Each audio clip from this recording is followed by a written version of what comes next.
Ms. LaFrance, can you hear us? Yes, I can hear you, Mr. Chair. You are loud and clear.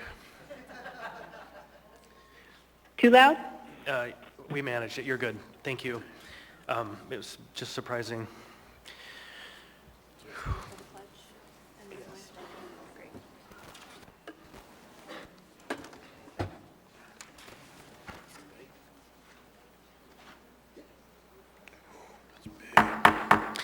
Good evening. I now call to order this meeting of the Anchorage Assembly for November 22nd, 2022.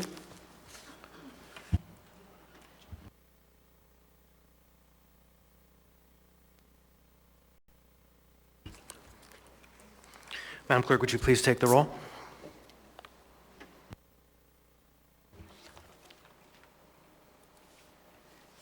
Yes, Mr. Chair. Ms. Allard.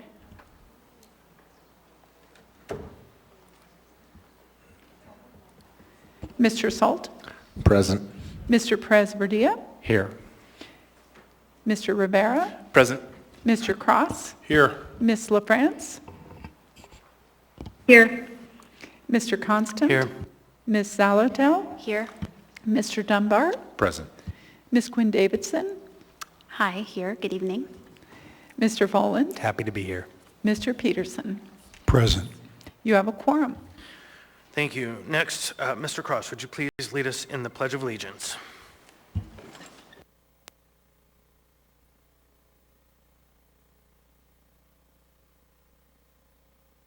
Of America, and to the republic for which it stands, one nation, under God, indivisible, with liberty and justice for all.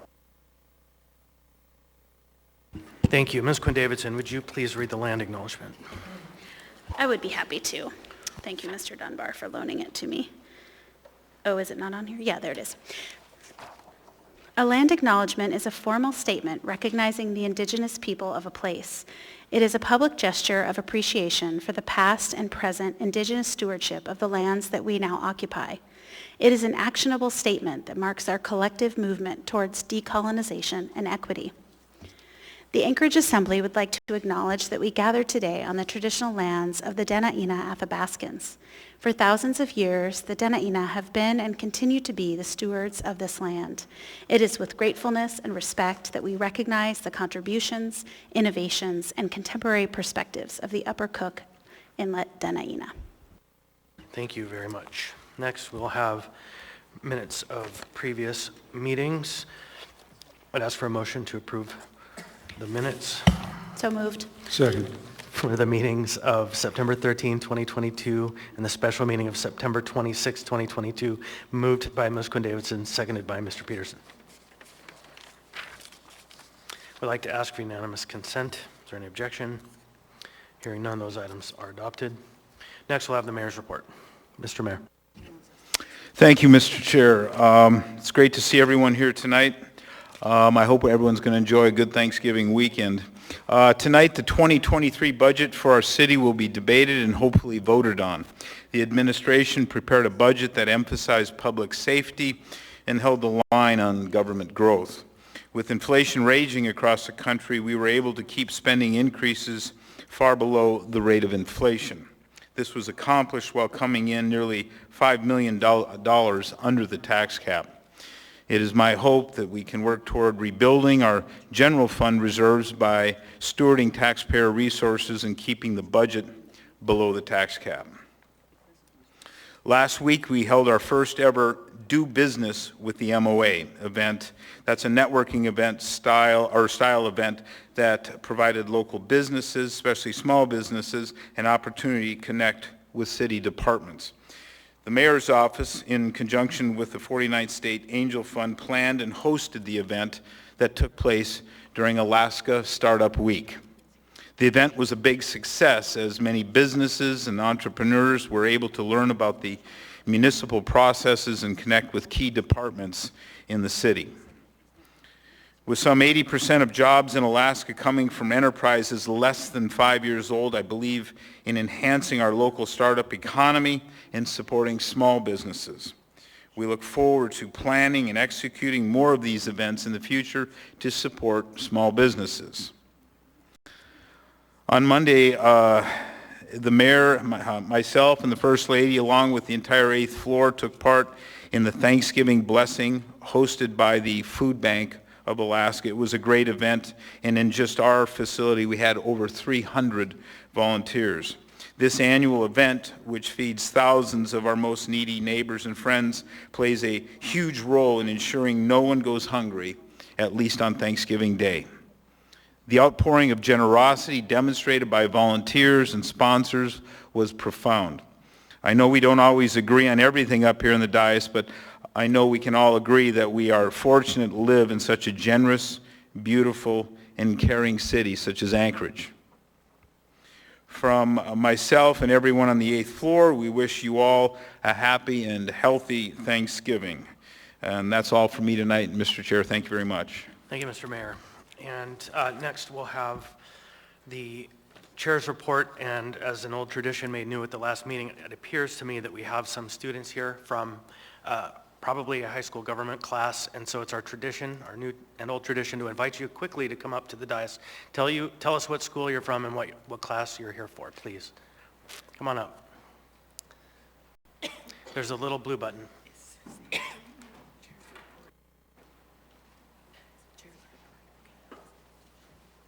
There's a little button right there that's colored blue, maybe, green. There you go. Oh, okay. Hello, we're from Service High School, and we're here for a government project. Oh, I'm Savannah Johnson. I'm Amelia McCormack. I'm here from Service 2. We're all from Service. My name's Olivia Loveridge. I'm George Juan Wickman. My name's Owen Kirkland. My name is Saha Sainampudi. I'm Ruthie Richardson.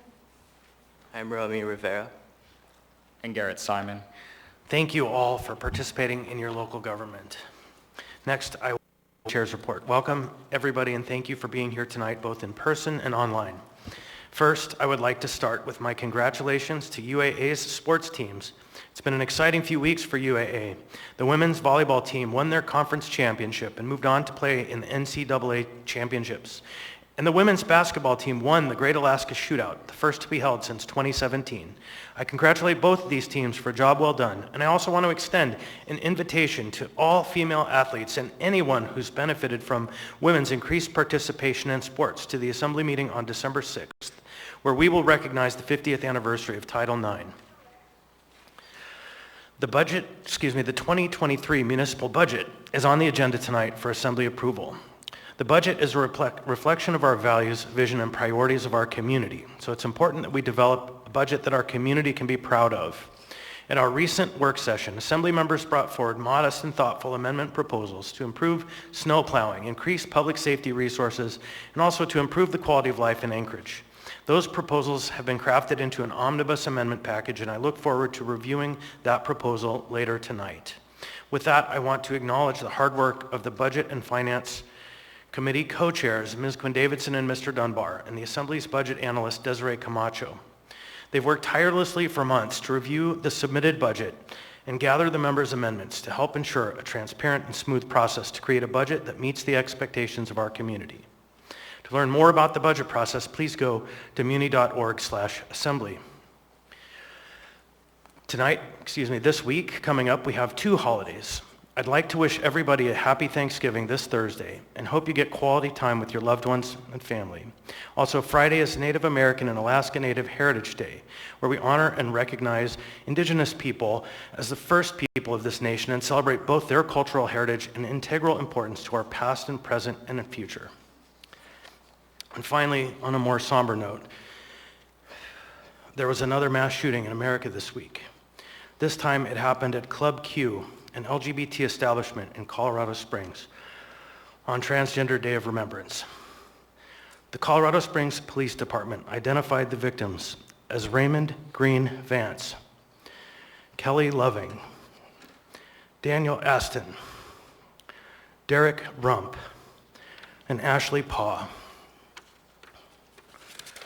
Officials have named the heroes who halted the attack as Richard Fierro and Thomas James.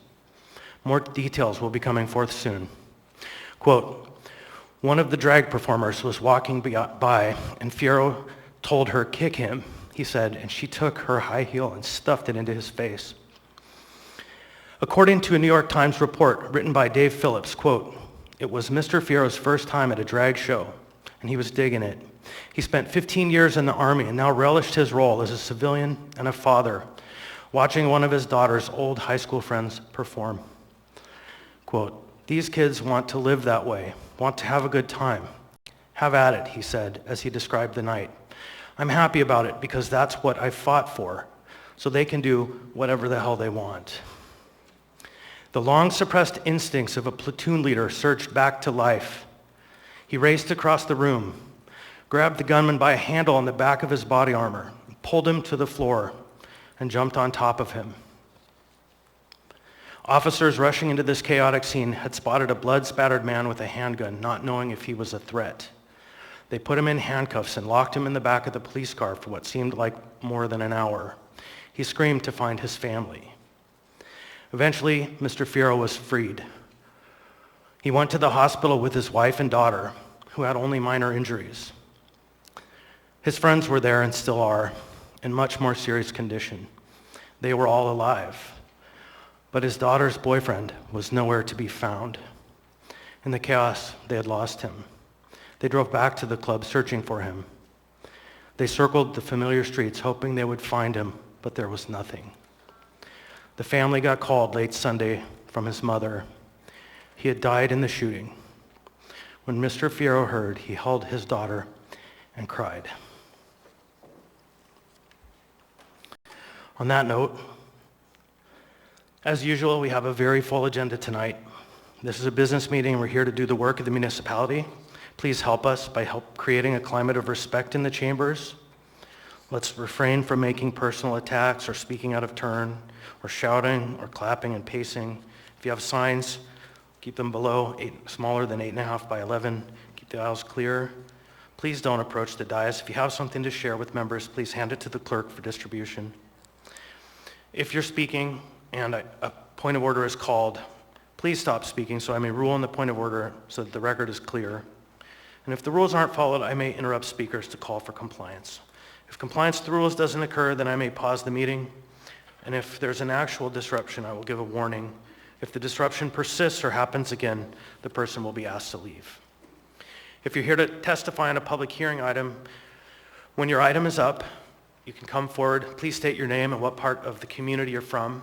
Please stay on topic and direct your comments to me or the people on the dais. I may interrupt if you're off topic. It's helpful if you provide comments on any of the proposed amendments. The amendments are laid out up on the dais here. And assembly members don't typically answer questions during the public comment, public testimony. That comes later. Otherwise, thank you very much. And now we'll move on to committee reports. Ms. Allard. Thank you, Chair. I don't have anything to report. Thank you. Member Salt. Nothing to report, Mr. Chair. Mr. Presverdia. Thank you. No update tonight. Mr. Rivera. Thank you, Mr. Chair. A couple of updates. First, from the Municipal Audit Committee, there was a meeting of the committee yesterday to discuss Title VII, which is the purchasing title. Specifically, we talked about the possibility of internal audit, completing a couple of audits, and doing an informational presentation within the committee on the purchasing process. One of the laid on the table items before us today is a continuation of that discussion from committee. In addition, there will be a Municipal Audit Committee meeting held at a to-be-determined date in early December to formally recommend the 2023 audit plan to the full Assembly for adoption. So this is a reminder that if you'd like the committee to consider any possible audits for inclusion, to send those to the clerk's office. During this committee, we'll discuss the P-card audit, which is item 10F7 on the agenda today. I suggest my colleagues accept the audit today during today's meeting. Second, the Housing and Homelessness Committee held a meeting last week and received general updates on the implementation of the emergency shelter plan, as well as talked about next steps for the coming months as we prepare for the eventual demobilization of our current emergency shelters. The next Housing and Homelessness Committee meeting will be on December 14th from 1 to 2:30 p.m. in the Assembly Chambers. On the agenda will be the beginning of a discussion on data, discussion of the January through April 2023 Emergency Shelter Plan, and discussion on the progress being made to address the issues we've heard from Fairview and downtown residents regarding the impacts of emergency shelter operations. Thank you, Mr. Chair. Thank you, Mr. Rivera. Mr. Cross. Nothing to report, Mr. Chair. Thank you. Ms. Altel. Thank you, Mr. Chair. Last week, the Enterprise and Utilities Oversight Committee met. We discussed two items. Excuse me. One was an update on the work at the Eklutna River with a great timeline provided of what to expect as the technical reports now are moving through a vetting process. And that process will take us through the steps through, I believe, 2024, which is the intent to get the decision before the governor. Also, for Enterprise and Utilities Oversight, there will be a special meeting next month. We want to make sure it's on everyone's radar on December 13th. Nope, I misspoke. December 14th from 9 a.m. to 11 a.m. This meeting is really important. We're going to go over the plan of finance for the port. So we hope that you can attend and tune in. We hope this meeting will provide a little bit of historical context to where we've been with the port modernization and then get into the real meat of how we're going to afford to continue to modernize our port. So we hope you can join us then. Thanks. Thank you. Mr. Dunbar. Thank you, Mr. Chair. The Budget and Finance Committee met on the 17th, sort of separate from the budget process that we've been going through, and we spoke about our monthly report on revenues. Revenues continue to be strong, and then particularly we had an update on FEMA reimbursement, and we found out that we've recently had an additional $19 million obligated, and crucially, part of that was for half of mass care at the Sullivan Arena in 2021. And this is the first time we've been reimbursed for that kind of item. It's a very positive sign that we might be able to get reimbursed for the full FEMA amount. And also relevant given some of the news about the bond rating today. And that's all. Thank you, Mr. Chair. Thank you, Ms. Quinn-Davidson. No additional report from me. Thank you. Member Volland. No reports, Mr. Chair. Thank you. Thank you, Mr. Peterson. Thank you, Mr. Chairman. The regularly scheduled Ethics and Election Committee meeting that was scheduled for tomorrow has been canceled. The Community and Economic Development Committee will be meeting on December 1st at 11 a.m. at the Permit Center. This meeting is going to be an in-person meeting. On the agenda, we're going to be discussing changing marijuana licensing to a 2-year cycle.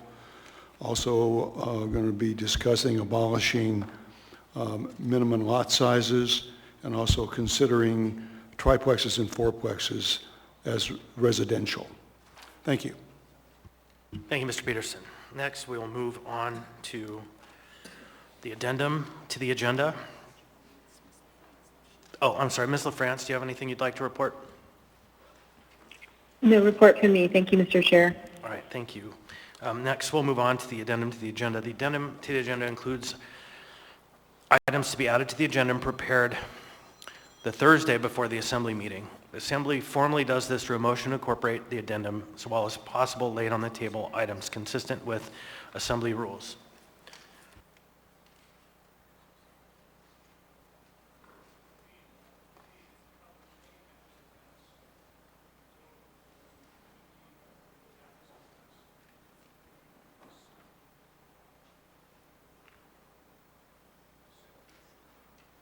Thank you very much. So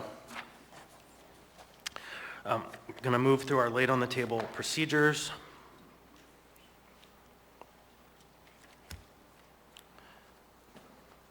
Sorry about a little disorder. For items that are not supplemental, either an A version or an S version, to be addressed on the consent agenda, the municipal code requires an affirmative vote of at least 8 members and an explanation that immediate assembly action on those items is justified because of financial necessity or when time is of the essence for assembly action on the item. So I am going to read through our laid on the table items. We have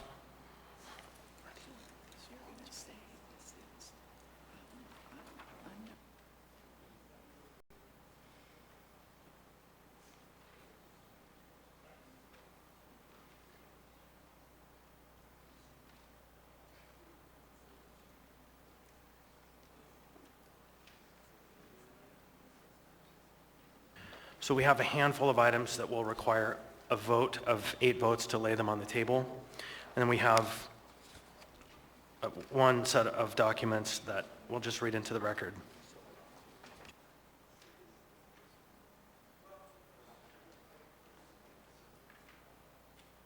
Thanks.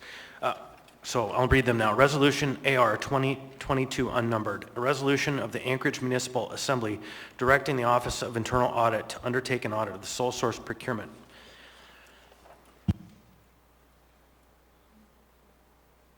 So I would ask for a motion to lay this item on the table.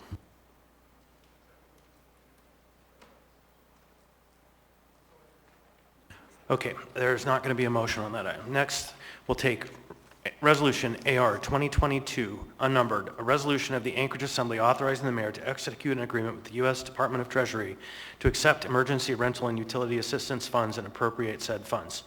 Is there a motion? Move to lay on the table. Second. That item is moved by Ms. Zalatil, seconded by Mr. Dunbar. This item will take 8 votes. I don't know who would like to speak to the necessity of time.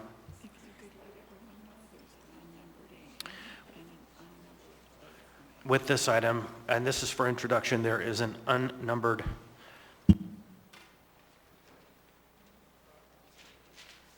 okay, so we don't need 8 votes on this one, but this one, as a package, we have the item itself, the resolution, plus an AM that's associated with it, plus an AIM that will also be associated with it. So I would ask for a motion, a second, and a third to set this for public hearing. So moved.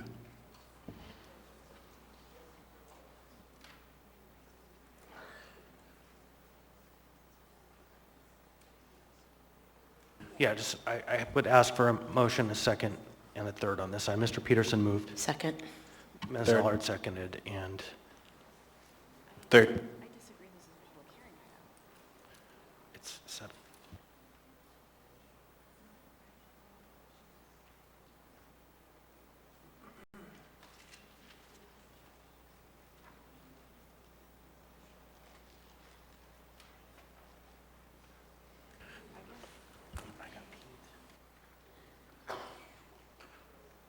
Who was the third?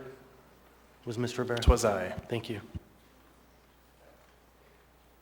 That item has been set for public hearing for the meeting of December 6th. Next, if you look at your laid on the table list, it's a little complex.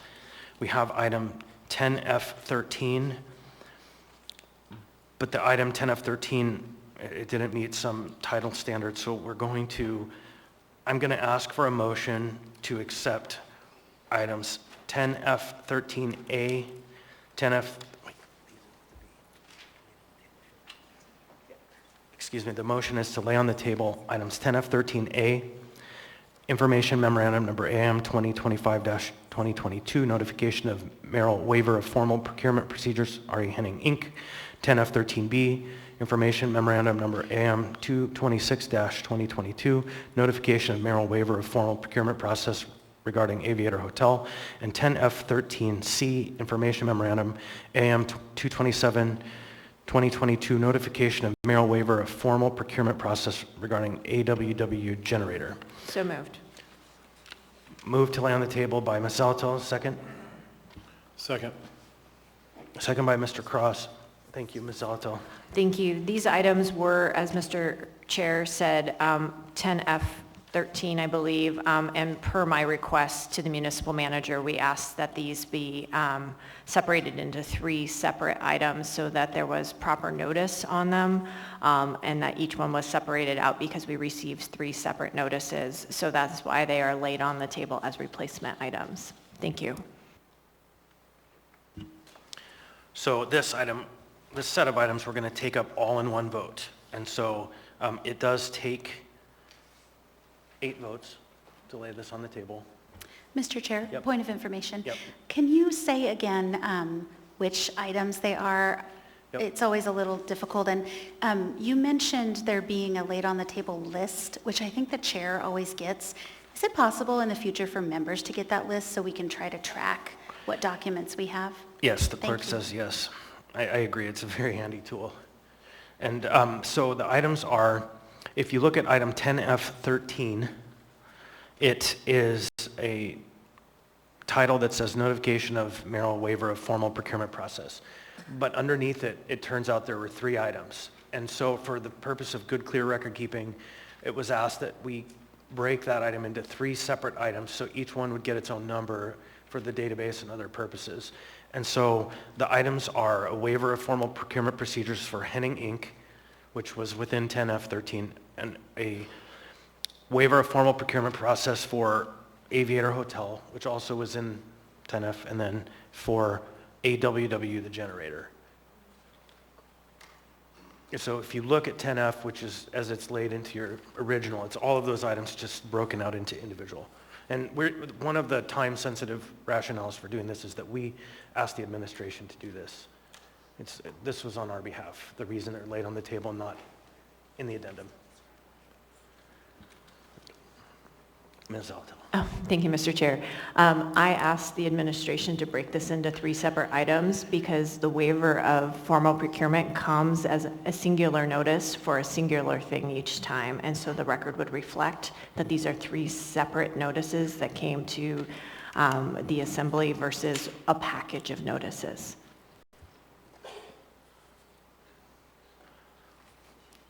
Go ahead, Ms. Quinn-Davidson.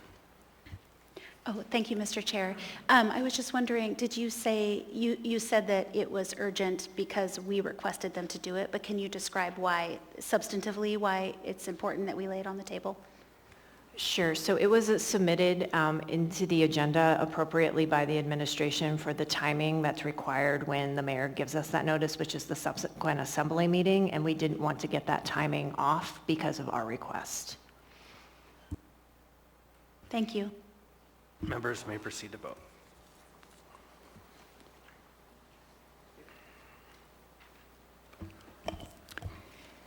Ms. LaFrance, on the 3 laid on the table AIMs, how do you vote?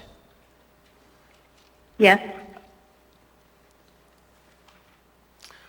On a vote of 12-0, the motion to lay items 10F13 A, B, and C has been adopted.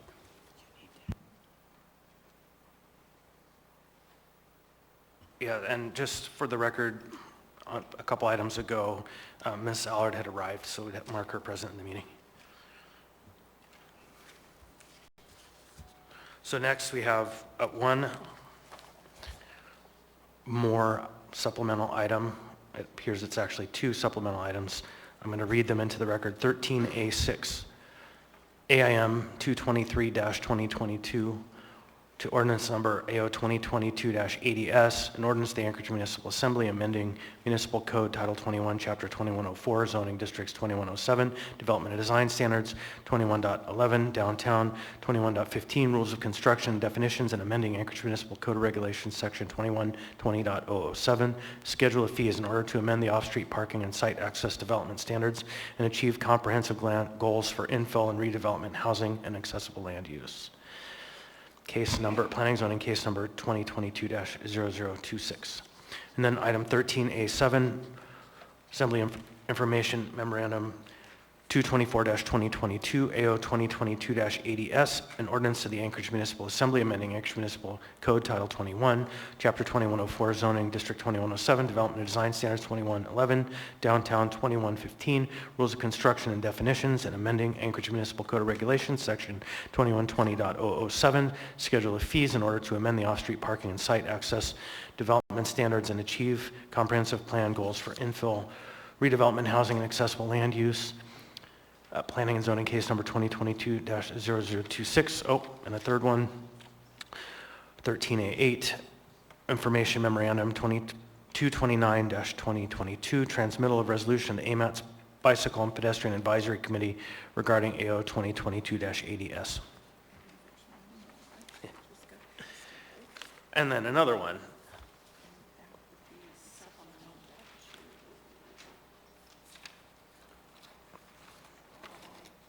Supplemental to 11A.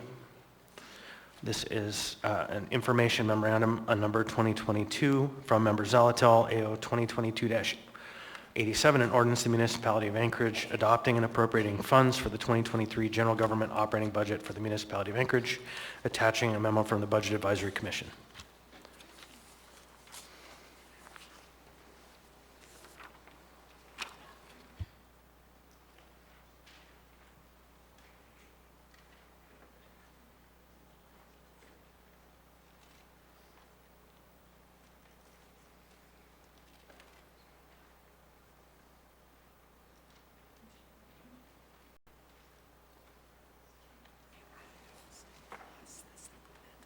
Okay.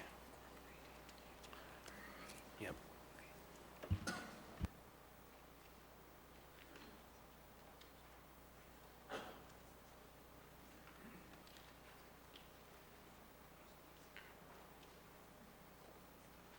Thank you. Sorry about the slow pace tonight.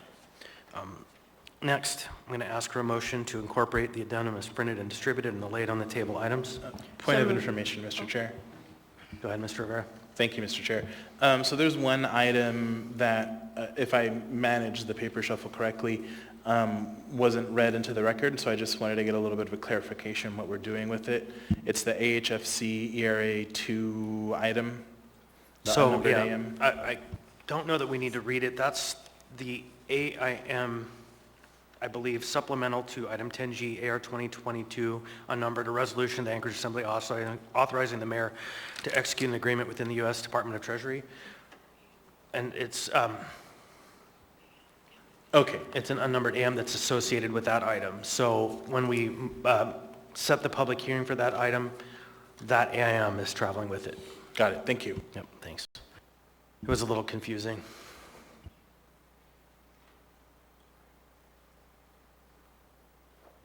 Now I'm going to ask for a motion to incorporate the addendum as printed and distributed and laid on the table items. So moved. Second. Moved by Ms. Zalatel, seconded by Mr. Bond. All right. And I'm going to ask for unanimous consent. Any objection?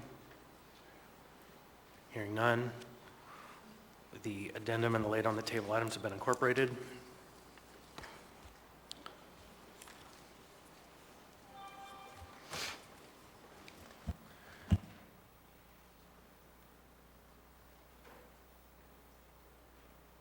Next, we'll move on to the consent agenda. Consent agenda items are numbered 10A through 10F and are typically routine or non-controversial items such as bid awards, new business information and reports, and ordinances and resolutions for introduction. The items on the consent agenda may be approved by the Assembly by a single vote on a motion to approve the consent agenda. Prior to approval, items may be polled by an Assembly member for discussion and separate vote on each of those items. Under the Assembly Rules of Procedure, all ordinances and some resolutions will have an opportunity for public hearing. Next, I'm going to go down the dais for items to be pulled. Mr. Peterson. Thank you, Mr. Chairman. No items this evening. Thank you, Mr. Peterson. Mr. Bond. Thank you, Mr. Chair. I'd like to pull 10E2. Thank you, Mr. Bond. Ms. Quinn Davidson. Thank you, Mr. Chair. I'd like to pull 10A2, and you just pulled 10E2, correct? Yeah, that's it. Thank you. Thank you. Mr. Dunbar. Thank you, Mr. Chair. 10A1 and 10D4. It's 10A1 and 10 Delta 4. Thank you. Ms. Zalatel. Thank you, Mr. Chair. I'd like to pull 10 Bravo 3 and 10 F13 A through C. The other one's 10E3. That's two items I'm pulling. It's actually 10 F13 and then 10 F13 A through C. Thanks. Thank you. Mr. Cross. Yes, 10F7 and 10F9. Mr. Salt. Oh, sorry, Mr. Rivera. Thank you, Mr. Chair. No items. Mr. Presverdia. Thank you, Mr. Chair. No items this evening. Now, Mr. Solt. My items have been pulled. No items. Thank you. Ms. Allard. 10 Delta 8, please. 8. Yes. Okay. Sorry, Mr. Chair. I meant to pull 10E3 instead of 10E2. 10E3. But leave E2 pulled because several of us were going to. Wait, leave 2 pulled? Yes. And with your name? Epsilon, Echo 2, and Echo 3. Okay, so let me go back through the list right now, make sure we got it.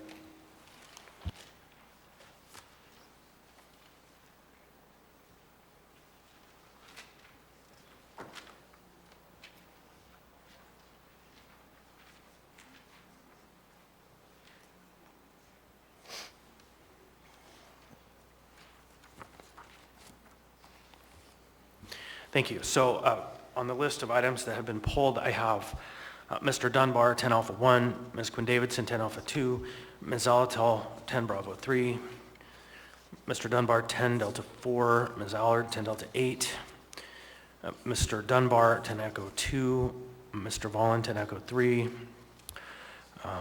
Mr. Cross, 10 F7 and 10 F9, Ms. Zalatel, 10 F13, as well as 10 F13A through C. Any other items?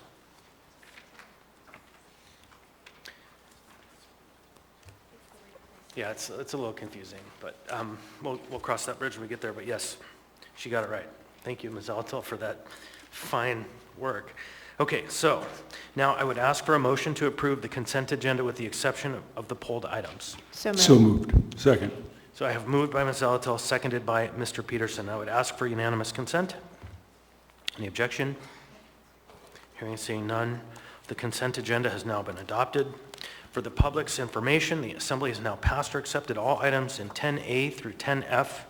Other items than the items that were just pulled, which we'll take up next, or that have been introduced for a future public hearing, which are all the items in 10G. If you are here to see action on those items listed on the consent agenda that were not pulled, those items have now been passed and accepted. Next, we will go through the items that have been pulled.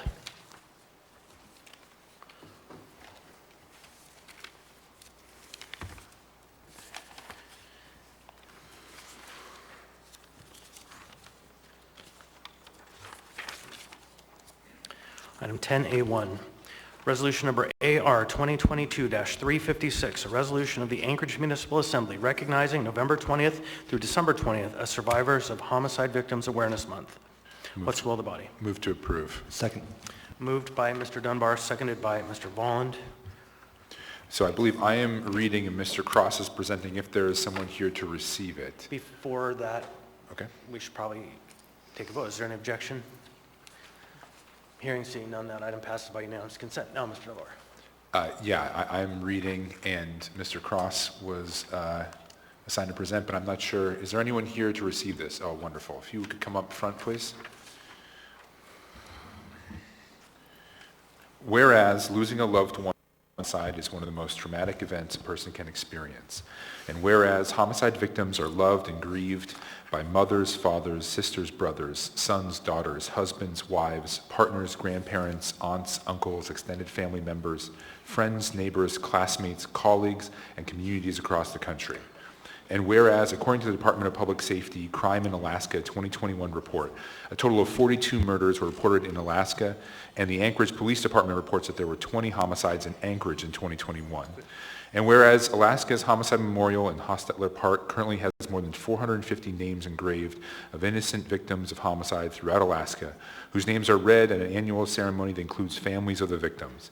And whereas survivors, advocates, and providers are working to implement equitable and effective community-based responses to homicide, Victims for Justice, a statewide organization established in 1985, served approximately 242 individuals this year. Now, therefore, the Anchorage Assembly honors Survivors of Homicide Victims Awareness Month, November 20th through December 20th, expressing support to survivors of homicide victims, including families, schools, and communities. And Anchorage Assembly, its departments, and mayor call on community members to respond to all families suffering in the aftermath of a homicide with compassion and support services. To all surviving family members of homicide victims in Anchorage, you are not alone. Your community joins you in your pain and offers empathy. Passed and approved by the Anchorage Assembly this 22nd day of November, 2022.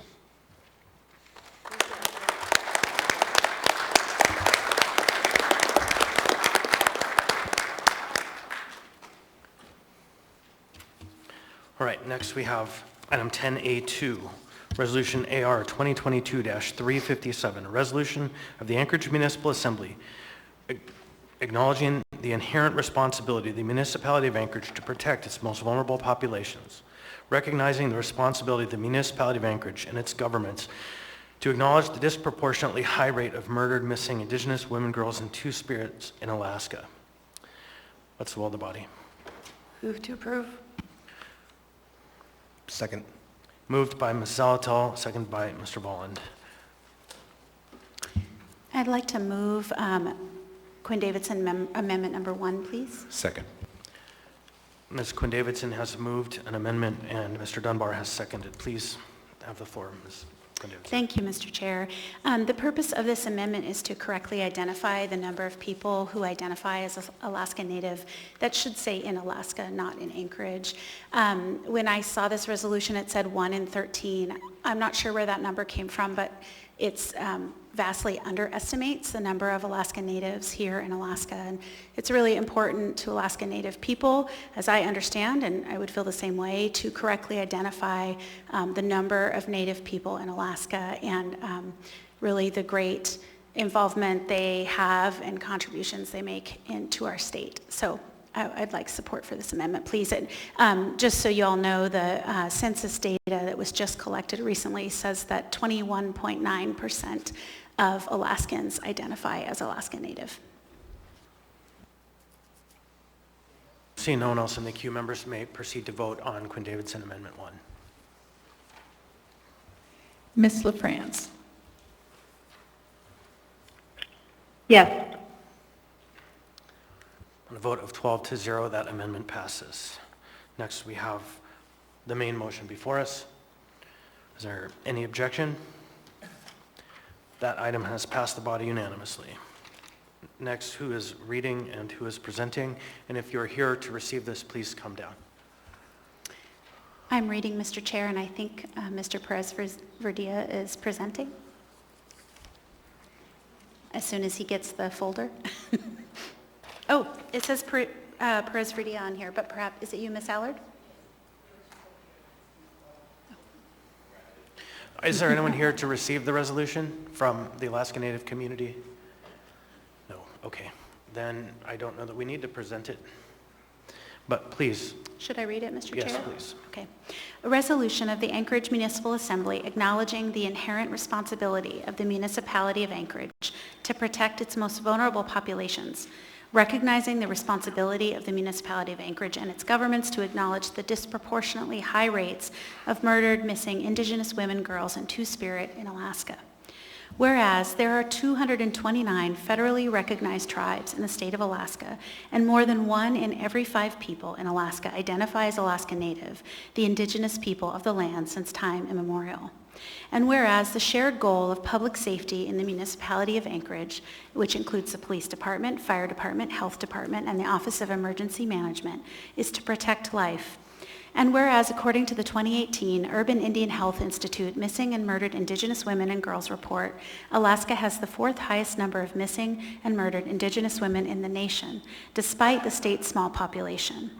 And Anchorage ranks 3rd highest in the nation for the number of cases involving missing and murdered Indigenous women that are not included in law enforcement records. And whereas according to the 2021 data for Indigenous Justice Baseline Report, there is a baseline of 229 cases of missing and murdered Indigenous women and girls in Alaska, 149 as missing status and 80 as murdered.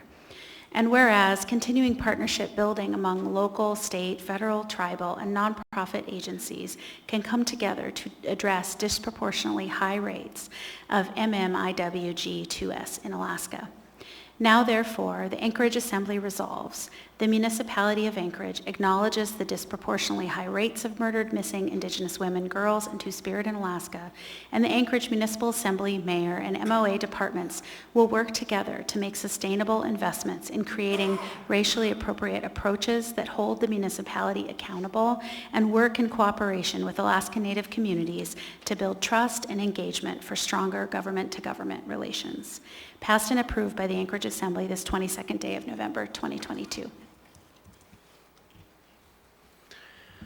Thank you, Ms. Quinn-Davidson. Next, we have item 10B3, but we're going to hold that item until a little bit later in the agenda, maybe after the dinner break. So next, we have item, we don't need to. Yeah.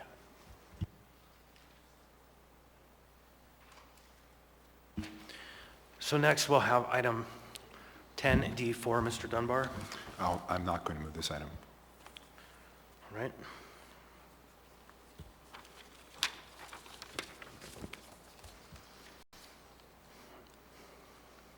Item 10D8.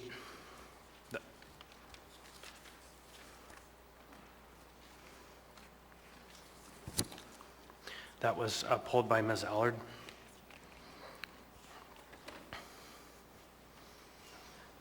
Thank you, Chair. No, I just wanted to acknowledge that the Eagle River Advisory Board come together as each community council. Could we have a motion?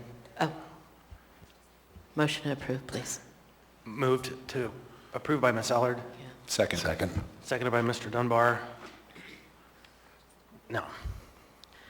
So I just wanted to recognize what the advisory board does out in Chugach Eagle River, and what we do is each member of each community council votes to bring someone forward and puts their name on to be presented as the advisory council, so that when we do have harder topics, bigger topics that come forward that not necessarily the community council can decide on their own, we bring everybody together as an advisory board and we make the bigger decisions. That's it. Thank you, Chair. I appreciate it. I just urge a yes vote. Thank you. So, anyone else? So on this item, we've been doing some careful review of terms, and looking back several administrations, it appears that the terms are out of line and may not be accurate. And so there's no reason, in my opinion, for us not to proceed with this, but separate from this item, we're probably going to come back with a request to the administration to look at the table we submit and resubmit an amendment that clarifies which terms, which seat, who's where. And I think in this one, there's one that is slightly off, maybe by a year or two. And so for the purposes of good order and the community volunteers who've stood up and the voice of the community councils, I suggest we proceed with this one, but know that we're going to come back with a little clarifying process. So with that, is it anyone else? Mr. Chair? Yes. And I could gather that information. I'm seeing those dates as there's a conflict too. Yeah, so we'll, and I'll we follow have up it, with you. we Right. have it, and we'll share it soon, but we didn't want to get in the way of anybody's good time tonight. So with that, members may proceed to vote.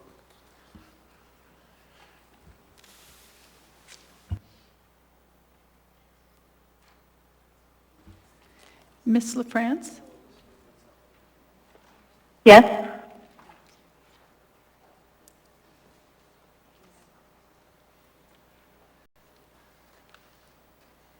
On a vote of 12 to 0, AM 687-2022 has passed the body. Next item we have up is 10E2, Resolution AR 2022-360, a resolution of the Municipality of Anchorage revising and reallocating $200,000 of American Rescue Plan Act of 2021 local fiscal recovery funds. What's the will of the body? Move to approve. Second. Moved by Mr. Dunbar, seconded by Mr. Vaughn. Mr. Dunbar. Thank you, Mr. Chair. So this is a companion item to the next item, which provides $400,000 for security and cleaning and community service around the Sullivan Arena. We had about $650,000 of ARPA funds remaining. This is primarily dedicated to organizations that used to rely on the community, the mayor's grant, but did not receive it this time in terms of the The youth court, thank you. I'm sorry. For some reason, I couldn't find the item in my packet.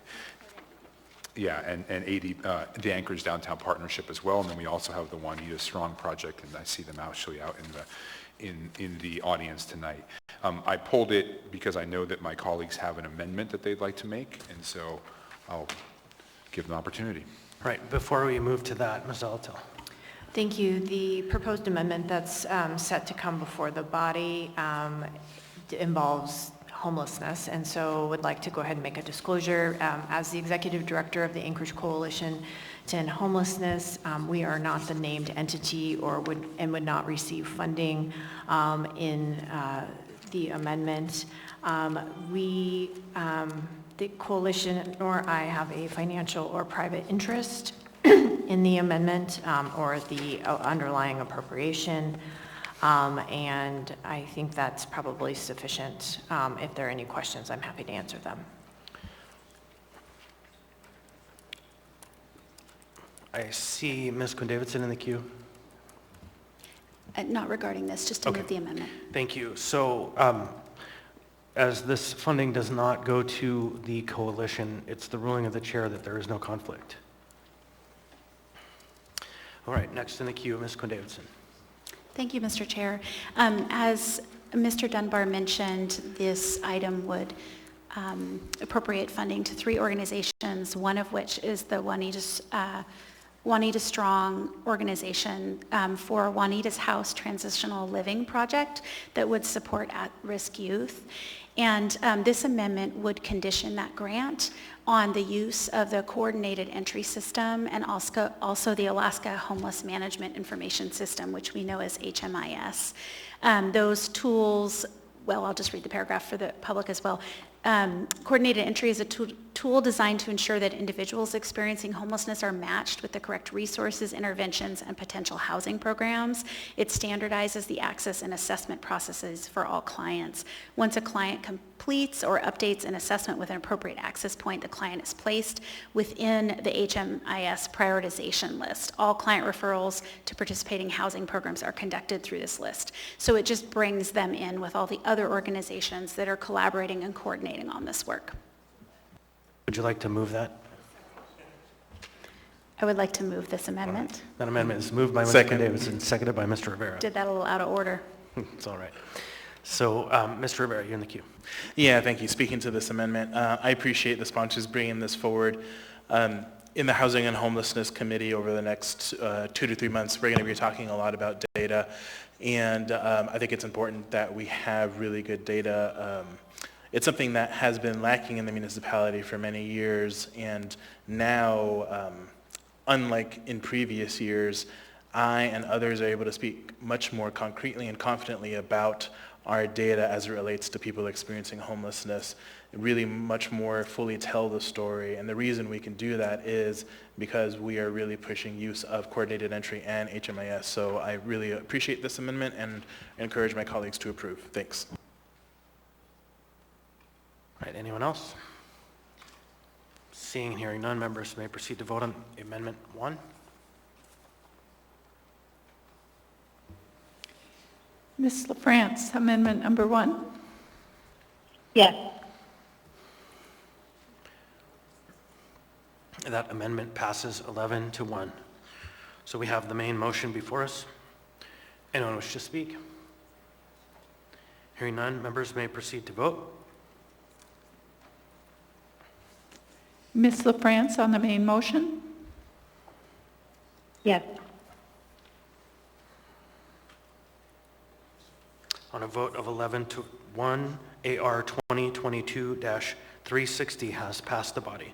Next, we have item 10E3, resolution AR 2022-361, a resolution of the Municipality of Anchorage revising and reallocating $400,000, the American Rescue Plan Act of 2021 local fiscal recovery funds for security and cleaning services around certain municipally owned properties. What's the will of the body? Move to approve. Second. Moved by Mr. Volland, seconded by Mr. Dunbar. Mr. Volland. Thank you, Mr. Chair. So this follows along with pretty in-depth discussions that we had at our last regular meeting and then at one of the budget amendments work sessions. and essentially funds security and cleaning services at specific municipally owned locations. And I thought I would read a little bit from the Assembly memorandum attached to this, just to kind of give some specifics about what this envisions. This resolution makes $400,000 of the previously unallocated funds available to the Maintenance and Operations Department for increased security and cleaning services around Peratrovich Park, the Chester Creek Sports Complex, and the segment of Chester Creek Trail between Woodside Park and Arctic Boulevard. These services are requested to be implemented no later than January 2nd, 2023, until 1 week after the closing of the emergency cold weather shelter at the Sullivan Arena. It is requested that security and cleaning services rotate between the aforementioned locations, which are proximal to homeless shelter. Security is not intended to be a replacement for law enforcement. Instead, at these locations and when traveling between locations, security can provide eyes and ears, and when necessary, they should call in reports to 911, 311, or other municipal services, for example, InkWorks, as appropriate.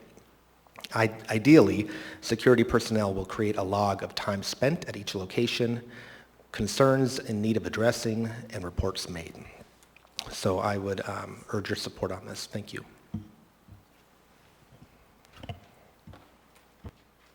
Ms. Zalatel. Thank you. So I notice in the AM that these services are requested to start no later than January 2nd and persist until 1 week after the closing of emergency cold weather shelter at the Sullivan Arena. So that brings forward two questions. Why are we waiting until January 2nd? And second, is there enough funding here to last through ostensibly the end of April? Well, it says no later than January 2nd, and so if the administration can, or if M&O can start this sooner, that would be great. And then, yes, I believe that this funding is sufficient. So if, regardless of when the start date is, there's a month leeway in the amount of funding to get you from possibly tomorrow through the end of April? I believe so. Okay, great. Thanks you. for the clarification. Yeah. Thank you, Mr. Chair. Mr. Cross. Yeah, considering that most of the debris that's left actually doesn't rear its head and become visible until summertime, would it be good planning to set some across for when spring happens? It looks like we're doing January through April. There's still snow on the ground. The problem is it's springtime when it's the worst. I've volunteered there in May when we do the Anchorage citywide cleanup. I normally get some very brave people, and we go hit the Chester Park Trail. And believe me, when that snow thaws, what is revealed is frightening. I think there should be an allocation if you want to do some. I would propose an amendment to set some apart for the summertime when you can be much more effective and your bang for your buck for picking this trash up goes a lot further. Thank you. Mr. Dunbar. Thank you, Mr. Chair. I guess I would speak against the amendment only insofar as I think we have other pools of funds. Just a point of order, I don't believe he really made the amendment. He could have made the amendment and there wasn't a second, so there's no amendment before us. Sure, the notional amendment. I think that this is sort of a kind of a special case, obviously, what's happening around the Sullivan. I totally agree with you. I've done the same cleanups that you have as well in other parts of the Chester Creek Trail. We do have alcohol tax funds set aside for cleaning in our parks and abatement in our parks. That's usually spent mostly in the summer, and so I think that's probably where you could draw those funds from. And, Mr. Volin said this will probably last all of the winter. If it doesn't, I guess I won't be here anymore, but I would urge my colleagues to use a portion of any kind of alcohol tax funds or perhaps any surplus you might have for that purpose in April and then going on into the summer. Perhaps at first quarter. Thank you, Mr. Chair. That's fine. Ms. Zalatel. Thank you. Mr. Chair, and I think to follow up on Mr. Dunbar's point to address Mr. Cross's concern, trash is one thing, but as these, hopefully we see these calls being logged through 911, 311, we can figure out where to pinpoint the appropriate investment if additional investment is needed. Is it graffiti? Is it trash? Is it something else? And we can see if Healthy Spaces, which is funded through the alcohol tax, is able to deal with those concerns, since we'll have some data. And if it's not Healthy Spaces, then figure out the right tool to get to whatever the deficit is. Thank you. I would just like to put a coda on what Mr. Vollen said, that the January 2nd is an end point, not a starting point. Hopefully we can get some security circulating before that. With that, seeing no one else in the queue, members may proceed to vote. Ms. LaFrance? Yes.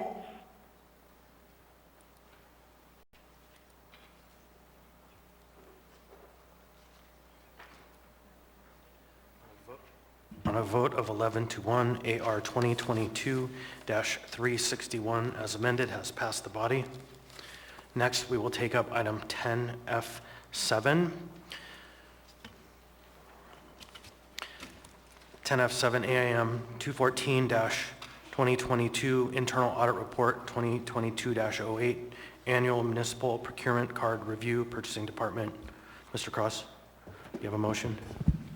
Thank you. I don't have a motion. I had actually a question for the Before we get to a question, we have to have... Move to accept. approve. It's a motion to accept. It's in the Fs. It's a report. So Mr. Rivera has moved. Do we have a second? Second. Mr. Cross has seconded that item. Now, Mr. Cross. Thank you. My question, forgive me while I flip to this real quick. Our binder's extremely large this evening. So for those of you who aren't aware, we're all getting a workout today. Let me find my 10As. Here we go. I marked it. This was an audit report, annual municipal procedures, a card review purchasing. And some of these items in here were kind of alarming. And I would like to talk about what the process looks like for not just my education, but for when we see instances where individuals were using their purchasing cards for online yoga memberships, fitness trainer courses, expensive name brand jackets, microwave ovens, those kind of things. Can you speak a little bit about this process when you identify misappropriated funds by a particular either individual or department, how those are addressed, and how many strikes does somebody get before a more significant adjustment is taken? Thank you. Thank you. I will start with that, and I know we have some incredible purchasing members here today who can answer some technical details. Through the chair, Mr. Cross, the first thing I want to point out too is in the audit report, the management findings or the management comments. We've already taken proactive measures to make sure, number one, yesterday we had a meeting with all directors and they are reminded to review the 2 PMPs that are relevant to this audit, and they have to sign an acknowledgement by the end of the year that they have read those. The reality is most of these directors, the moment the audit came out, I forwarded it to all of them. And as Mr. Chadwick will tell you, he got a number of phone calls because the departments that were noted in the audit, they immediately wanted to take proactive measures into researching what those charges were. Some of the charges were valid. I think AWU is one who will tell you in a different audit. Actually, I think they were in this one. No, but they might have been in a different one. But they were telling you some of the ones that pop on a split purchase, for example, or a disallowed charge, they would argue they were allowable. So it's really up to, it's up to us as management, and purchasing is very helpful in that aspect, so is internal audit and reviewing these audits annually. But the directors are already on this, and most of them, frankly, have already made contact with their staffs that hold P cards and have already instituted a reminder of what those policies and procedures are. So that is what we've started to do, and in the management comments, I think we have addressed the fact that, number one, training is most important. Number two, identification of offenders and or repeat offenders, and those who will not or do not comply with the policy, especially on a repetitive basis. The purchasing director or myself will review those, and those P cards will be removed from that employee. Thank you very much. And for whoever builds an online yoga membership subscription, YouTube can do that for free. Thank you. Mr. Rivera. Thank you, Mr. Chair. I just want to begin and end my comments with want to encourage my colleagues to accept this audit, and I appreciate all the great work that internal audit and management did.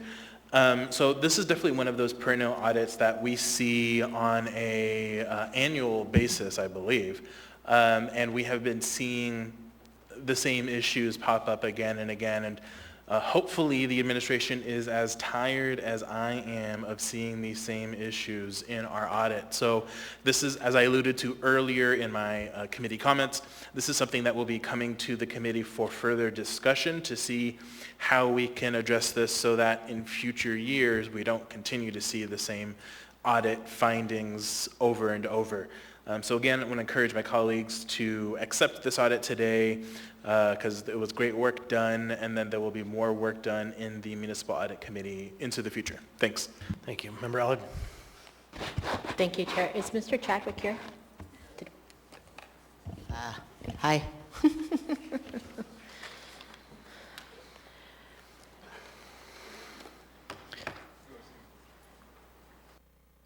Welcome. So it says here under Parks and Rec, is it under Anchorage Parks and Rec, or is it Chickahominy Eagle River Parks and Rec?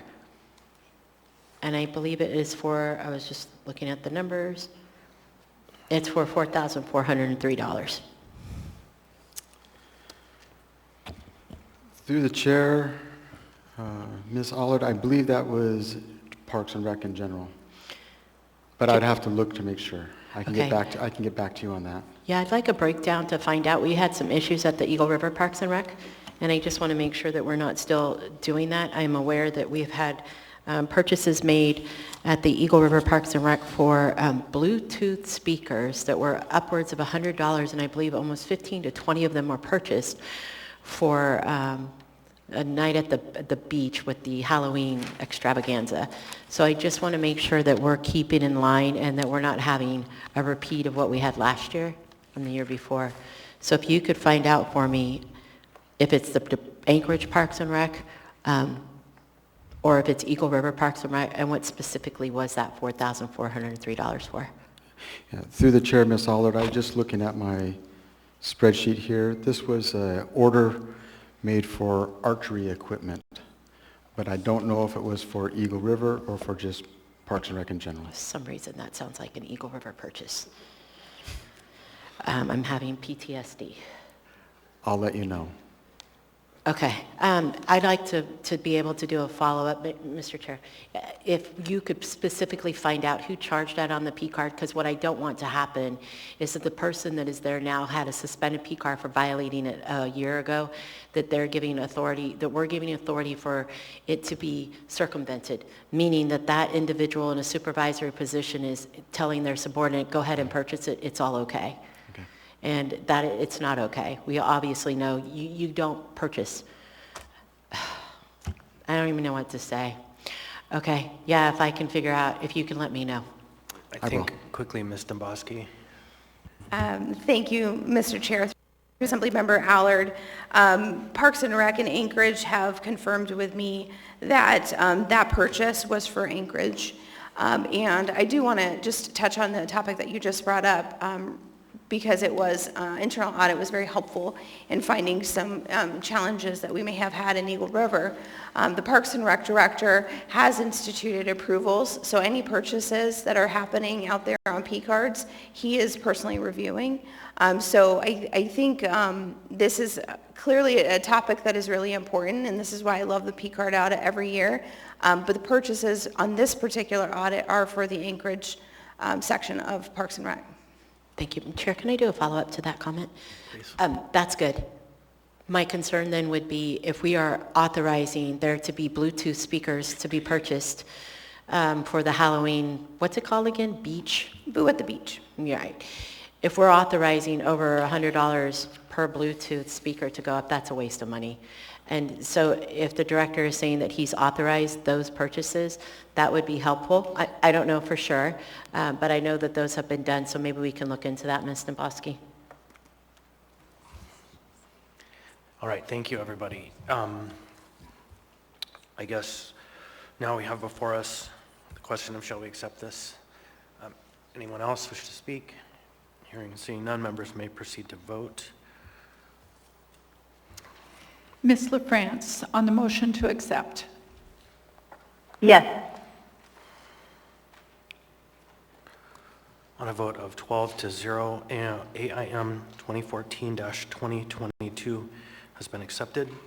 Next, we have item 10F9, AIM 216-2022, transmittal of the Geotech Advisory Commission Resolution 2022-03 regarding seismic safety. Move to approve. The motion would be accept. Motion to accept. Mr. Cross moves to accept. Second. Seconded by Ms. Quinn-Davidson. Mr. Cross? Yes. As you know, this is a recommendation by the Geotech Advisory Commission to expand BSSA into all areas of Anchorage, including Girdwood and Chuyak. I do want to make sure there's an informational item that'll be going out.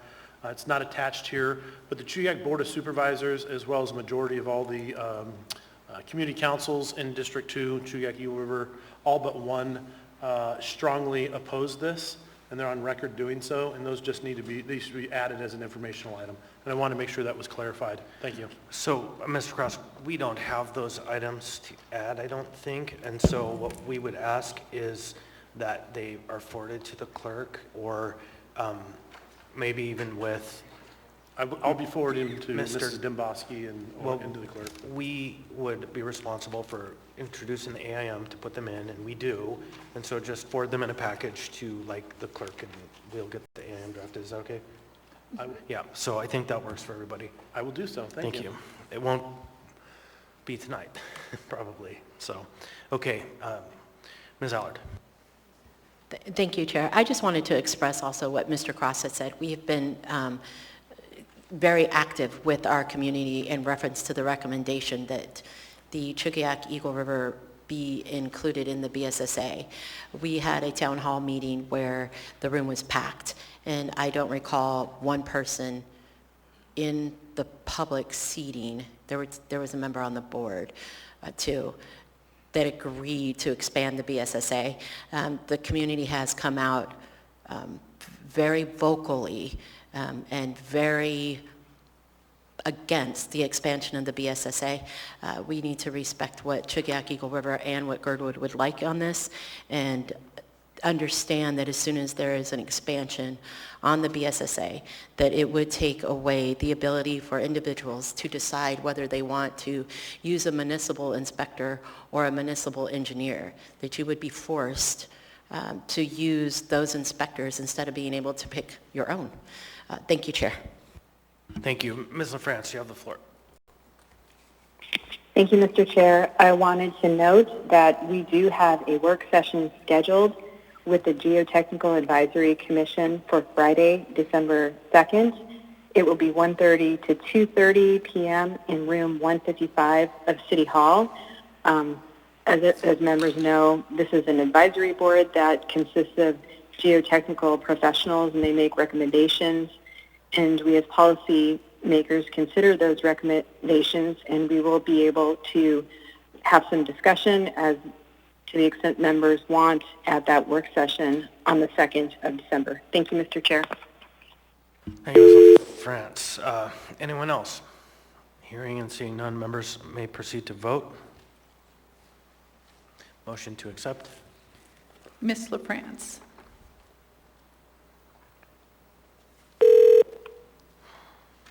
Ms. LaFrance, how do you vote on the motion to accept? Yes. On a vote of 11-1, AIM 216-2022 has been accepted. Next, we move on to this very complex little item. So,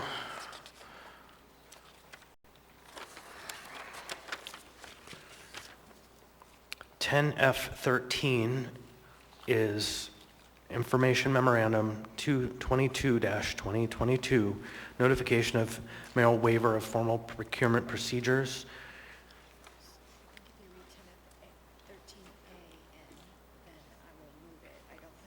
Right, so 10F13, for lack of being moved, is No longer before us. Now we have 10F13A, AIM 225-2022, notification of mayoral waiver of formal procurement process regarding Henning Inc.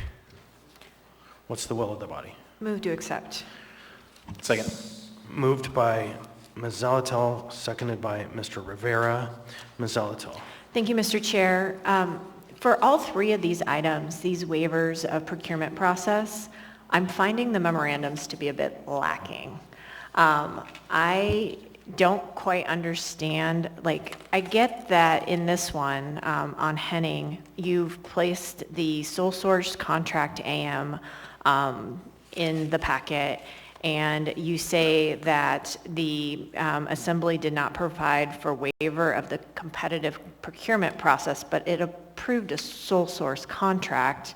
And so I'm a little bit confused why we need a waiver of formal procurement when a sole source was already authorized. So this one's procedurally a little bit confusing. Also, I'm not sure of like what time is of the essence to have waived it when you have a sole source approval.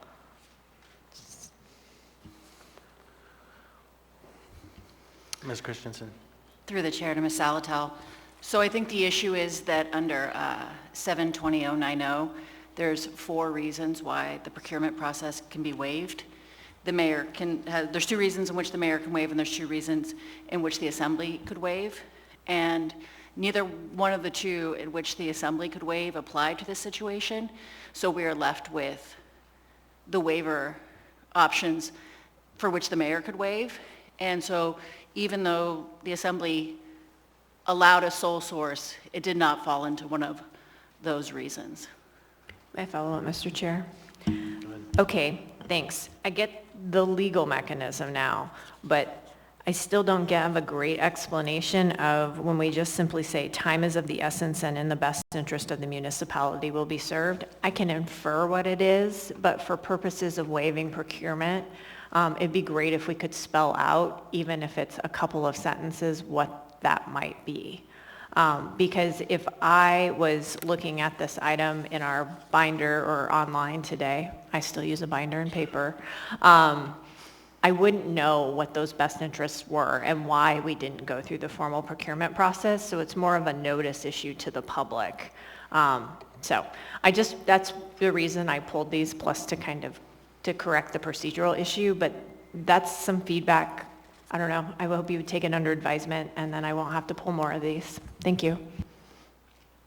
Right. Anyone else? Hearing and seeing none, members may proceed to vote on 10F13A, AM 2025-2022. Yep, to accept.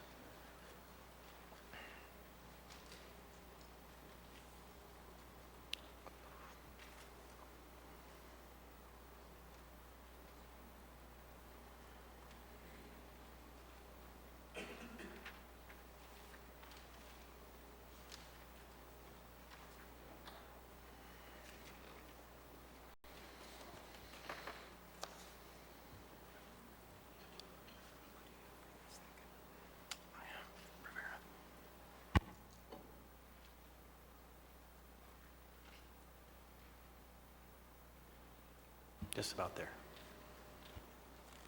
There you go. Ms. LaFrance?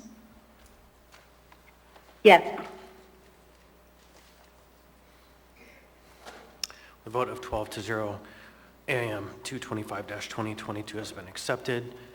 Next, we have item 10F13B, AIM 226-2022, notification of mayoral waiver of formal procurement process regarding Aviator Hotel. What's the will of the body?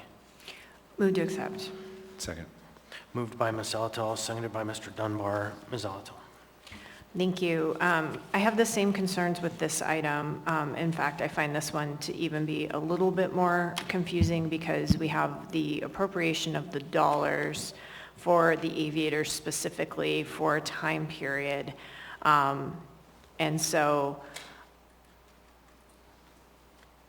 I guess in order to avoid, so this is a question for Ms. Christensen, in order to avoid having to come back for a formal waiver of procurement through the mayor, does the assembly just need to affirmatively state that it's waiving the Title VII procurement process affirmatively, and what circumstances it believes exist to do so. Through the chair to Ms. Alatel. I believe, and I will let Mr. Gates weigh on this if he would like, but the issue is that I believe the body would have to proceed with a code change to allow that type of waiver in 72090, because currently the only times in which this body could waive formal procurement procedures is when federal or state funding is at issue. And so both of the exceptions deal with either the lapse of federal funding or to implement the spending of federal funding. Okay. Or state funding. Okay, thank you for that reminder. Yeah, I think that, again, the best interest of the municipality and time is of the essence. I think you could infer it from the documents, but it's not terribly clear in the waiver memorandum as to specifically what those findings are by the mayor in order to apply that section of code. So hopefully in the future we will see that moving forward. Thank you. Anyone else? Hearing and seeing no one else, members may proceed to vote on the motion to accept item 10F13B.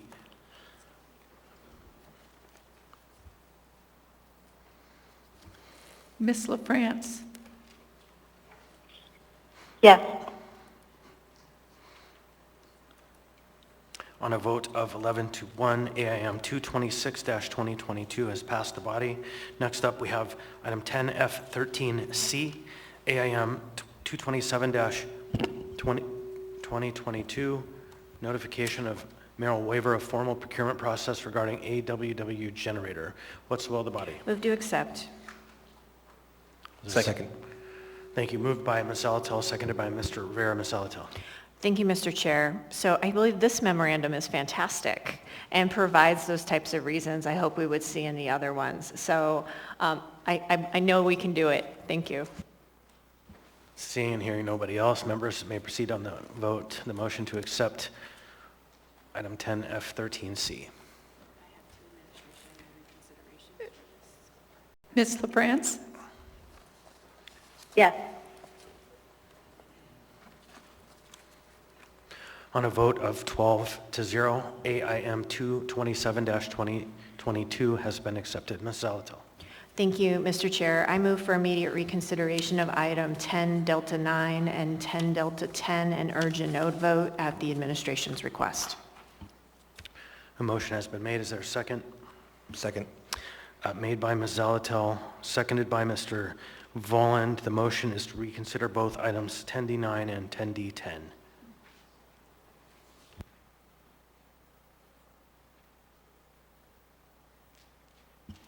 Seeing and hearing nobody in the queue, the member has urged a no vote. Members may proceed to vote on the motion to reconsider.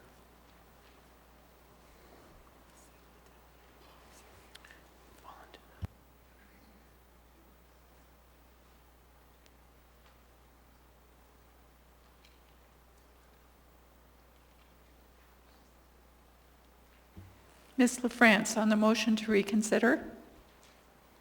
No.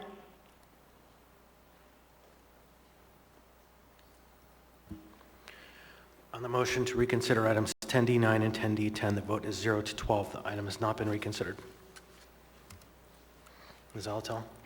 Thank you, Mr. Chair. I make a motion to suspend the rules and change the order of the day to take up all items in 14 and 15 before item 11A, and immediately following item 11A, take up 10 Bravo 3. A fairly complex motion has just been made. And can we get a second for discussion purposes? Second. Moved by Ms. Alatel and seconded by Mr. Peterson. Ms. Alatel. Thank you, Mr. Chair. So 11A is the budget. We have some must-pass items in the 14s and 15, and we believe those will all proceed pretty quickly. And then the movement of 10 Bravo 3 is because it relates directly to item 11A. So the intention is to hopefully quickly dispatch with the 14s and 15 and then move to the budget. And then after the budget, we will have the budget items, then we would have the last item of the night be 13A. And the reason it's a motion to suspend the rules is because in code it says we typically take up unfinished business before new public hearings. Ms. Quinn Davidson. Thank you, Mr. Chair. In general, I'm not a huge fan of moving things around a lot like that, especially I'm looking out in the crowd. There's a lot of people here, and sometimes people come expecting to speak on an item at a certain time and may not want to sit around for a couple hours. So I guess it's hard for me to tell if that's the case, but I guess if folks want to indicate that somehow, if that's trouble for them, it would be helpful for me. Mr. Dunbar. Yeah, similarly, I don't support this motion. Perhaps, we've completed our consent agenda. If the administration can sort of, during our dinner break, succinctly describe exactly what the must-pass items are then, and why they have to be passed tonight. I think our most important item tonight is the budget, and I'm hoping we can get through it. I think we can. We're on a good pace right now. And if there are additional items in the 14s and the 15s that need to pass, I would be amenable to a special meeting, in the near future. But my urge is to... There is no time for a special meeting between now and the 6th of December. Okay. Well, I think we should pass the budget, and I think we should pass the item in 13 in order to for the people that have come tonight. All right. Thank you, Mr. Chair. So next up then, Mr. Volland. Thank you, Mr. Chair. I'm agreed with Member Quinn Davidson and Member Dunbar. Thank you. Members may proceed to vote.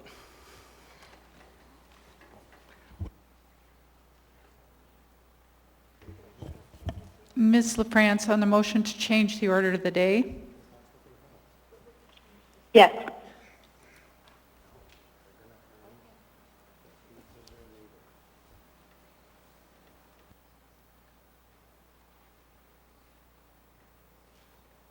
That motion, wow. Surprised, that motion passes 8-4. I was ready for some hot lava. Don't have to be now. Thank you to my peers. Thank you. Now, everybody, we're going to take our dinner break and come back recharged and ready to go through the tough work of the night.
Yeah, the next several items, hopefully pretty quick. All right, we'll call this meeting back to order. Next up on the agenda will be item 14A. Item 14A, AR 2022-325, a resolution of the Municipality of Anchorage, Alaska, confirming and levying assessments for the water special improvements within levy upon connection roll 2022-W-1, setting date of payment and providing for penalties and interest in the event of delinquency. Public hearing for this item is now open. Anyone wish to be heard? Anyone at all? Hearing and seeing none, the public hearing for this item is now closed. What's the will of the body? Move to approve. Second. Moved by Mr. Peterson, seconded by Mr. Dunbar. Anyone wish to comment? Hearing and seeing none, members may proceed to vote.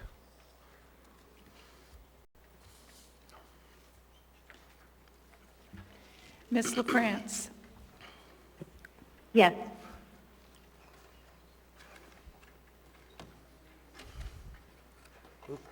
On a vote of 12 to 0, AR 2022-325 has passed the body. Next, we have item 14B, AR 2022-326, a resolution of the Municipality of Anchorage, Alaska, confirming and levying assessments for the sewer special improvements within Levy Upon Connection, Roll 2022-S-1. We'll now open the public hearing. Any member of the public wish to be heard on this item? Hearing and seeing none, the public hearing of this item is now closed. What's the will of the body? Move to approve. Second. I caught who moved. Mr. Peterson, who seconded? I did. Mr. Vaughn. Ms. Alatel.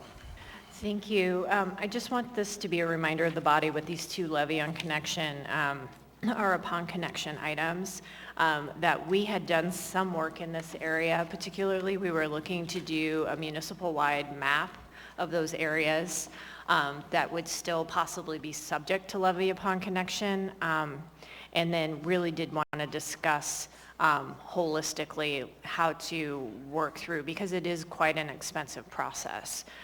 So it's a reminder, actually saying it out loud, to remind myself as a vice chair of the Enterprise and Utilities Oversight Committee and Mr. Constant, that we bring that back before us so that we don't just take it up in a specific instance. Thanks. Thank you.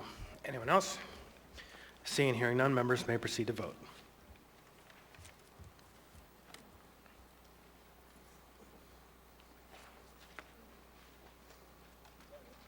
Okay, we're catching up real quick.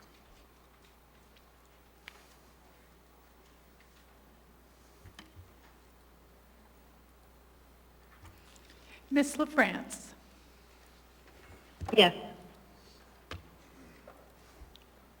On a vote of 12 to 0, AR 2022-326 has passed the body. Next, we have item 14C, AO 2022-101, an ordinance of the Municipality of Anchorage authorizing and providing for the issuance of not to exceed $83,307,000 in aggregate principal amount of general obligation general purpose bonds. Waive reading. Thank you. The public hearing on this item is now open.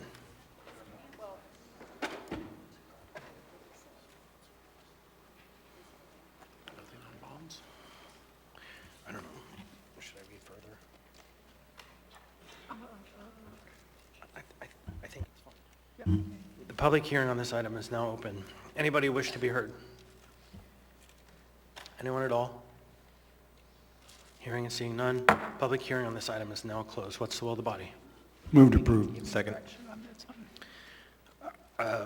Who moved? Peterson? Peterson moved and Vaughn seconded.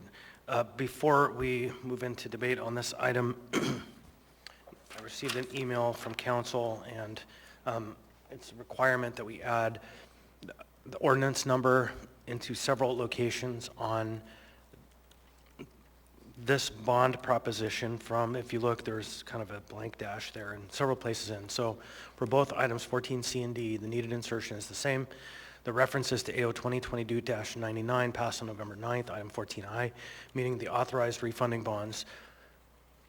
So on this item, there's a blank in the title and in the AO, AM, and C documents. And after consulting with council and finance, I'm directing the clerk to fill in the number 99 so that the phrase reads, Exhibit A of ordinance number 2022-99 in every place it appears throughout the documents with this item.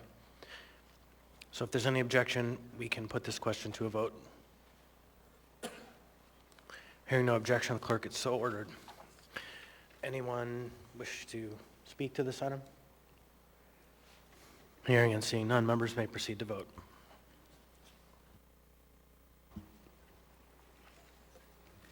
Ms. LaFrance? Yes.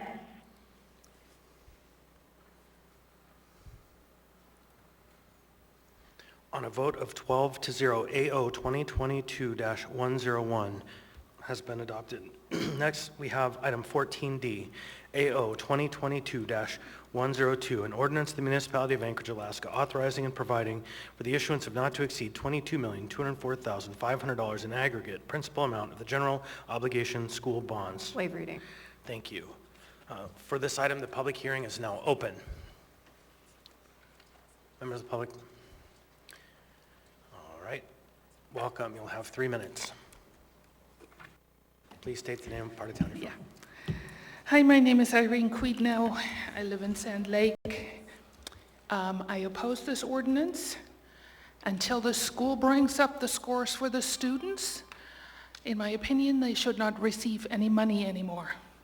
There's no incentive at this point for them to improve the performance of the students, and as long as they get money, there is no incentive. And so I oppose this ordinance unless they improve their performance for the students. The other thing is that the bond for the schools was voted down in the election in April, and now they're trying to get money this way. Like I said, I'm against this. Thank you. Thank you. Anyone else? Seeing, hearing none, public hearing on this item is now closed. What's the will of the body? Move to approve. Second. Moved by Ms. Zalatal, seconded by Mr. Peterson.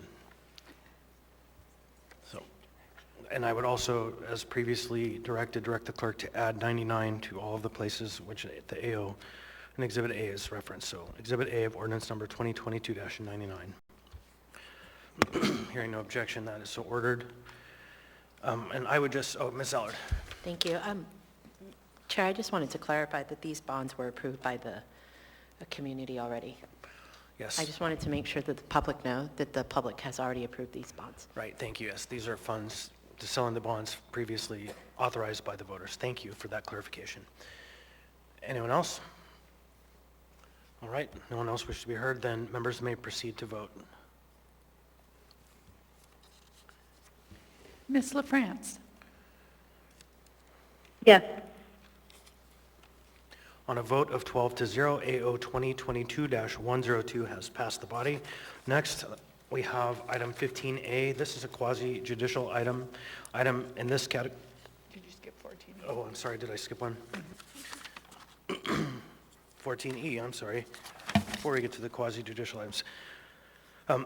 Sorry, it is the intent of the leadership to continue this public hearing on this item to December 6th, but before that, we'll read it and open the public hearing. AO 2022-98, an omnibus ordinance, the Anchorage Municipal Assembly, amending and updating Anchorage Municipal Title 28, Municipal Code Title 28 elections. Public hearing on this item is now open. Thank you.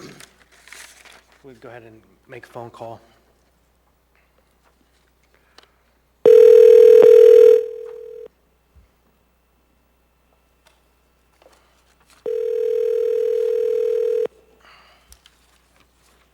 Hello? Hello, Ms. Allegreza. We are taking testimony on AO 2022-98. You've asked to be in the queue. You have 3 minutes. Please state. Okay, sorry, I was listening online. I just need to mute it. I'm getting some feedback. I apologize. My name is Francesca Allegreza, and let's see, this is 2022-98 about the elections. And I am concerned about, let's see what page that was. Sorry, I thought this was going to be at like 11 p.m. like usual. With the 24/7 live stream, it has some verbiage changing it to our, I believe it says our best efforts. And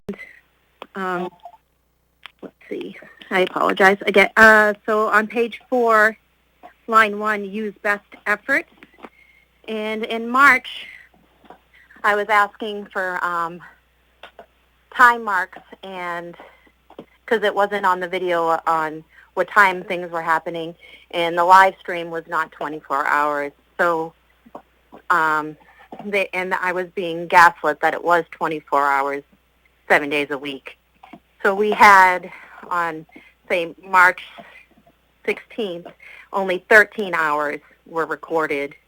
On March 17th, only 21 hours were recorded. And on the 18th, only 9. And then on the 19th, there were 0 hours. The 20th, there were 0 hours. The 21st, there was 21 hours. So I'm really concerned with our best efforts will be. And I'm still also concerned that there, as far as I know, that there isn't a camera on the back bay door. And when it is busy, ballots are coming in through that door, and there isn't a camera. So I'm very concerned about the integrity and the transparency when saying use best efforts when we had already decided that it would be 24 hours, 7 days a week, and that is not happening. I believe at this point it was still 5 minutes that isn't recorded when they updated it with the IT department, but I'm very concerned that with this verbiage added that it won't even be close to 24 hours, 7 days a week. So I would like that removed and to continue with the 24/7 live stream. Thank you. Thank you for your testimony. Anyone else wish to be heard on this item? Okay, so I would ask the body for a motion to continue the public hearing to the meeting of December the 6th. So moved. Second. Moved by Ms. Salatal, seconded by Mr. Peterson. Anyone wish to speak to the motion? Hearing and seeing none, members may proceed to vote.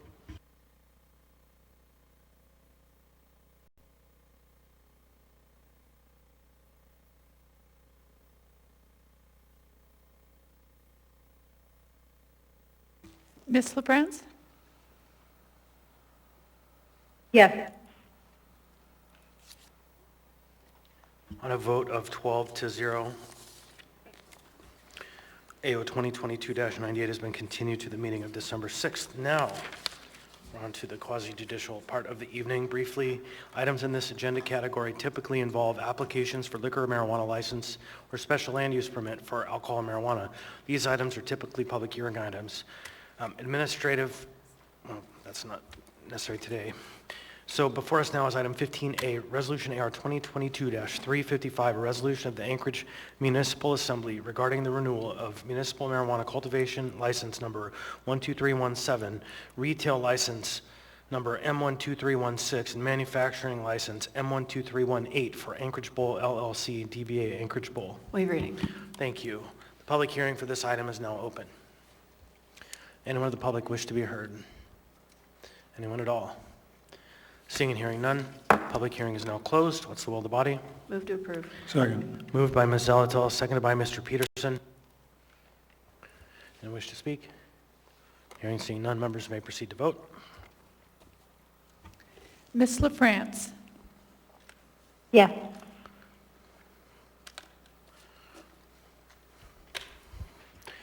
AR 2022-355 has passed the body with a vote of 12-0. Next, we'll roll back up the agenda to item 11A.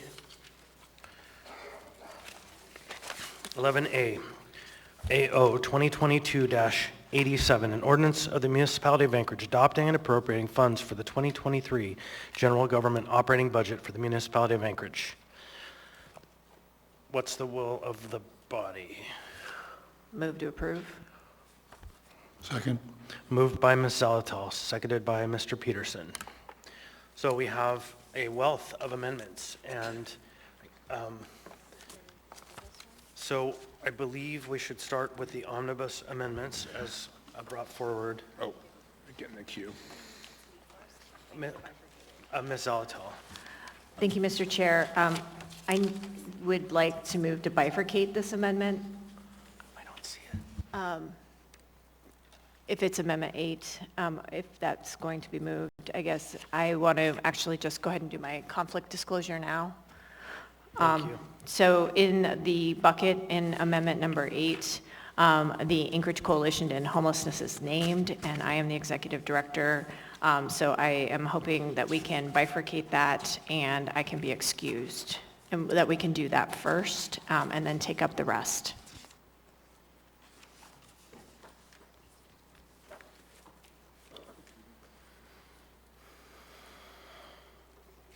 Mr. Chair, could we go to Ms. Camacho, perhaps? Ms. Camacho. Thank you. I would like to point out that in the omnibus, number 8 for the alcohol tax does not include the appropriation to the Anchorage Coalition to End Homelessness.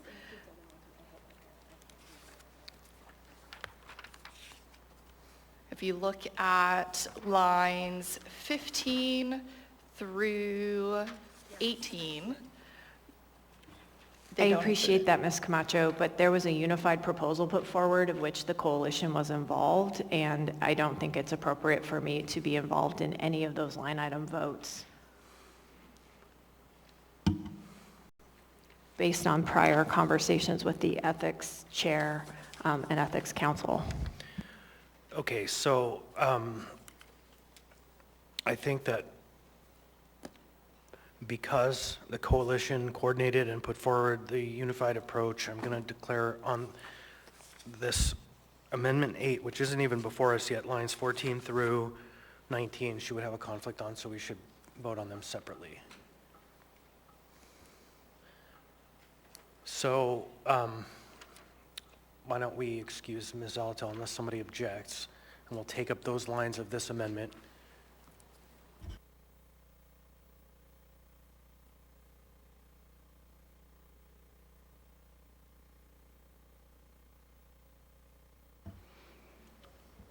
Yeah, so I would ask for a motion to bifurcate lines 14 through 19 of Amendment 8. So moved. Second. Moved by Mr. Rivera, seconded by Ms. Quinn-Davidson. Is there any objection? Hearing seen none, the item... Okay. Okay, members may proceed to vote. A motion to bifurcate. Ms. LaFrance, on the motion to bifurcate. Yes.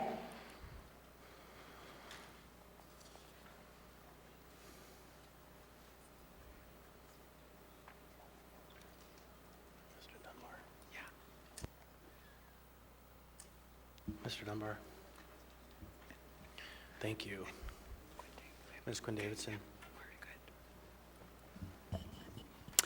Move Amendment 8.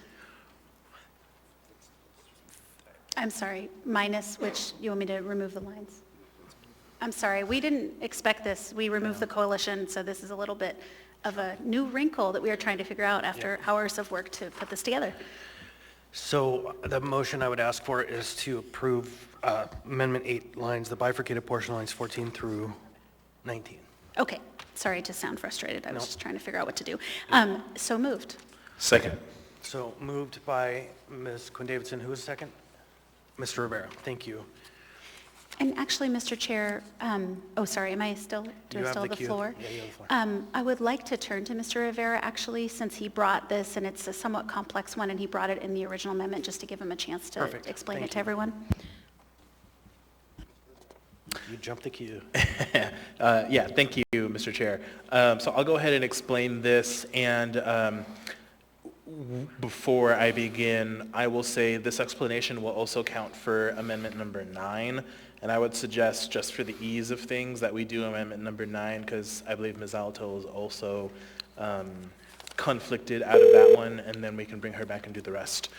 So focusing on Amendment 8, though, so this amendment was put forward by providers in the community as a really forward-thinking way for us to systematically approve the way we fund shelter in the municipality. To taking this back to its basics, this funding helps the municipality to fulfill some of its obligations within the Anchored Home Plan, which is the currently adopted community plan to end homelessness. That plan lays out our responsibility to ensure adequate shelter. And as we all know, shelter has been primarily funded outside of the municipality. We as a city spent no money for decades supporting this basic safety net in our community. It wasn't until 2018 and beyond that we seriously began looking at ways we can support shelter. So this amendment continues that direction and leadership from this assembly to ensure that we have an adequate safety net that can meet the needs of our community.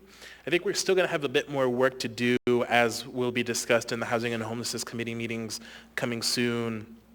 But this amendment expands and provides stable funding for the system that we have in place. And I just want to reiterate that stable funding is really critical for the system that we have in place.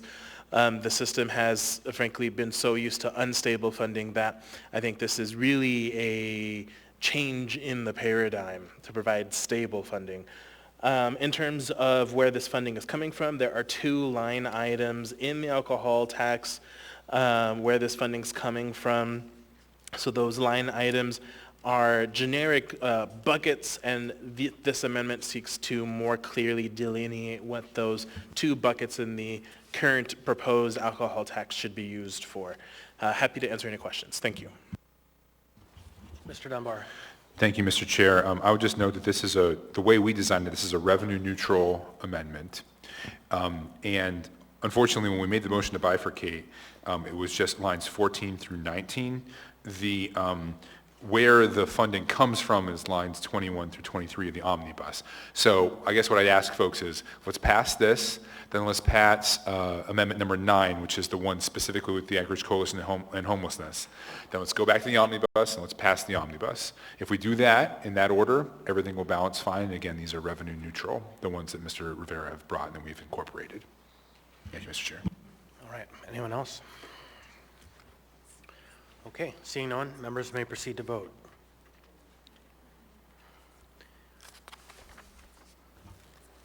Ms. LaFrance, on lines 14 through 19. Yes.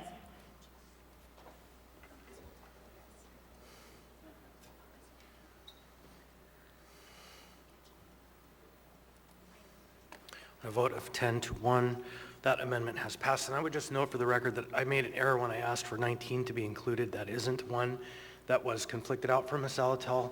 So if some future action comes up that we need to be clear, the library one was not part of that homeless array, but we've dealt with it. So next I would ask for a motion for amendment number 9. So moved. Second. So moved by Mr. Dunbar. Amendment number 9? Yes. Or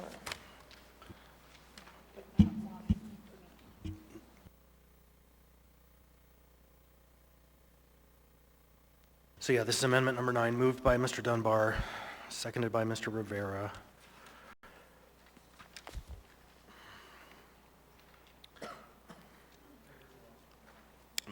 Who would like to speak to this item? Mr. Chair, same rationale as the previous amendment. It's all part of the same package. Thank you. All right. Anyone else? Hearing seeing none, members may proceed to vote on amendment number 9. Ms. LaFrance. Yes.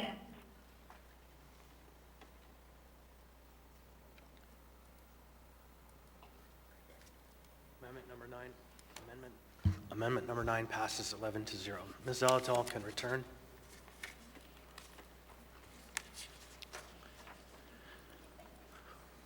Thank Chair, you. can I have a point of information, please? Sure. For whatever reason, I couldn't find Amendment 9. Can you please? It's in the big, thick packet. I'm trying to, am I on the right one? Yeah, hold on.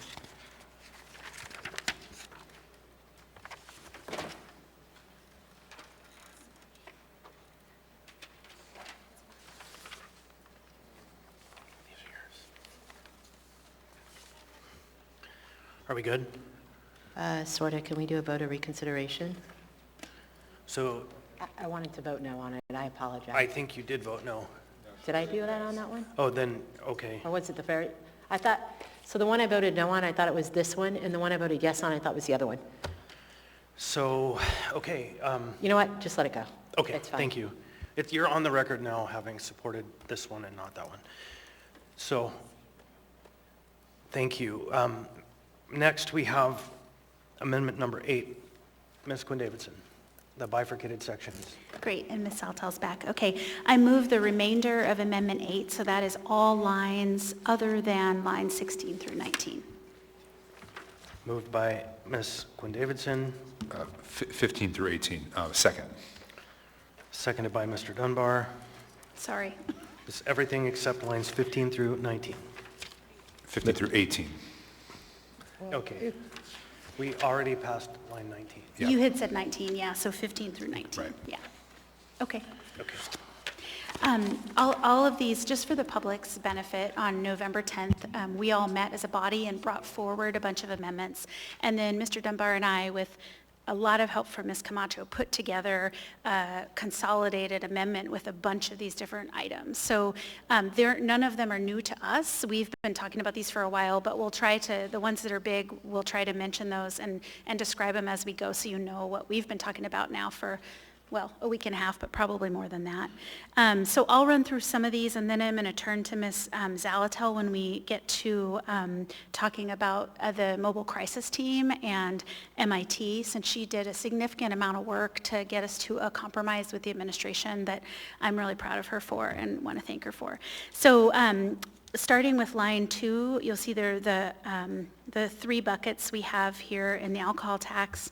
Line 2 would add $50,000 for outreach and education surrounding the alcohol tax. This year we started an education and feedback collecting campaign, and the idea is to make sure we're hearing from the public about what's important with respect to the alcohol tax, and also that we're educating folks about how we're putting their public dollars to good use and consistent with the ballot language that was passed and created the alcohol tax. So this effort is ongoing, and we hope to continue it next year with the end product, hopefully being information at bars and restaurants about the tax and the services provided from that tax. Line 3 is a technical assistance for $150,000. The idea here, and I worked with the Theory of Change group, which was around at the beginning of the alcohol tax to try to make sure that it was equitably distributed and that we were reaching all kinds of folks in the community. And the idea with this is that it would provide support to organizations applying for alcohol tax funding, and particularly small organizations. It would provide funding to do outreach and to potential applicants who otherwise might not be aware of the funding, and to support their good work, for instance, tackling domestic violence or child abuse. And the end result would be a more equitable distribution of the alcohol tax funding to a number of providers, rather than just maybe the typical organizations who already know how to access muni funding. The next line is strategic planning. I think for those of you who have been around a bit and seen some of these meetings, we've been spending quite a bit of our alcohol tax dollars on homelessness-related items. That makes a lot of sense because it's an important issue in our community, and often we have emergencies, and the alcohol tax has been a good source of funding for some of those emergencies. But while we're dealing with emergencies, we also want to make sure we're looking forward and we're doing prevention work, and we're focusing on early education or on prevention of domestic violence, sexual assault, child abuse. And most of all, we just want to make sure we have a strategic vision for what the alcohol tax is, how to make sure to be consistent with the will of the voters who pass that alcohol tax, and for all of us who pay it, me included. So the point here is to contract out someone to do that strategic planning effort to make sure that we're spending the alcohol tax dollars in the most fair way and consistent with the voter language. Okay. For the next item, I'd like Ms. Zalatel to talk about it. A lot of the public who wrote into us were interested about the mobile crisis team and about mental health resources in general. So if it's okay with you, Mr. Chair, I might ask her to speak to that. One second. Are you prepared? Yes, thank you, Mr. Chair. Thank you, Ms. Quinn-Davidson. So in looking at the original proposed budget, the administration had proposed to fund a mobile intervention service, which for those of you who don't know is a police officer and a clinician 24/7. And that's part of what's needed. But the other big piece that's needed is the work that the Assembly had already done with the Mobile Crisis Team. And the Mobile Crisis Team is a EMT first responder with a mental health clinician. And trying to find a way forward to make sure both of these things could happen was really important because we have, a single MIT officer and clinician in the police department right now, but that's not keeping up with capacity. And we have a funded mobile crisis team, but that hasn't been implemented at 24/7, and that's not keeping up with the demand. And so working with Ms. Demboski, Ms. Christensen in the municipal attorney's office, the deputy municipal manager, we found a way forward. And the way forward is to have both. If we look at a crisis now response model that's being, this is what's being deployed around the country as the best practice. And our neighbors to the north, Fairbanks, actually have a really great model in process where they use basically a spectrum of services depending on the needs of the call. And so what we're hoping to do here for a year is to have the mobile crisis team 24/7 as the Assembly intended, and then for a year, pilot adding the 24/7 police response through the mobile intervention team, getting data to find out what are the calls, what is the response most likely going out, so that there's always a response that involves a clinician as it's appropriate. So this moves those funds to make that a reality. Previously, there had been some labor concerns about getting clinicians, particularly the follow-up we want to do with folks after we talk with them in an emergency situation. So we made sure that all of the positions for clinicians and social workers are executive positions, which should take care of some of the labor issues. And then what you'll see here in the mobile crisis team is it's 2 EMTs. Usually AFD uses EMT firefighters, but we have a shortage of firefighters. So what we hope to do is work collaboratively with the administration, get EMT positions classified so that we aren't taking away from the much needed fighters who are needed on apparatus and doing those jobs so that we can move forward with this model. Thank you. Thank you, Mr. Dunbar. Thank you, Mr. Chair. So another point on this. The last year when we did this omnibus, there was a lot of interaction between the alcohol tax and the alcohol tax budget amendment and the general government budget amendment.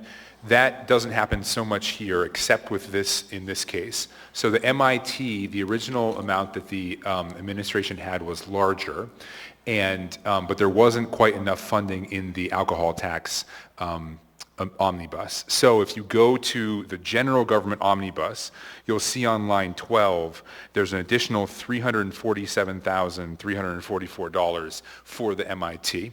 And again, the intention is to fully fund the MIT as the administration asked for, but also fund the MCT in this hybrid model. And so some of the funding is here and some of the funding is in the general government omnibus. Thank you, Mr. Chair. All right, Ms. Quinn-Davidson.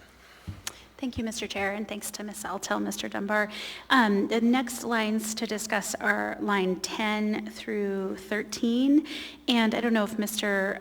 Volland or Ms. Altel wants to say anything, but just to start it out, one thing that was important to Ms. Altel was we currently have sort of 3 buckets that we refer to for the alcohol tax. Homelessness and mental health substance abuse is one, first responders is another, and then early education, prevention programs around domestic violence, child abuse, and sexual assault.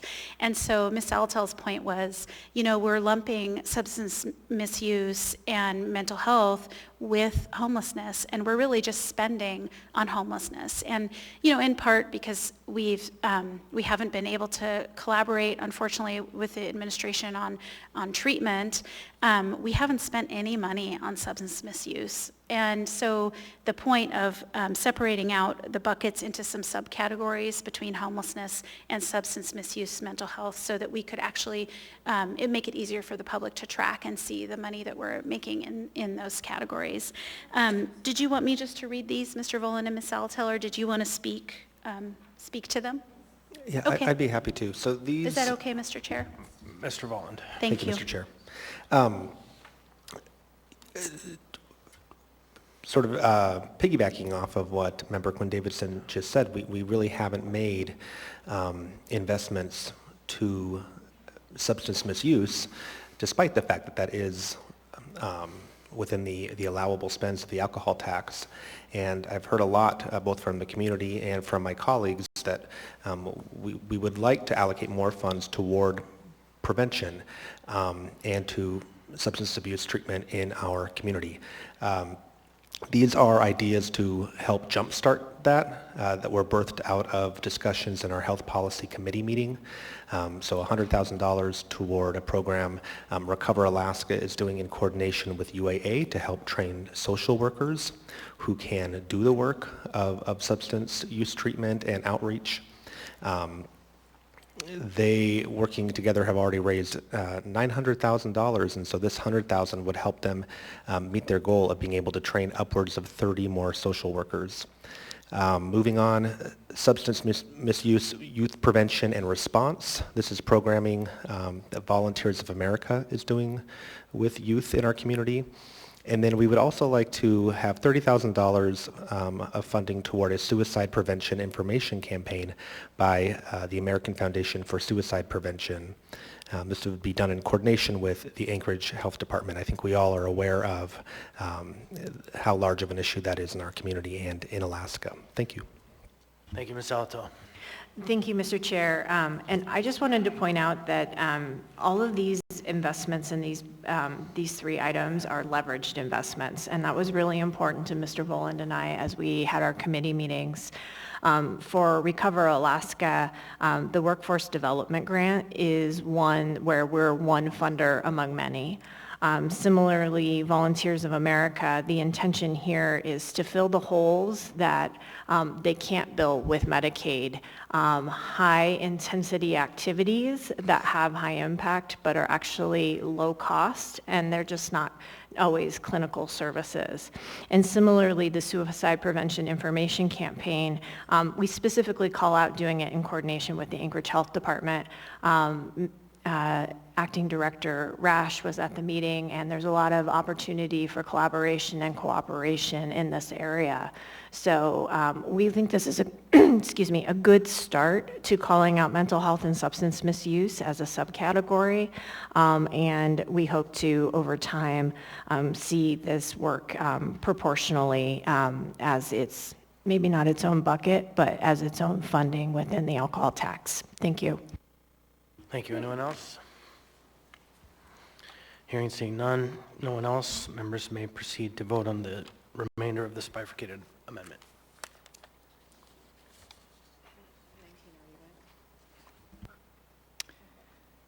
Ms. LaFrance? Yes.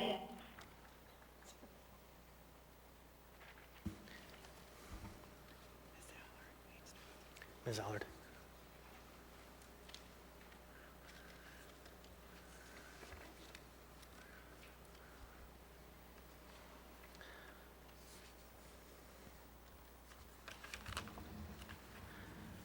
So, for the members of the public, we don't get the benefit of being able to vote I abstain. You have to vote yes or no. Sometimes that's hard. I said just to the members of the public, we don't get the benefit of abstaining. We have to vote yes or no, and sometimes that's tough. Okay. Mr. Chair, I'm in the That queue. item passes 12-0. Mr. Dunbar, so Amendment 8 and Amendment 8 is bifurcated, passed. Mr. Dunbar. So that was Amendment 8 to the alcohol tax budget. Yeah. So I now move Amendment 8, Dunbar, Quinn Davidson, Amendment 8 to the general government operating budget. Second. It's on page 17 of your packet.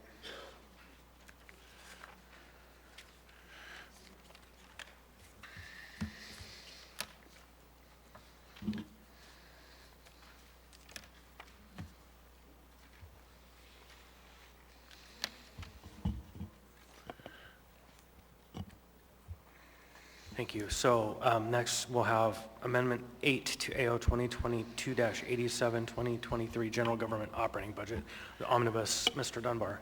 Thank you, Mr. Chair, and I'll try not to repeat some of the things Did we move in second? Yes, Okay. we did. Who was the mover? I was the mover and Ms. Quinn Davidson was the seconder. Thank you. I'll try not to repeat some of the things Ms. Quinn Davidson said. These amendments were brought by our colleagues at the work session a couple of weeks ago, and most of them have been integrated here. I'm going to quickly run through them, and then if folks want to speak more on their amendment, I welcome that. Ms. Quinn Davidson and I also have an amendment to this amendment that we will be putting forward after that. So very quickly, this includes an annual grant to the Anchorage Library Foundation. It includes 3 new full-time positions at AFD, and I'll note for Ms. Allard and Mr. Solt that we did put back in the investigator that you had asked about. And Mr. Cross. was Oh, the and Mr. sponsors. Cross, yep. Snow hauling and plowing is one of the largest changes and one of the largest priorities for me and Ms. Quinn Davidson. This includes $500,000 specifically appropriated to clearing sidewalks. We have heard over and over from our colleagues, our constituents rather, that we want this to be a walkable city. And when we're using the sidewalks as snow storage, we need additional funding for haul-outs and for clearance of the pedestrian facilities. And I'll also note, as the other members that work on AMATs know, we are hopefully going to be next year getting some additional equipment through the AMATs process specifically for clearing sidewalks. Very quickly, we have a small increase to the senior center.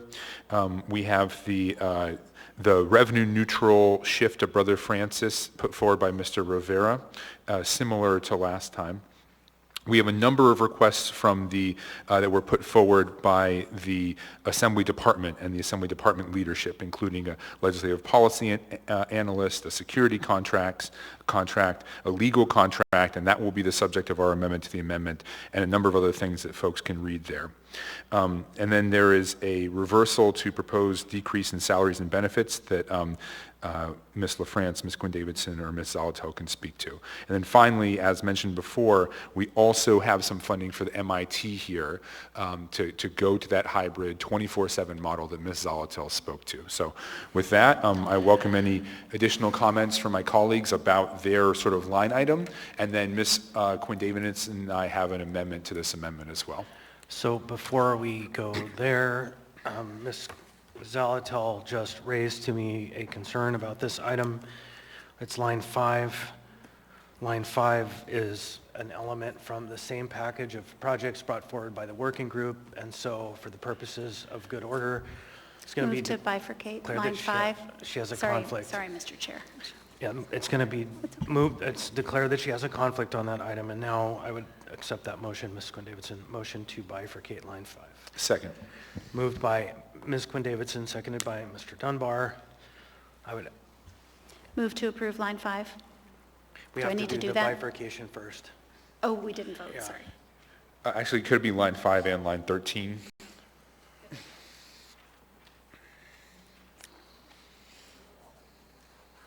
Yeah, let's go ahead and include line 13.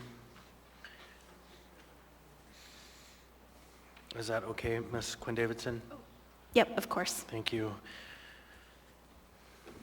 The motion is to bifurcate lines 5 and 13. Members may proceed to vote. Ms. LaFrance, on the bifurcation, Yes.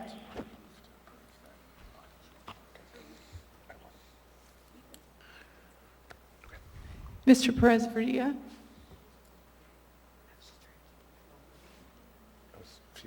he's not here. Where's Cameron?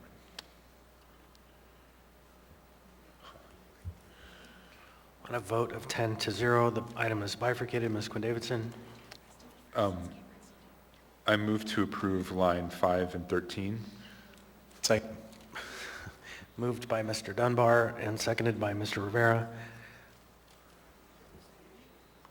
Anybody wish to speak? Just sorry.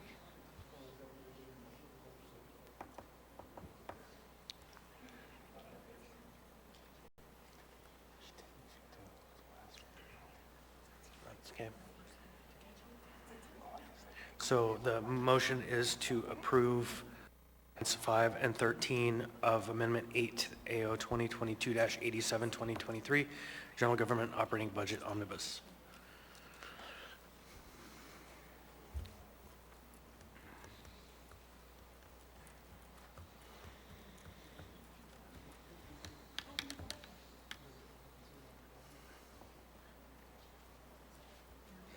Chair, are we voting online?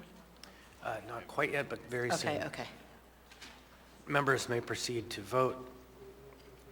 The vote is the motion to approve lines 5 and 13 as bifurcated. Yes.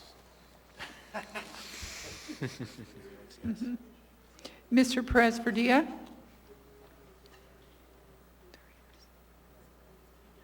I vote yes, thank you. Ms. LaFrance? Yes. On a vote of 9-2, lines 5 and 13 have passed. Ms. Zalatel can return. Mr. Chair, Yes.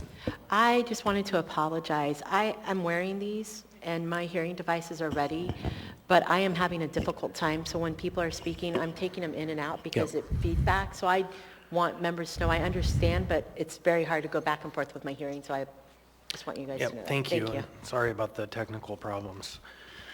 So now before us, we have the remainder of Amendment 8 to AO 2022-87, 2023 General Government Operating Budget. Ms.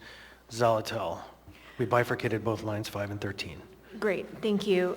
So I wanted to speak to line 11 a little bit. So there was a proposed decrease to salary and benefits within the health department, and that was due to there have been vacancies in the health department, and the idea is that maybe there would be some cost savings based on the qualifications of people who would be hired. And in having a conversation with Ms. LaFrance and Ms. Quinn Davidson, we really want to keep the health department with as many resources as possible.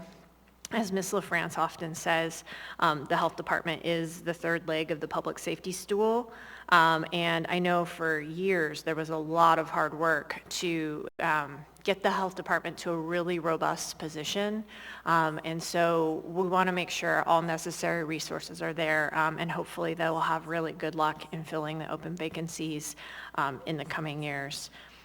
Second, on line 1, the Anchorage Library Foundation, this is a pass-through funding from the library into the Anchorage Library Foundation so that they can have someone work to leverage funding opportunities that bring in way more than this. It is a lot like the Parks Foundation, and that setup. So I'm really happy to see this amendment in here, and I think it will benefit the library greatly. Thank you. Thank you. Next is Ms. Quinn Davidson. Thank you, Mr. Chair, and thanks to Ms. Zalatel for speaking to line 11.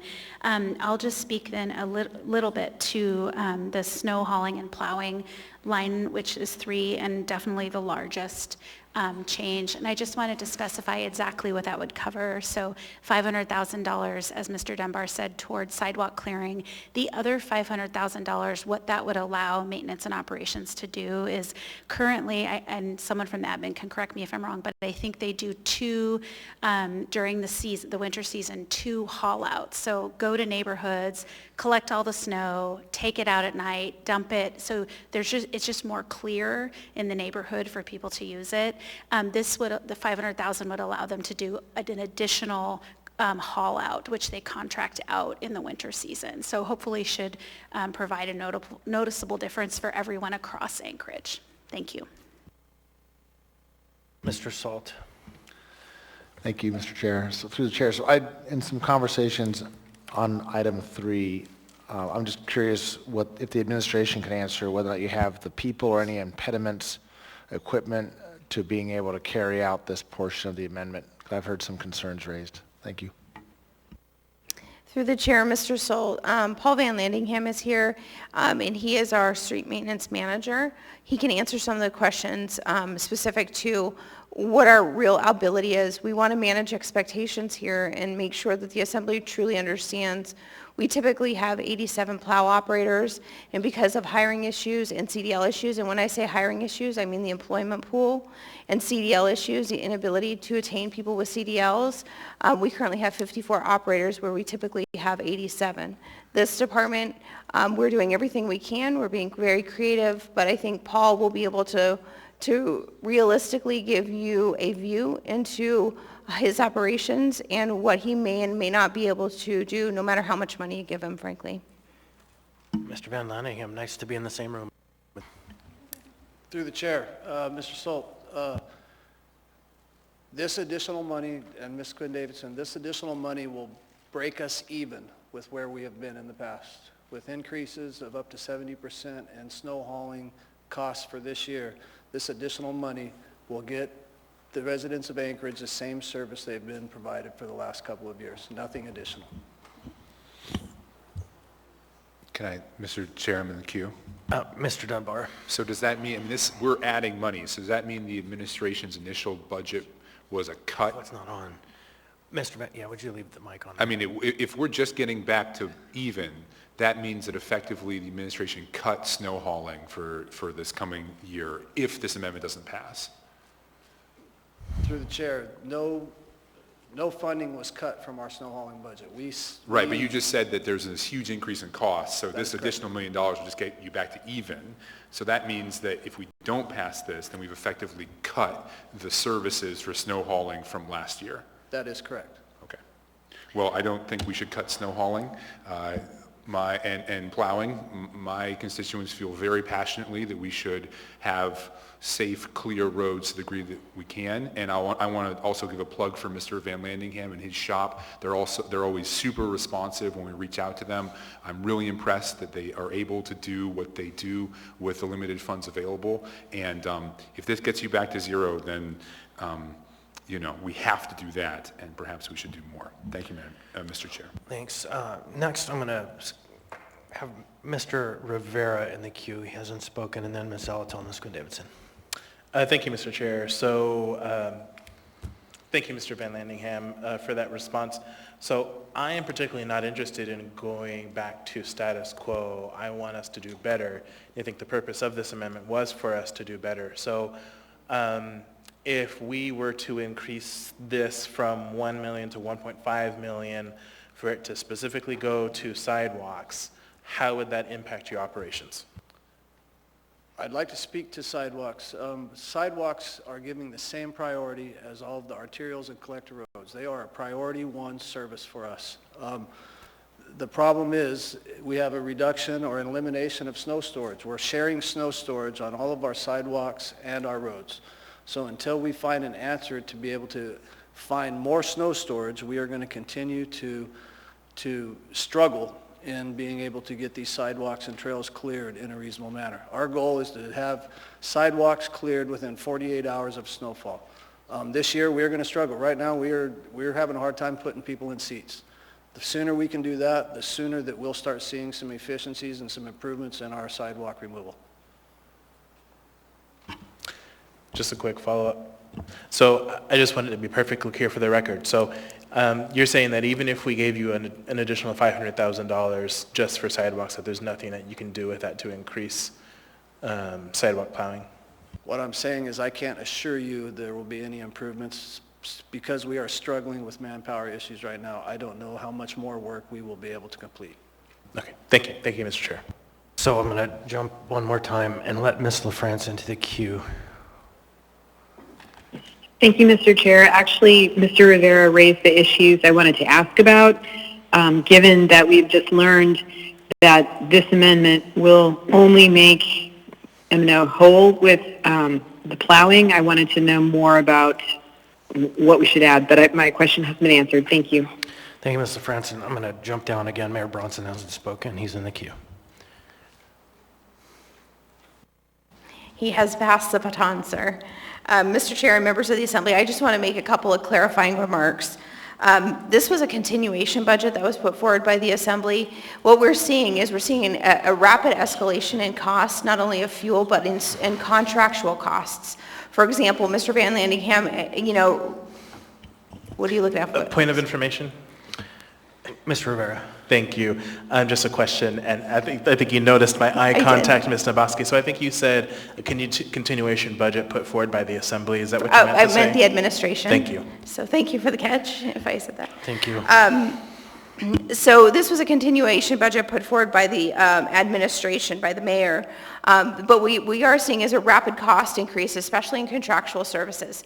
So some of these, whether it is snow haulers that we've had on multi-year contracts, as those contracts have come up, we're seeing a massive escalation in the cost that has cost us year over year when we enter into these new contracts. We saw it in paratransit, we saw it over at the transit department, and so this is, the reality is what we're dealing with is a new economic environment where things are costing more and we don't have as much staff.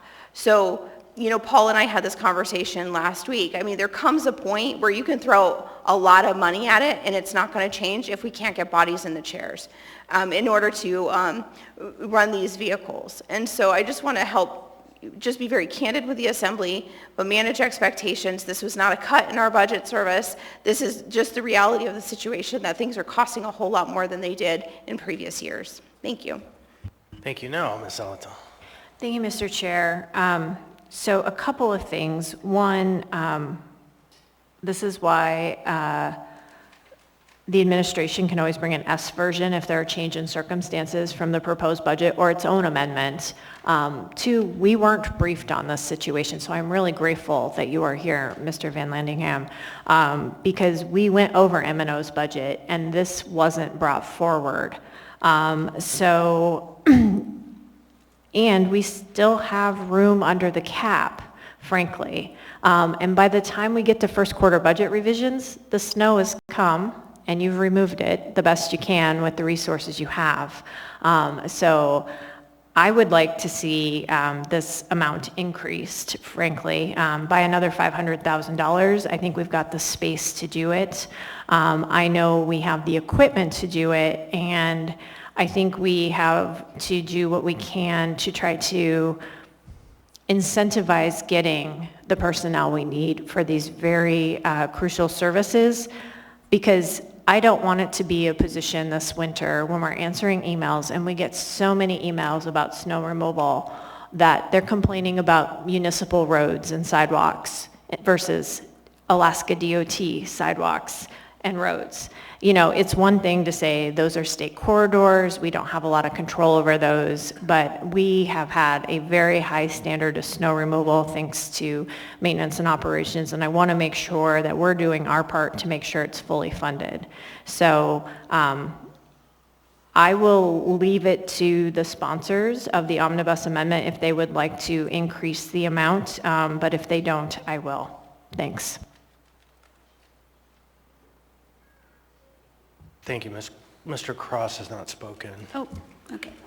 Thank you. I just wanted to state that what I heard is that even if you threw more money at the problem, without an adequate snow storage or additional storage, they're limited on what you can do. You can only put so many rocks in the back of a pickup truck before they start filling out. You can try to spend more money on more rocks, but I mean, ultimately it's a capacity issue. I guess we should probably be looking at what we can do to come up with other I-1 land or other land that we're sitting on, or whether that's what we have resources available between Heritage Land Bank, or what are we just sitting on out there that we can turn into snow storage.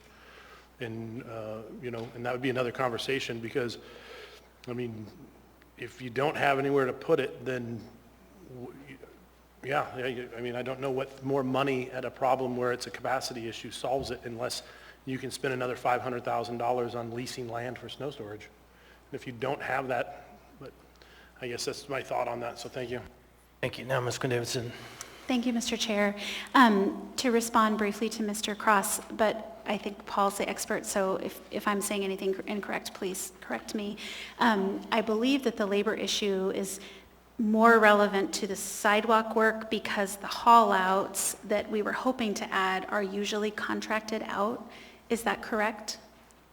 We use, through the chair, we use contract services to haul the snow. Our forces, along with the dump trucks, haul the snow out. It's not a permanent place for snow storage. It is the temporary snow storage along the rights-of-ways that cause us problem. That's the delay, is we get snowfall back to back to back. We see restrictions in our sidewalks before we can get in there and haul out. Right now, we have room to dispose of the snow in some of our snow sites. It's getting there quick enough and fast enough to haul it away from the rights-of-ways. Thank you. And can I ask you another question, which is, if we were to add, say, my understanding is the general, like a haul out for all of Anchorage, if you're contracting it out, is about $400,000 to $500,000. Is that accurate? Is that the right number to be working with? That's hard to say. It depends on the quantities that we're dealing with. You know, the time of the year, the quantities, the temperatures, there's all kinds of variables that go into that. But on average, it's a $500,000 to $700,000 operation. So if we were to add $500,000, that would allow you to hopefully, even with some labor challenges, to be able to contract out additional hauling work and get some snow more often cleared out of neighborhoods. Theoretically, yes. Okay, and then, so I think we'll probably do that momentarily, but one other question, or I guess comment, is I know that when we put the $500,000, it said specifically for sidewalks, that can be hard for you guys because you're just trying to get to whatever you need to get to first. I think the idea there was, we just hear that from, you know, you hear it too, from people all the time. And so I would support, you know, if you need to give bonuses, or you need to work with the union to increase wages, whatever you need to do to get your labor force up and running, I support you and support that, and I'm sure this whole assembly does, because it's the number one thing we hear about. So just know that, you know, if there's a way to use part of that to put toward making it possible to hire people to do the sidewalk work, please do, and know that you have our support. And with that, I think we'd like to change the amendment to say $1,500,000 for snow plowing on line 3. And I think because we're the mover and seconder, we don't need to do an amendment to the amendment if we both agree. Is that correct, Mr. Chair?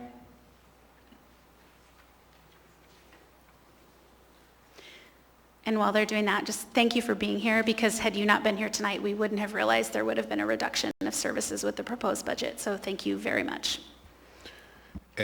Mr. Chair, can I speak briefly to while the clerk resolves that? Yeah. So yeah, my intention is, as the mover and Ms. Quinn Davidson as the seconder, to increase that number to 1.5 million. But I'll speak to what Kevin said. I think it's a good point. You know, maybe it is that leasing some kind of land is what they really need to do, whatever it is. The truth is, the way our budget works, we can try to specify things, and sometimes we get very specific, but $1 million of this is relatively unspecified, and so we're giving Mr. Van Landingham and maintenance operations the flexibility to, you know, if it is a lease that they really need, they could use this funding for that. Or they could use a contracted services, or they could pay bonuses. You know, it's sort of, we kind of give them money in these sort of buckets, and they decide what to do with it in general. And that's certainly I want to echo what my colleague said. Snow removal, the department does a great job. We are trying to increase their budget. We understand that there are certain things they might not be able to accomplish, but we want to give them the resources to do so. And frankly, we'd rather give them too much than too little, because we can always come back at first quarter budget revision and repurpose that money for something else. But it's just crucial that snow removal in the next 4 or 5 months doesn't run out of funds, in my opinion. All right, so a couple of things. One, do you have a proposed revenue source for the 500,000? Yes, it would be the unspent under the cap. So it's right now 1.8 million. So we have an additional, that's the additional taxing capacity, so 500,000 of that. I'll also note for my colleagues that we actually have an amendment that was just distributed to you that happens to save $500,000. I think you should wait until that amendment comes up. Yeah, no, I know, and that's not what we're using. I wouldn't count on that money. I'm not using that, but I'm just trying to save money, but right now we can use it under the cap.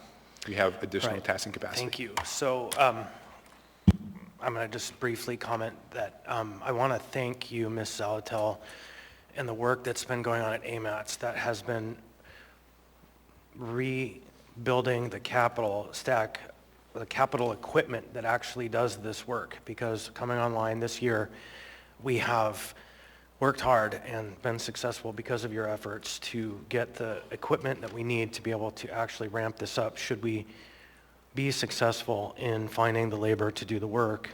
And I would dispel any myth that we could simply lease land to create a snow dump. If you spend enough time around Title 21 and the environmental concerns related to snow storage, you would know that it's not a simple act of getting a lease. It is a highly complex and controversial process to dedicate land to snow storage. And so I would dispel that myth here and now that just on a whim we could do that. But otherwise, I think it's a good amendment. Hearing and seeing none, members may proceed to vote. No. So we don't need to vote. We changed it without a vote. On the amendment? And I have an amendment to this amendment. Okay. Yeah. So I move Quinn Davidson Dunbar unnumbered amendment to this amendment, which you should all have in front of you. It reduces the legislative legal contracts from both the Assembly and the Mayor's office by $250,000. And hopefully, looks like we lost computer access here. Hopefully a copy of this was emailed to Ms. LaFrance. Is it in our emails? Yes, it's been emailed. In the queue, we have Mr. Constant. Can I speak to this, my amendment, before? Sure, go ahead, Mr. Dunbar. Thank you. So we have seen a little bit of an arms race, I think, right now between the Assembly and the Mayor's office when it comes to contracted legal services. I believe that the Assembly leadership put this in there because the Mayor had increased his legal budget by $250,000, a sort of standalone contract, which hasn't happened at the Mayor's office before. The truth is we have a legal department that primarily serves the Mayor and is appointed by the Mayor, at least the leadership.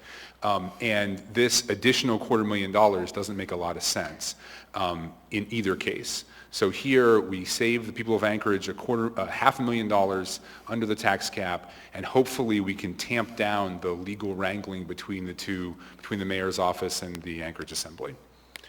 Thank you, Madam Chair. Thank you, Mr. Dunbar. We have Mr. Constant, then Ms. LaFrance, then Mayor Bronson. Thank you. If you've spent any time working with folks from the 7th floor, you'll recognize that we have found ourselves in a position where we are with an acting municipal attorney who used to work in labor, doing a fine job, and yet we have vacancies across the floor. And particularly the last several months, we've lost Mr. Burt and Ruth Botstein, our primary litigators, drafters, and folks who work in particular on issues related to elections and ballot questions. And so for the purposes of the Assembly branch section of this amendment, while we failed obviously to brief the members why it's important, I would note that elections require the utmost accuracy to protect voters' rights, that we know nationally there's been an increase in election-related legal questions, and elections continue to be increasingly contentious. The Assembly partially addressed this by authorizing election observer liaisons in 2021. But even with the liaisons, the municipalities lost legal capacity with the department with 2 key attorneys who advise the elections team on various election matters, including preparing responses to petitions, recalls, ballot questions, etc. The Assembly Counsel's office, even with the addition of new counsel coming on in a month and a half, is maxed. We don't have the capacity in the office of Mr. Gates to do the work of Assembly Counsel and to be counsel for elections and other major concerns. The Assembly needs to fill these gaps in the short term with a contract attorney with the experience in elections, litigation, and appellate law. And so I would speak to my peers that I think we could do with less than $250,000, but we need some funds to ensure the continuity of our elections in a fair, free, and safe manner, and we do that with litigators who are strong. And so I don't support this amendment at this time, and I would ask my peers to provide the election staff with the support that they need to conduct our election in the spring. Thank you, Mr. Constant. Ms. LaFrance. Thank you, Madam Chair, and I was going to speak along the same lines as Mr. Constant. and that, I note that it's regrettable that this amount was viewed as a response, and I apologize as well for not briefing the body on the specific needs for this, and again, just concur with what Mr. Constant said, that there is a gap that needs to be filled, and that is largely in supporting the elections team, and given the departures among the staff of the Department of Law, there is a constraint, and again, given the importance of elections, we need to address that. I think we could go down, as Mr. Constant said, perhaps to 150,000, but we have a duty to ensure that the elections team does have the appropriate level of legal counsel. Elections are just too important. Thank you, Madam Chair. Thank you, Mayor Bronson. Through the chair, Mr. Dunbar, first off, I want to apologize to the body. When I spoke at this at the work session, I probably was very short and probably gave just a one-word answer. So this amount is not just legal services. It also includes payment for our senior policy advisor. There's certain things with boards and commissions that we do pay for, such as events for the Military and Veteran Affairs Commission. And this would also cover a portion of the legislative contract in 2023 for lobbying in Juneau. So I do apologize for probably misrepresenting this at the work session, but this is not solely for legal services. All right, next in the queue, Ms. Zalatel and then Ms. Quinn-Davidson. Okay, Ms. Quinn-Davidson. Thank you, Mr. Chair. And thanks, Mr. Trombley, for that follow-up. I think when we asked in the work session, I can't remember if it was you, but the person responding said it was for expected lawsuits, just to sort of, it made it sound like it was just to have around, and that is unusual. And so describing that better helps. One thing I asked from Ms. Peterson but never received was a chart that showed the percentage increase to various budgets. And so I'm just curious if either Ms. Peterson or you, Mr. Trombley, can tell me how, by what percentage you are proposing increasing the mayor's office budget this year. I hate to interrupt. I am going to ask for a motion to extend the debate by an hour. So moved. Second. Moved by Ms. Quinn-Davidson, seconded by Ms. Zalatel. Hopefully we're done. The Dunbar principle, a ceiling, not a target. But any objection to that motion to extend so we can get this done? Hearing and seeing none, that motion passes. And can I just add, Mr. Chair, it might be that the Assembly's increasing its budget too because we hired a new employee and we have some elections costs. So I'm just wondering if that's, I think that is an increase. And so, yeah, I'm just trying to wrap my brain around it, but I'm okay with going back on this amendment if we get a little more info.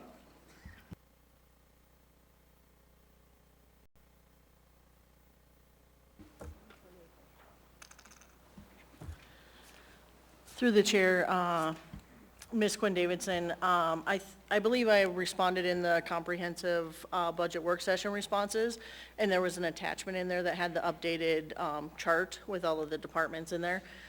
So in total for the mayor's office, with the labor increases included in the non-labor, it was 1.8% for the overall increase to the budget. And then, did you want the other ones, or was that? So you're saying from last year to this year?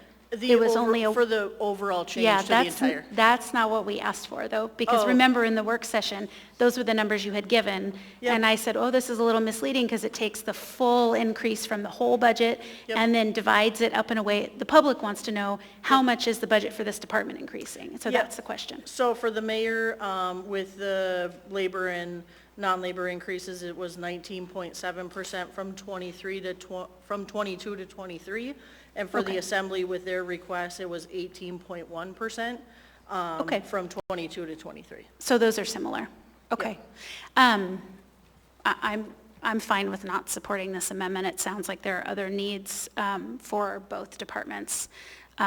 We tried to save some money, but Maybe not. Thank you for that info. So would the mover and seconder rescind the motion? What, Ms., you want? Sorry, Ms. Quinn Davidson, the queue first. No. Or Ms. Zalatel. Thank you.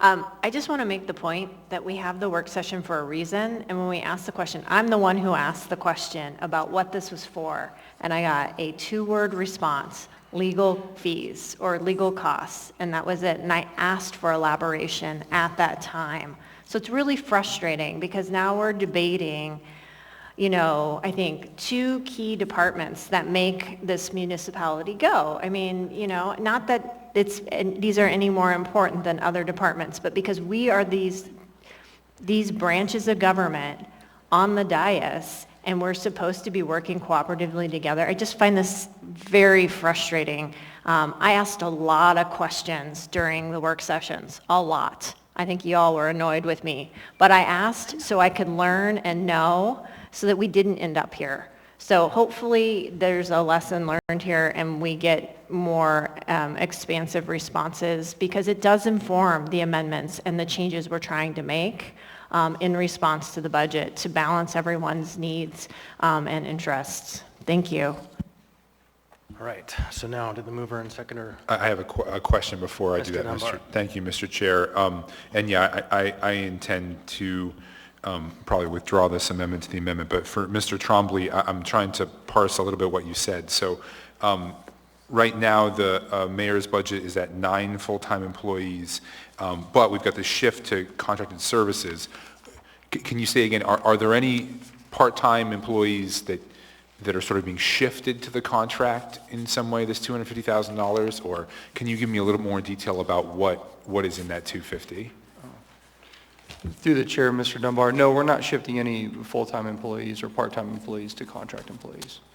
Okay, and you said it was a lobbying contract and then, forgive me, administration of grants, was that right? No, there's a senior policy, through the chair, Mr. Dunbar, there's a senior policy advisor position. We do incur costs for boards and commissions, such as the Military Affairs Commission. If they have events, we'll use contractors for that.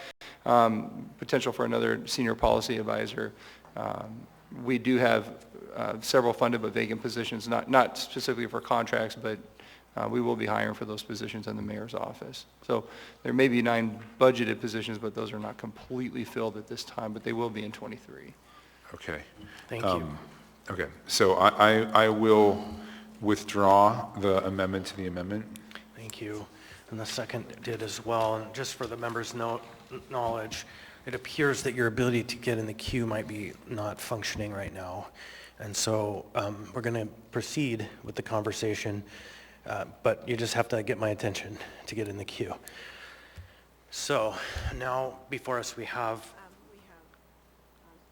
Mr. Trombley.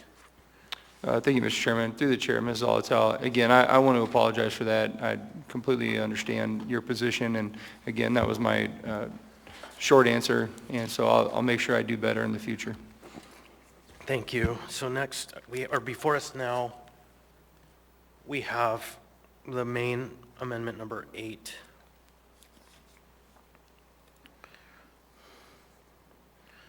As amended. Oh. Okay.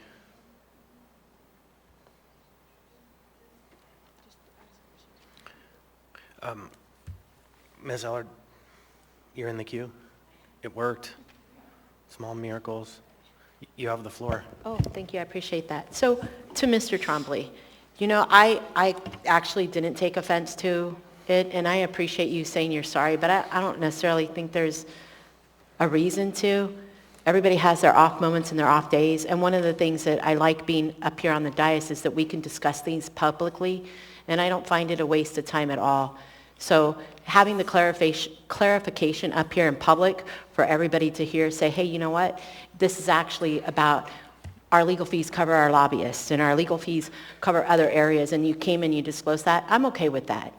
So I understand you're an employee of the municipality, and I don't think you should be lambasted just because. So thank you for participating. Thank you for doing the best that you can. I appreciate it.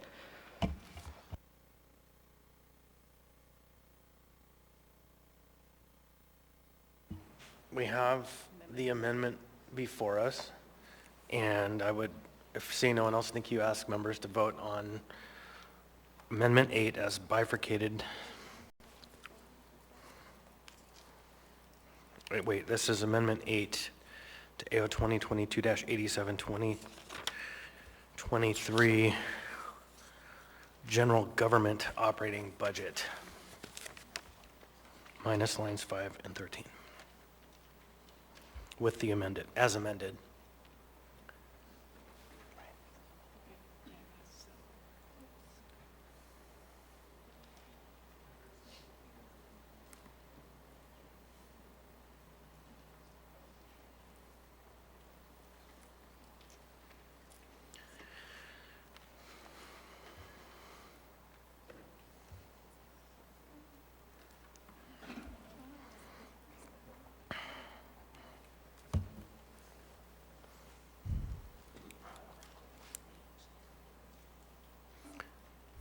We're just working through some slight technical matters.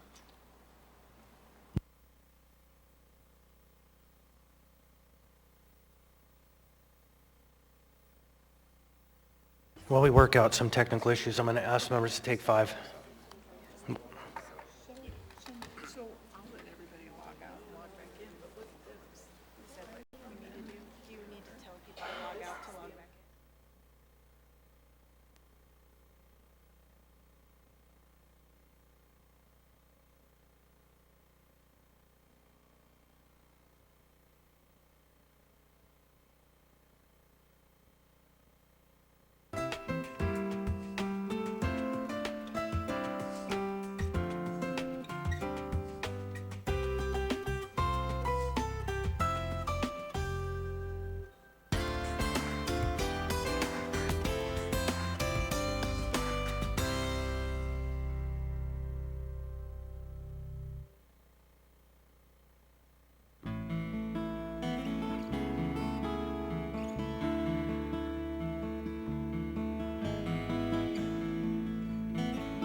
going to, just do it. Yeah. All right, thank you, Mr. Chair. So I would like to make a conforming amendment to authorize the clerk to designate funds for any named entity within our amendments as a grant. Second.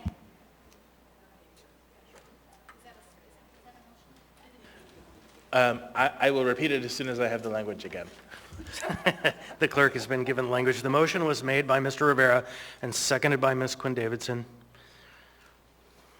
And I'll speak to it, and then I'll try to repeat it. So the reason for this motion is it appears there was a little bit of a legal issue with contracts versus grants. So we're just trying to make it clear to make this all work, that these are all the named entities in our various amendments, which we are passing tonight. They are all grants.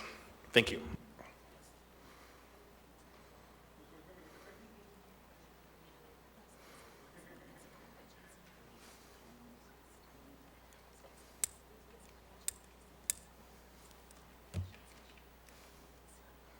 So the clerk is just catching up.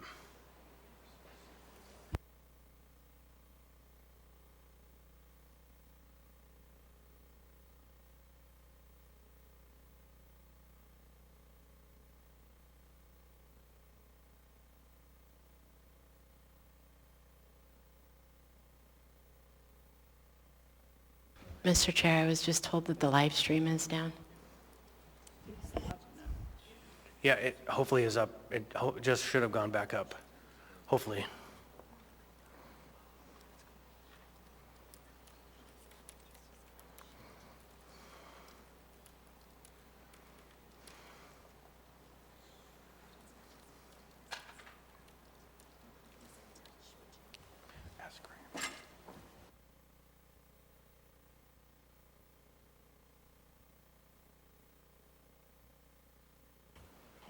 Mr. Chair, may I just repeat the motion? Because I think, yeah, so the motion is a conforming amendment to authorize the clerk to designate funds for any named entity within our amendments as a grant.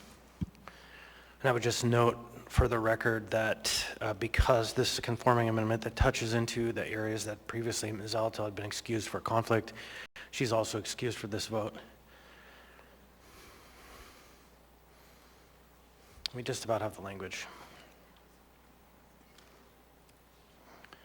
So, anyone wish to speak on this item? Hearing seeing none, members may proceed to vote.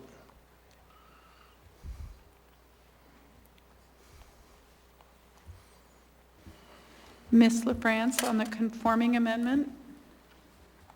Yes.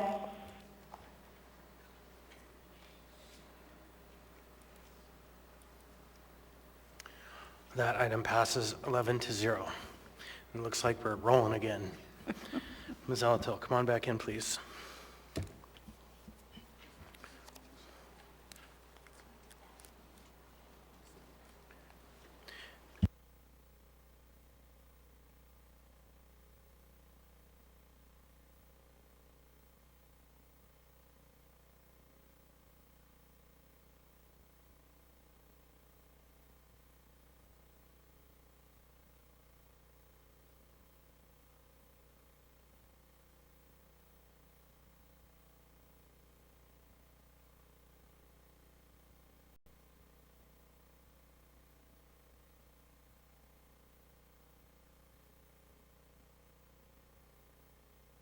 Okay, so now we're skipping back before the motion that we just adopted to allow a conforming amendment, and we're now voting on Amendment 8 to AO 2022-87 as amended for the 2023 General Government Operating Budget Omnibus, except for lines 5 and 13. So this members may proceed to vote.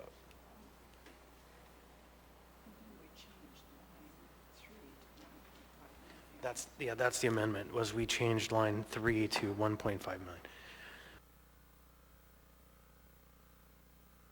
That's right, it wasn't an amendment, it was just a change by the mover and the seconder. So, you ready to Members may proceed to vote. Ms. LaFrance, on amendment Yes. number 8. Thank you.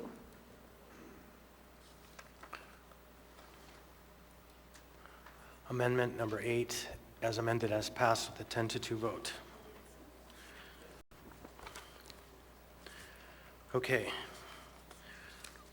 Now where do we start in this packet? Do we go back to the beginning? Amendment 9. Okay, next we have Amendment 9 to AO 2022-87 2023 General Government Operating Budget. And this is being offered by Ms. LaFrance and myself, but I'm chairing. If someone would make a motion to introduce. Move to approve. Move to- Sorry, Ms. LaFrance. Go ahead. You deserve it. Move to approve. Second. Moved by Ms. LaFrance, second by Mr. Rivera. Ms. LaFrance. Thank you, Mr. Chair. And this amendment is for $75,000 to the legislative branch for a housing summit. And this is a continuation of the conversation that we started at the Assembly retreat in the fall of 2022 here, and where we heard from housing developers and community leaders. And we all know that housing, namely the shortage of affordable, attainable housing, is a huge challenge in our community. And the Assembly has been working with the mayor's team, Mr. Trombley, to address some issues. And this money would enable us to hold probably not just one summit, but multiple sessions. And the costs are to cover a contract for a facilitator to design and run the summit, materials for participants, and also an interactive project website. It's difficult to know exactly how much the consultant costs would come in at, but again, this amount is intended to cover multiple sessions, and given the critical need in our community for housing, we think that this is important that we fund these summits so that we can continue to convene people and figure out a path forward. Thank you, Mr. Chair. Thank you, Mr. Rivera. Thank you. I am super excited that Assembly leadership put this amendment forward. As folks may remember, this is one of the things that I strongly advocated for in the Assembly retreat that was held earlier this year, and I really think that this housing summit could provide a catalyst in our community to getting towards that community vision, and I think more importantly, community action. So that is wonderful. Totally will support this because we need this in our community. I do have a question though. So the language in the description seems to imply that the summit will be conducted after the housing market analysis is completed. Am I reading that correctly, or can someone please clarify that? I would jump in briefly to state, it reads to me, this summit will be conducted in tandem with the housing market analysis. Okay, so just to put a fine point on it, so the housing market analysis does not need to be completed. It can be, this summit could be hosted while the market analysis is being completed. At the same time. At the same time. Okay, thank you. I think that's important to clarify because I don't know how long these housing market analyses take, but this is something that I was certainly hoping to at least begin first quarter of next year, because I think there's a lot of great work that we're going to be building up to really be talking about housing in my committee, and hopefully also sort of my counterpart in this is the Community Economic Development Committee. So glad for that clarification. Otherwise, I'm happy to support this. Thank you. Thank you. Ms. Salatel. Thank you, Mr. Chair. I'm happy to see this. I have a couple of concerns about it, but it won't keep me from voting from the amendment. My first is often when we undertake to formally have a conversation about something, all work in the area stops. And we need housing now, we needed housing yesterday, and we will continue to need housing, all types of housing, thousands of units of housing. So I hope this doesn't stop ongoing efforts and conversations to continue to develop housing while we talk about maybe the most strategic way to do that in a variety of sectors. Second, I see here that the Assembly Legislative Offices will oversee the contract for the summit. I hope that this can either land in a committee or possibly the Rules Committee to ensure that the vision of all of the members is effectuated in bringing forward the summit if this is going to be led by the Assembly. I think that's really key. We had such a collaborative conversation at the retreat. I want us to build on that work as a joint body, not just one or two members leading. But I'm really happy to see this move forward. And I also, my third point is there were some really tangible, actionable items out of the retreat that I don't think need to wait for a summit. And so I just, partly that's a heads up. Again, I think the work needs to continue while we can go forward with a planned event that will hopefully create some additional strategic options. Thank you. Thank you, Mr. Cross. Thank you. I support the concept. I just don't think it's going to take $75,000 in order to get builders, realtors, community members, and everybody who has an interest in housing together to come up with an idea of how we save money. I mean, they've been begging us to pay attention to them and for a long time.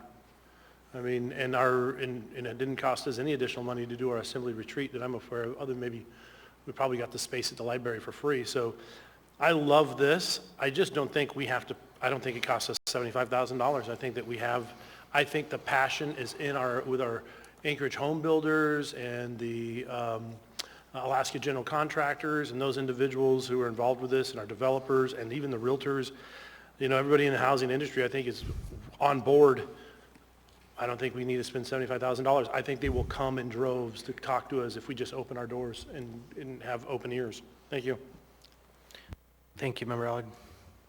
Thank you. I agree with Kevin Cross. I mean, the truth of the matter is you can have a community room for $50 in Eagle River.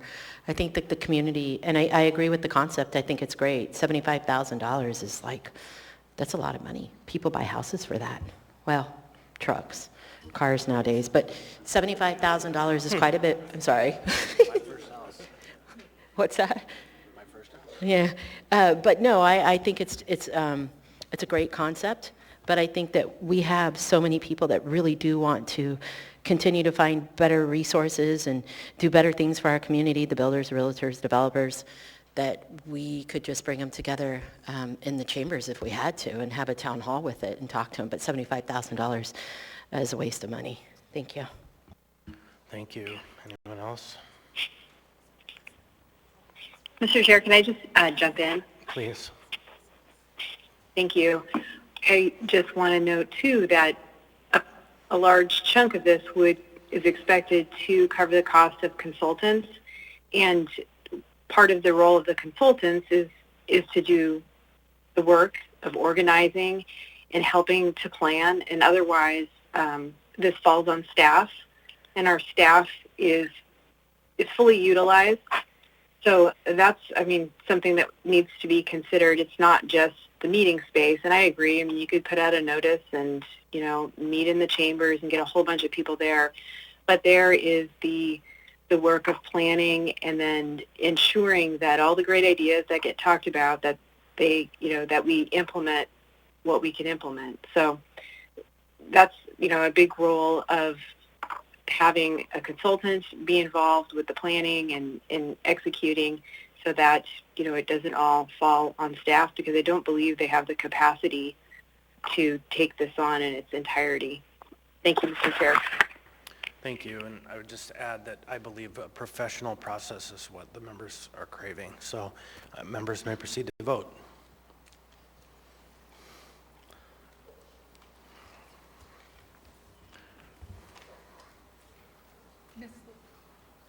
Ms. LaFrance? Yes.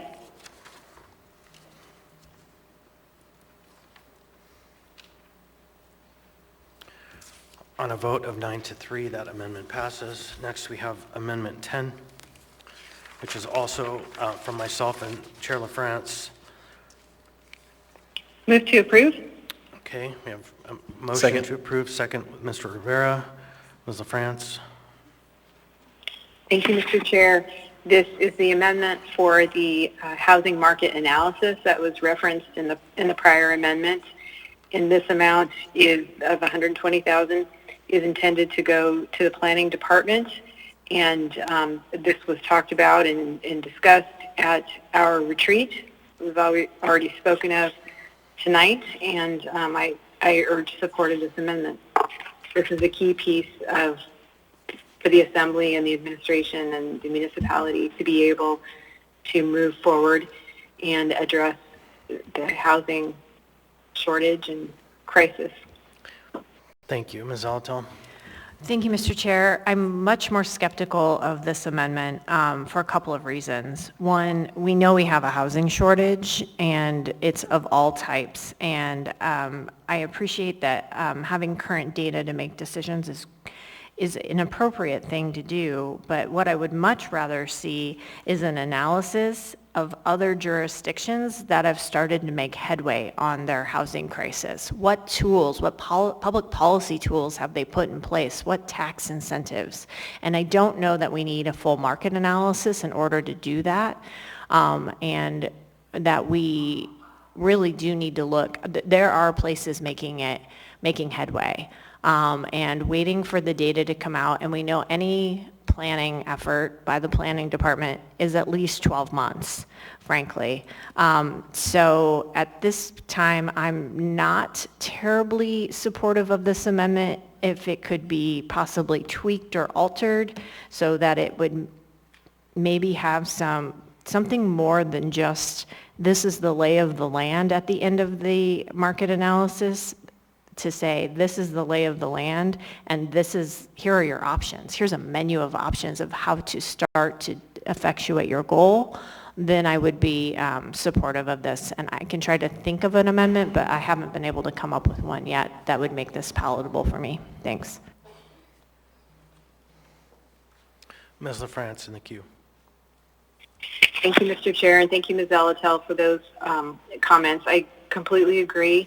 And I think that, the language here could reflect that the intent of doing this analysis and this study is also to identify best practices that have worked in other jurisdictions. I mean, it obviously doesn't say that here, but it ought to, because I know that was some of the discussion we had at the retreat, concerning what is working in other jurisdictions. And I'm not sure how to address the issue you identified with timing. We know that, like you said, planning or plans take a while, and so definitely open to suggestions members may have for how to address that part, and definitely on changing the language to be more inclusive of what you spoke to.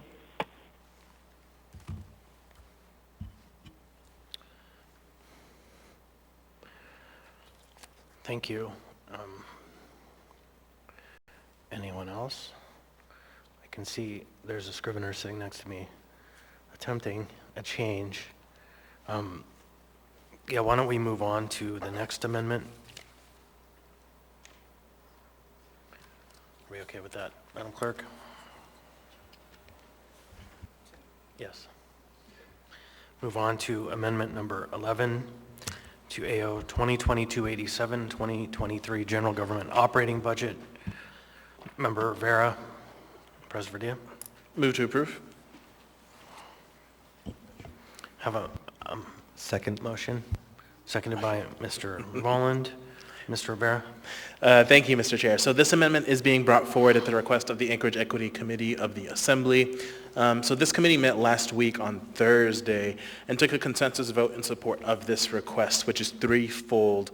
dollars to support committee strategic planning, community engagement, and committee honorarium. So this newly formed committee is really interested in getting off the ground running, and this funding will help them to do just that. I'm particularly interested in investing in this committee because knowing the great group of folks represented on this committee, and it is a great representation of our community, they're going to be pushing us and they're going to be challenging us, both the Assembly and the municipality as a whole, with a lot of ideas and concepts that they bring before us. And frankly, I think it is time for us to be challenged in that way. And so I want to invest in that tension because it is so very much needed if we're going to achieve the goals of equity and inclusion that I know is very near and dear to many of my colleagues on this body. So I urge my colleagues to support this amendment.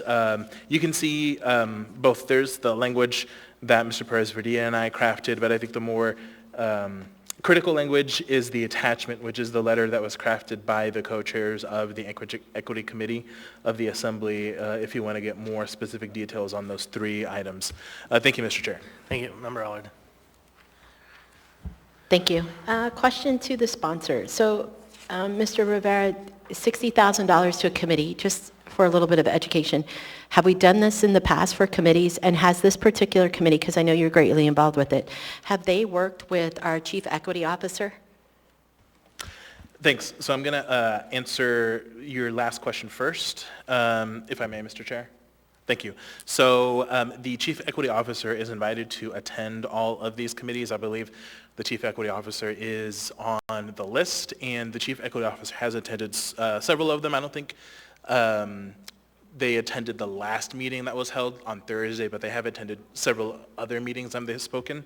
And then on your first question, I'm going to sort of push you a little bit and say that I don't think it really matters all that much whether previous committees have done this or not, have requested this amount of money or not, because this committee, what they're all about is trying to do new things and pushing the boundaries of what we should do as a municipality. And so that is what this request represents. It represents trying to go in a different direction, and this committee really wants to do that. Thank you. Chair, can I just do a quick follow-up? Sure, we have a bunch of people in the queue, so quick. Okay. What is that? You said push boundaries. What are they trying to push? Like what are they, what did they want the $60,000 for? Thanks. So I guess just to reiterate two things. One is, I'll just reiterate the three categories. So community strategic planning, and Mr. Perez-Verdia is in the queue, so he might be able to more eloquently speak on some of these, but community strategic planning, community engagement, and committee honorarium. The letter that the committee co-chairs sent to Mr. Perez-Verdia and I and is attached to this amendment more, I think, concretely fleshes those three out. So I would suggest reviewing that material. Thank you. All right, we have a few people in the queue. Mr. Perez-Verdia. Thank you, Mr. Chair. Just want to voice my support for this. I have been working, as Mr. Rivera has as well, with this committee for some time, and it is a unique opportunity for community members to step up into a role and help to ensure that their voices are heard and to help to shape the future really of our city. And one of the things that's very unique about this committee is that the two community members have stepped up as co-chairs. And there is an effort to ensure that we have a very diverse representation of community members on this. In particular, the honorarium is really important because this committee, we want to make sure that folks who otherwise may not be able to participate and attend can.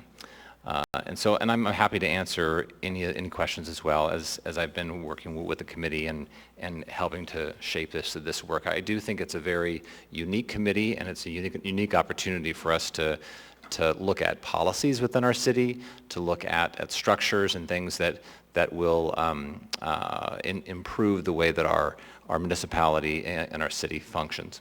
So I want to encourage my colleagues to support this. Thank you. Thank you, Ms. Alatal. Thank you. I appreciate what you're trying to do here, but like the Health Policy Committee would like to do really cool and innovative things and create a strategic plan as well. I think what you've proposed here is interesting idea for all committees to come up with a set of goals and plans to implement with funding. But I don't want to do it with only one committee and only one committee because it has a different structure than the others, frankly. So I appreciate this. I would love to come back at 1 quarter and have maybe a more fulsome conversation about this. I love strategic plans. I bring amendments all the time. We have strategic plans so that we can move forward with concrete ideas to implement.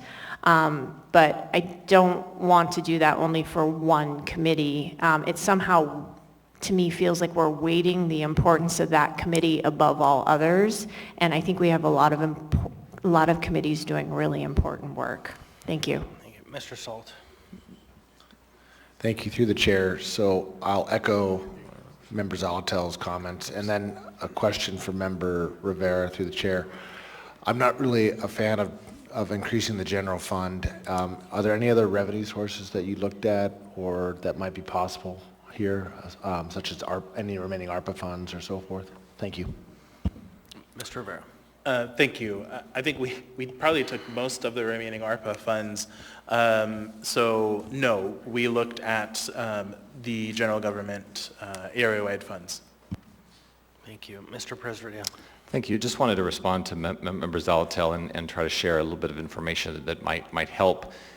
When we as a body agreed and committed to this committee, we I believe agreed to supporting a structure that is very different. We as members of the Assembly are elected and we are paid. We also are given a set of funds to be able to pay for aids and a variety of things. The members who are leading and who are participating in this committee are not paid. They are volunteering their time. And so, the allocation of what is really a very small amount of resources overall to support that work and ensure that they're able to do the kind of planning and work that we are hoping that they will do, I think is a small investment for a potential very significant result. So I would just say that I do think that the structure of this committee is substantially different and requires a different way to support it. So that would be the best response I have. Thanks. Mr. Rivera. Thanks. And just to add to Mr. Perez-Vidya's response, I don't think anything in this particular amendment suggests that we can't go back and look at sort of broader systemic changes that it appears that some members are interested in. I think this committee just was formalized very recently, started meeting, and they're really interested in getting off the ground, and they want to do some really great work. And I think in order for us to really promote that work being done, I think it's incumbent on us to provide them the resources to do so. Nothing in this amendment suggests that other committees shouldn't get those resources, but this is the committee that brought forward the request at this time, and I'd like us to honor that request now versus waiting until April. Thank you. Ms. Alatal. Thank you. But I noticed this is recurring, and when we approved this committee, we didn't have a C. We didn't have a statement of economic effect, so we didn't know this was coming.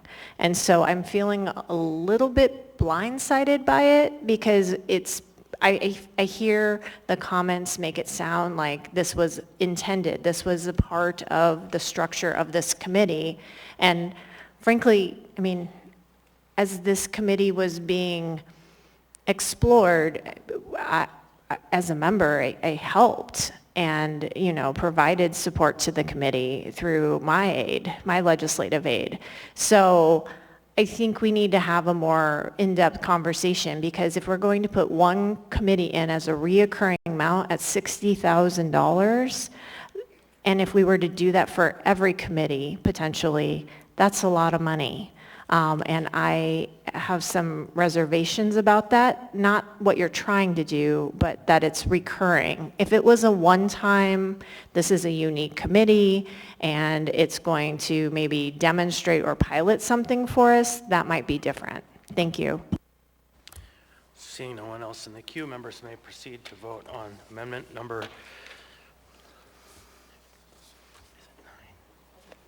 Amendment number 11 to AO 2022-87, 2023 General Government Operating Budget. Ms. LaFrance? No.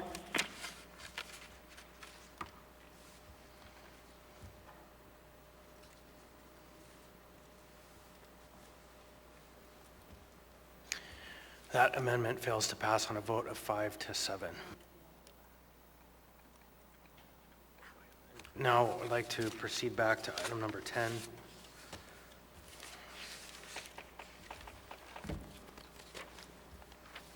Ms. Zalatel. Thank you. I'd like to offer an amendment on amendment number 10, adding a sentence at the end of it that will state, and I've emailed this to the clerk for her convenience, this analysis will provide the needed data and provide policy options and examples to include how to best achieve the goal of increasing affordable housing in Anchorage over the next 2 years, 5 years, and decade. Is there a Second? Thank you, Ms. LaFrance, seconds. Ms. Zalatel moves. Anyone wish to speak to this? Hearing, seeing, oh, the clerk's probably working on this. Mr. Cross, go ahead. Yeah, I feel the same way about this one as I did about, I think it was 9. Forgive me, I don't recall. But I really believe that we just engage our Anchorage home builders and the realtor organization. You come to them, they will provide you all the information you need on the housing market at no cost. My conversations with them is that they are happy to share. In the past, they've not felt like it's been receptive. That is renewed with this, I will admit, this assembly lately has exhibited a great interest in learning how to resolve this housing shortage. They are happy to share this information for us for no cost. Again, I think it's just wasted money. The people are there who can solve the problem and who are dealing with it every day and are willing to share abundantly with us for free.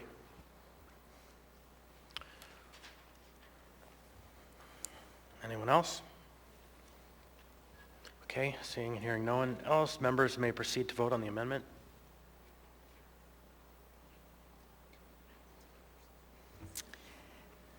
Ms. LaFrance? Yes.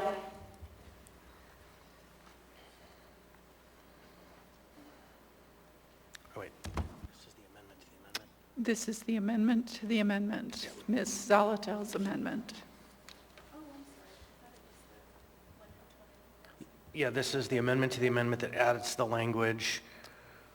This analysis will provide the needed data and provide policy options and examples to include how best to achieve the goals of increasing affordable housing in Anchorage over the next 2 years and decade. 2 years, 5 years, and decade.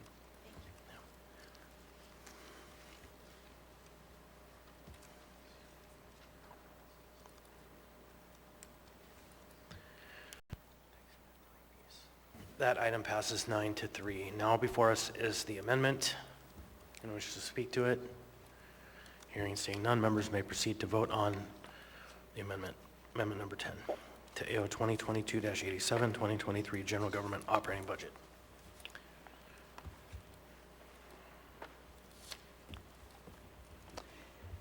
Ms. LaFrance, on amendment Yes. 10 as amended. Thank you.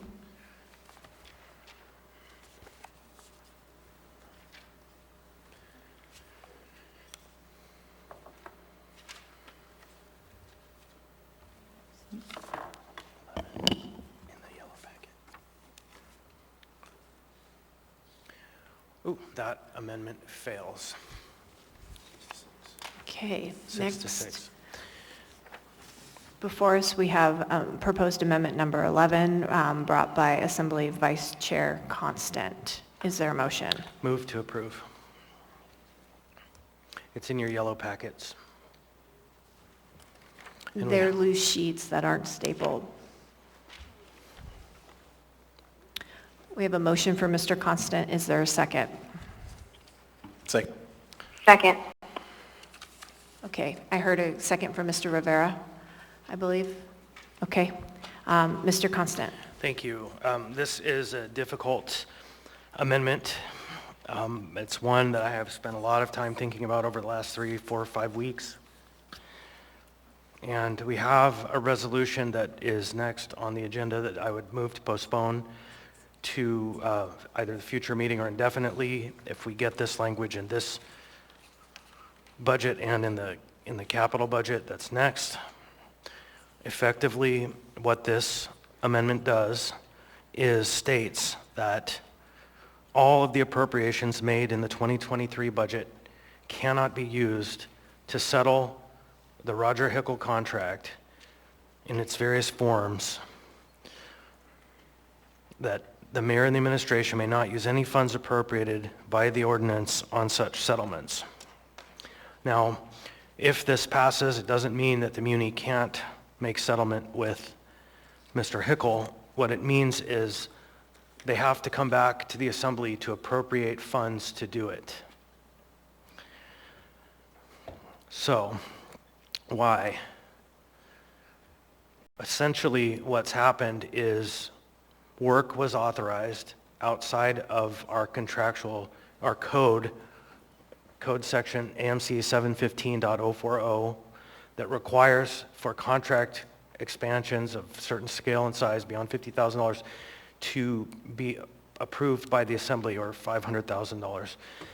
And effectively, if the way that settlements work in our code at this time is that the administration can use any funds appropriated that they have available to settle legal cases. And because these expenses were authorized without approval outside of the code, it stands to reason then, if the mayor is authorized to settle, then AMC 715.040 is dead letter, meaning the assembly has no place in the authorization of contracts and expenditures related therein. Now, the language that we have here is effectively taken from language inserted into the state budget when a settlement was proposed between the Attorney General's office and the Governor's office in a settlement that happened through the courts. When Matt Clayman added this language into the budget, it resolved the issue so that the settlement had to be paid with authorization. Now, there are many questions that will come forward in an ordinance that's introduced, and possibly the resolution, separation of powers, questions of, is it right for the assembly to step on into this arena? But I would offer you that this amendment directly is the appropriating power of the assembly. And what we are saying, if you adopt this into the budget, is that they cannot settle without our permission. And I urge your support. Madam Clerk, when I read this amendment, I said proposed amendment 11. It should be proposed amendment 12 to general government operating budget. I want to make sure we're on the right item. All right, I don't see anyone in the queue. Oh. Okay, there are two that look almost alike. One says capital and one says general operating.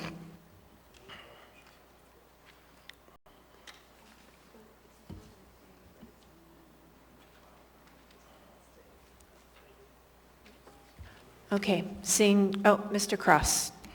Yeah, I would just like to hear from council regarding the separations of powers, because it's my understanding that municipal manager does have that right.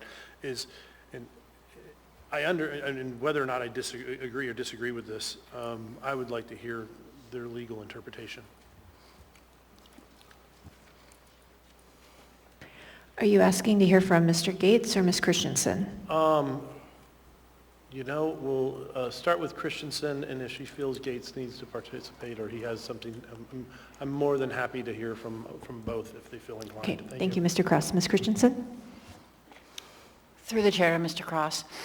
So, a couple of things. I think that Mr. Constant is on to something with this idea that this assembly makes appropriations and the power of the branch comes through the power of appropriation. I haven't done research into this particular idea, I guess, but I will tell you it seems probably more legally viable than an amendment, the ordinance amending the code that proposed the same language, because the Assembly's power is through appropriation, and this is a limitation on the appropriation that this body would be passing.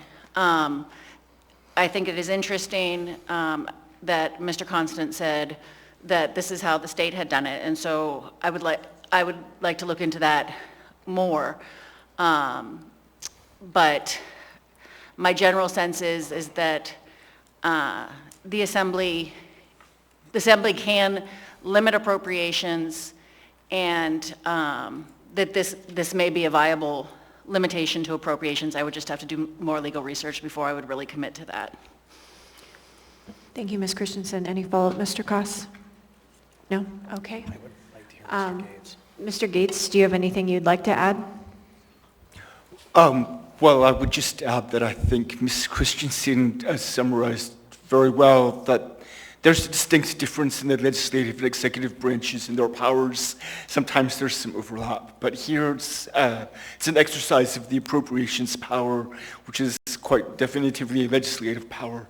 It's different than, as she recognized, the ordinance proposed to amend code, which sort of injects the Assembly somewhat into negotiations and contract agreements. This isn't doing that, and I think the Assembly in many other contexts approves a contract or property acquisition that approves such contracts subject to appropriation, and this is sort of doing a similar thing, so I think it's more legally viable as well. Thank you, Mr. Gates. Mr. Constant? I just would like to reiterate that the Assembly can always reappropriate, that this prohibition doesn't have to be the end of the story. It's not the end of the story. That I believe and I hope that everybody hopes that we still find a workable resolution to this issue.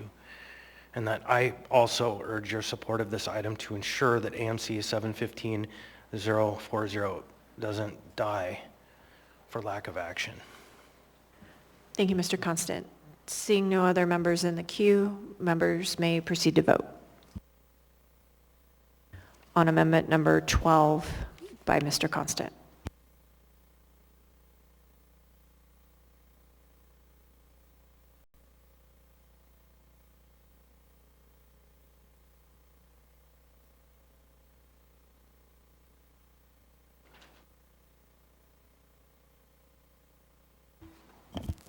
Ms. LaFrance, on Mr. Constant's amendment number 12? Yes.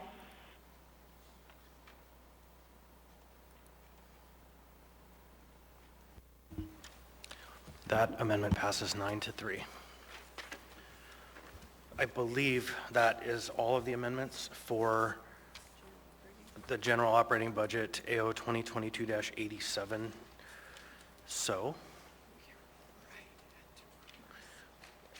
we're just about out of time. Are members ready to vote? Seeing, hearing no one in the queue, members may proceed to vote.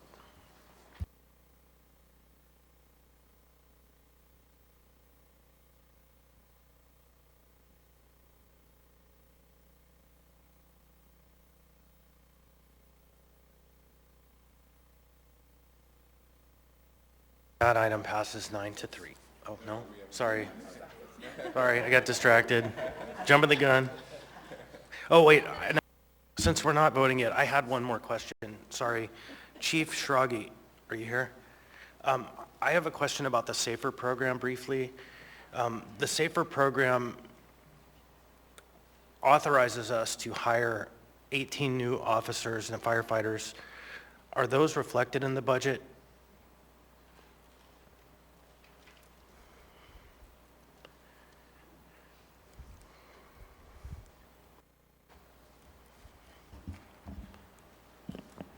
Assemblymember Constant, they are not reflected in the budget. Okay. So practically, do we need to, or can we come back to that at Q1? Okay, thank you. I just want to make sure we're all clear that we are funded now through a grant for 18 additional positions. And I want to not supplant, I want to add so that we get more bodies on those units. Thank you, Chief. Thank you. Now, we can proceed to vote.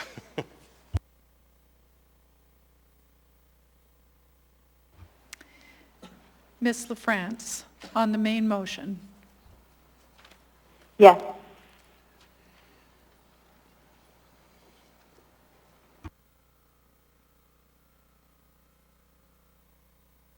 That item passes 9-3. So next, we will move to the capital budget.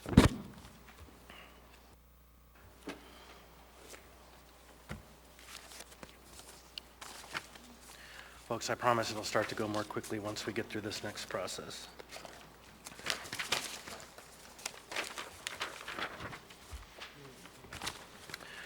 Next item is 11B, AO 2022-88, an ordinance adopting the 2023 General Government Capital Improvement Budget, OMB.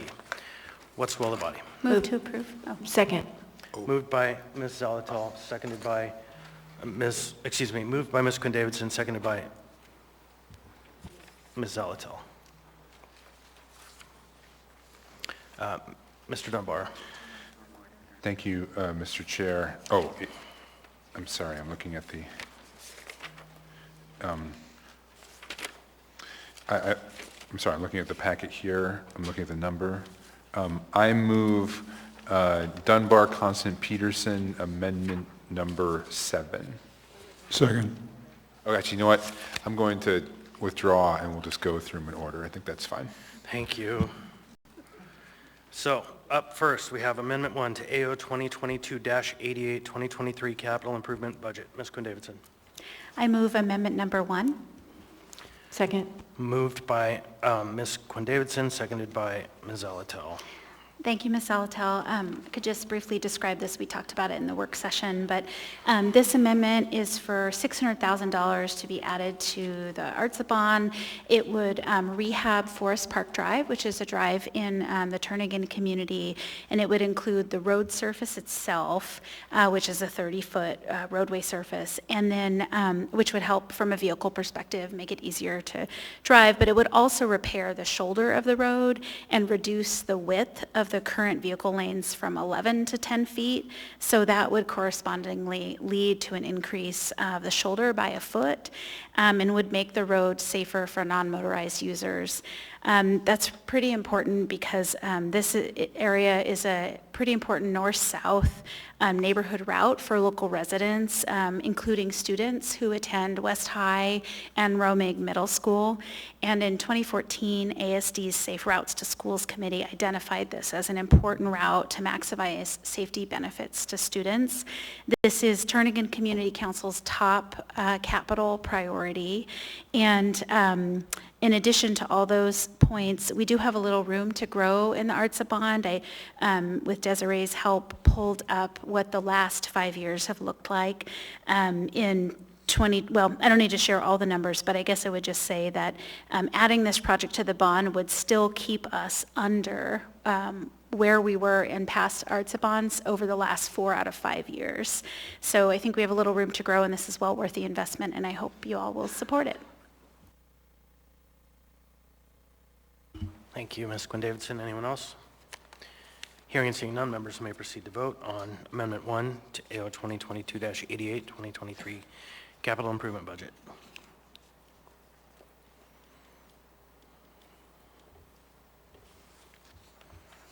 Ms. LaFrance? Yes.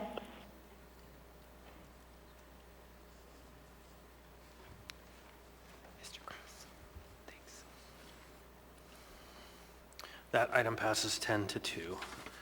The next one, amendment number 4, the drafter has said he's not going to move. Move on to amendment number 5, which is 2023, amendment 5 to AO 2022-88, 2023 capital improvement budget. Member Salt.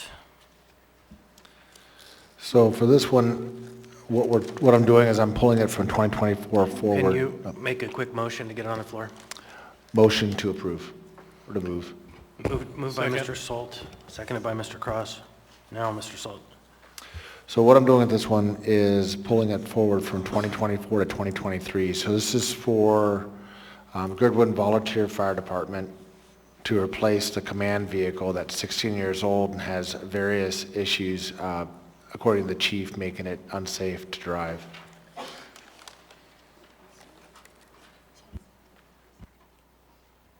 Thank you. Ms. Zalatel.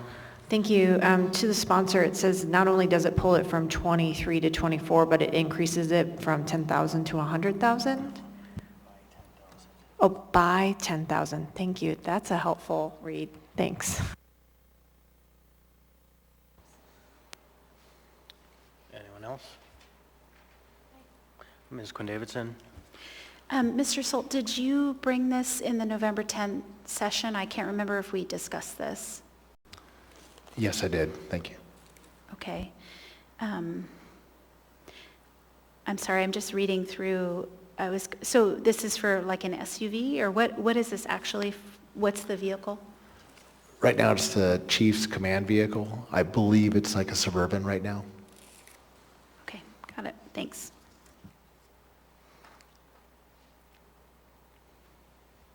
Seeing here no one else, members may proceed to vote. Ms. LaFrance? Yes.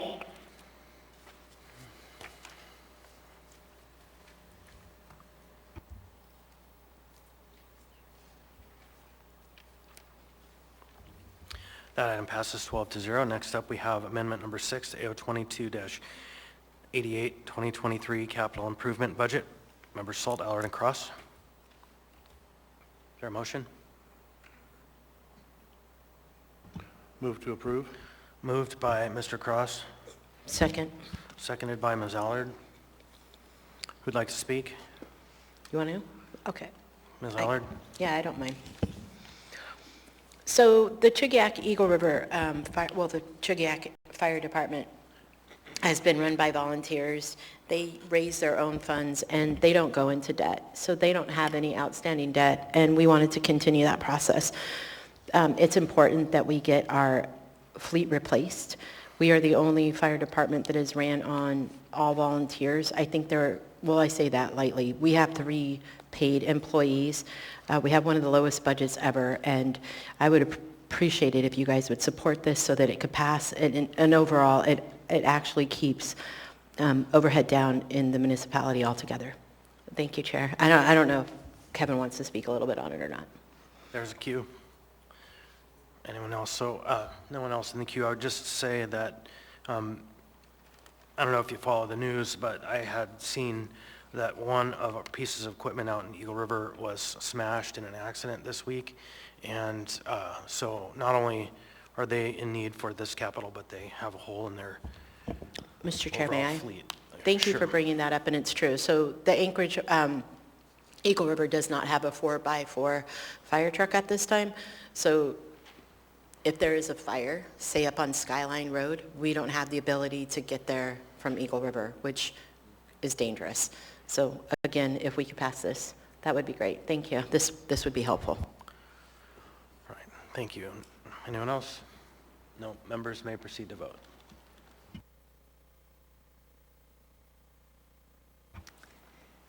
Ms. LaFrance? Yes.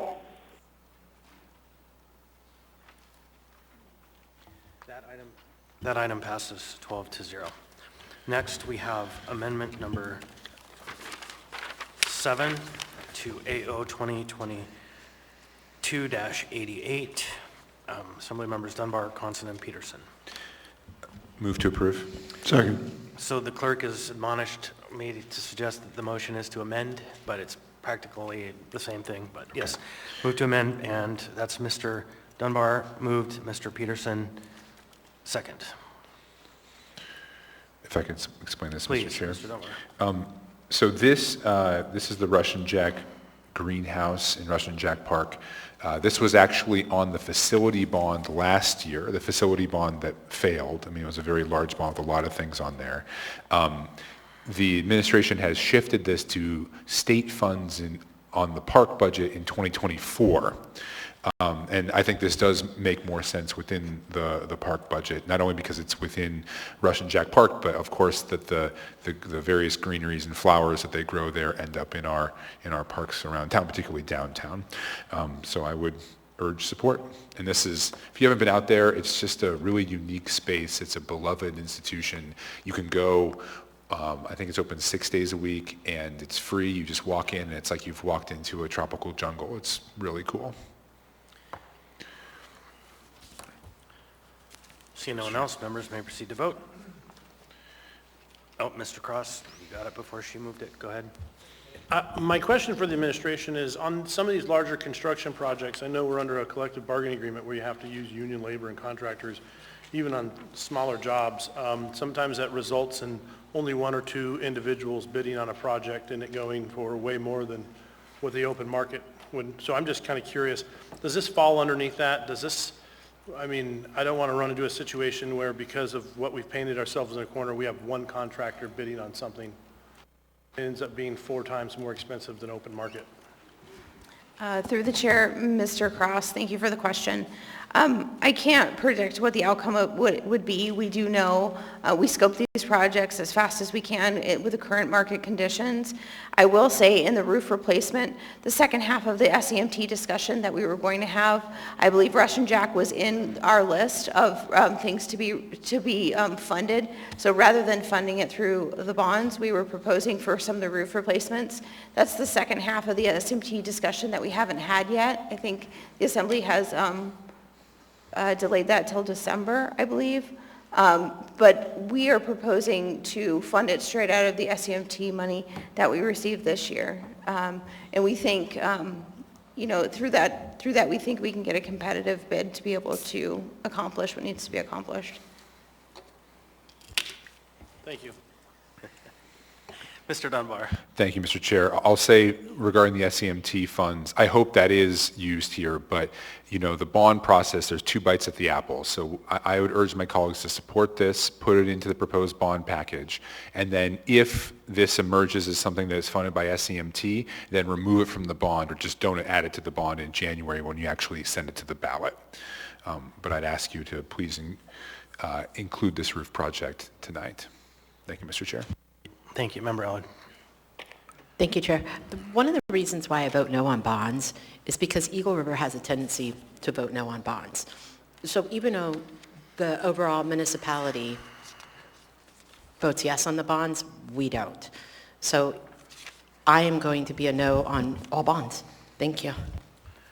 Thank you. Mr. Dunbar. I guess I would ask Ms. Allard, why did you vote yes on the bond we just passed for the vehicle in Eagle River Chugiak then, if you vote no on all bonds? Because that was for Chugiak Eagle River. Not get into a debate here. Thank you. In that way, sorry. Ms. Quinn Davidson. I'm trying to both be respectful to what you just said, Mr. Constant, but also note that everyone on this body has been voting for things across the districts that improve the lives of our residents, and I've watched the 2 at the end vote no on everything but their own, and it's just worth noting. Thanks. Yeah, it's hard to thread that needle. Thank you. Anyone else wish to speak on this item? Hearing and seeing none, members may proceed to vote.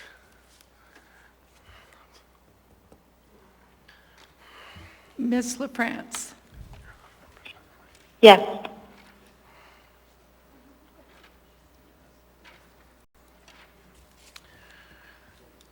With an 11 to 1 vote, that item passes.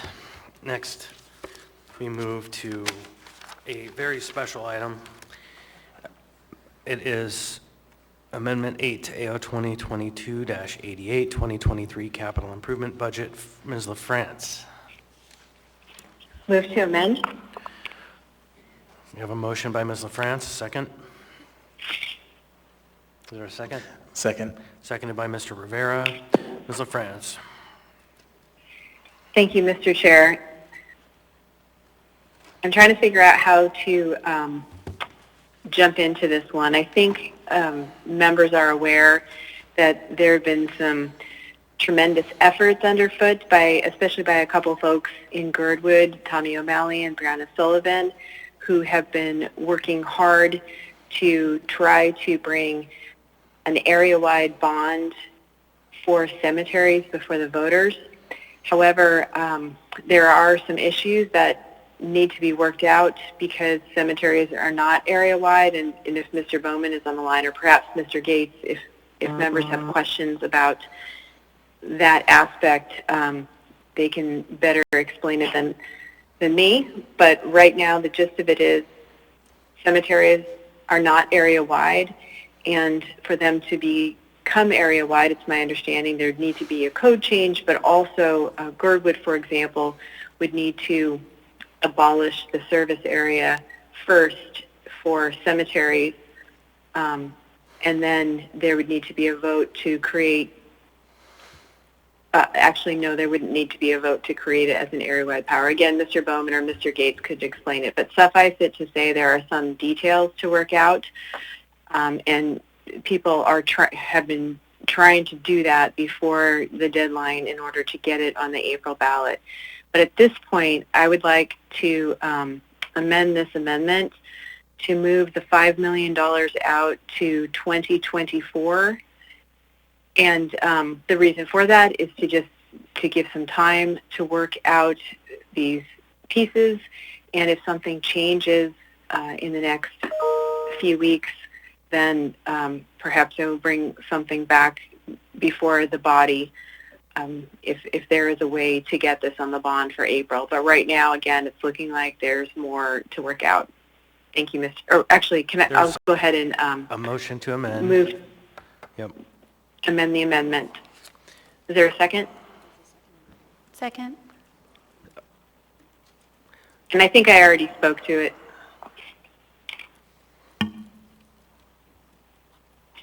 You did. So anyone wish to speak on the amendment to the amendment? Hearing and seeing none, members may proceed to vote on the question of moving the appropriation, or excuse me, the bond question to 2024.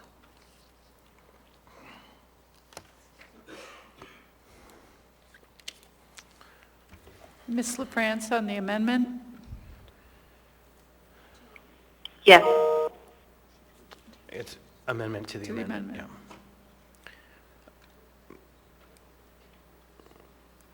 Ms. Zolotel? On a vote of 12-0, the amendment to the amendment passes. Mr. Gates has put himself in the queue. 1 minute.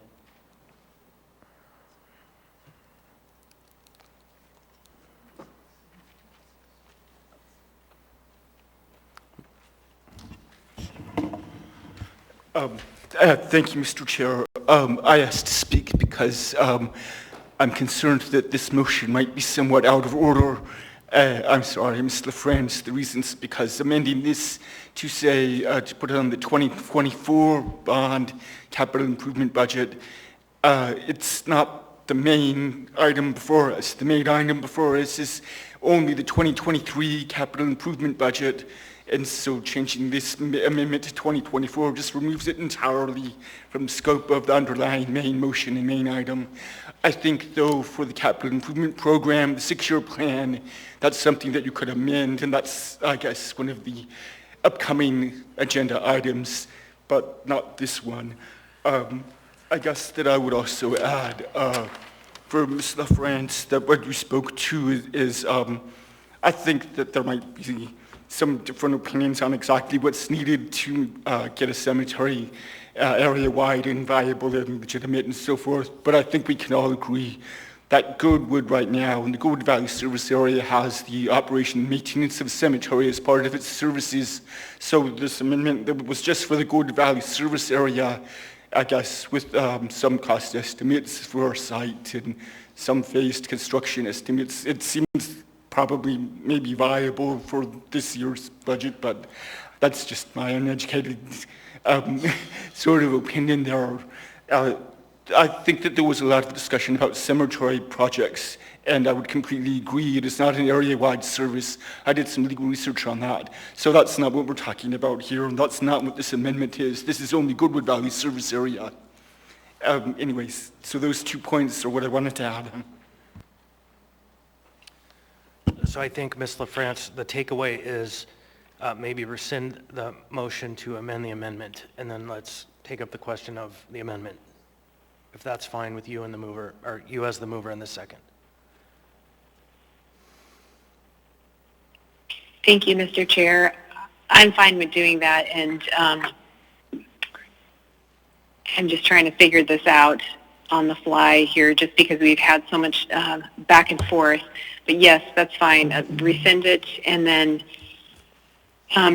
the other intent was to amend the capital improvement program later to put this out. But I understand what Mr. Gates is saying. Right now, this is for the service area in Girdwood.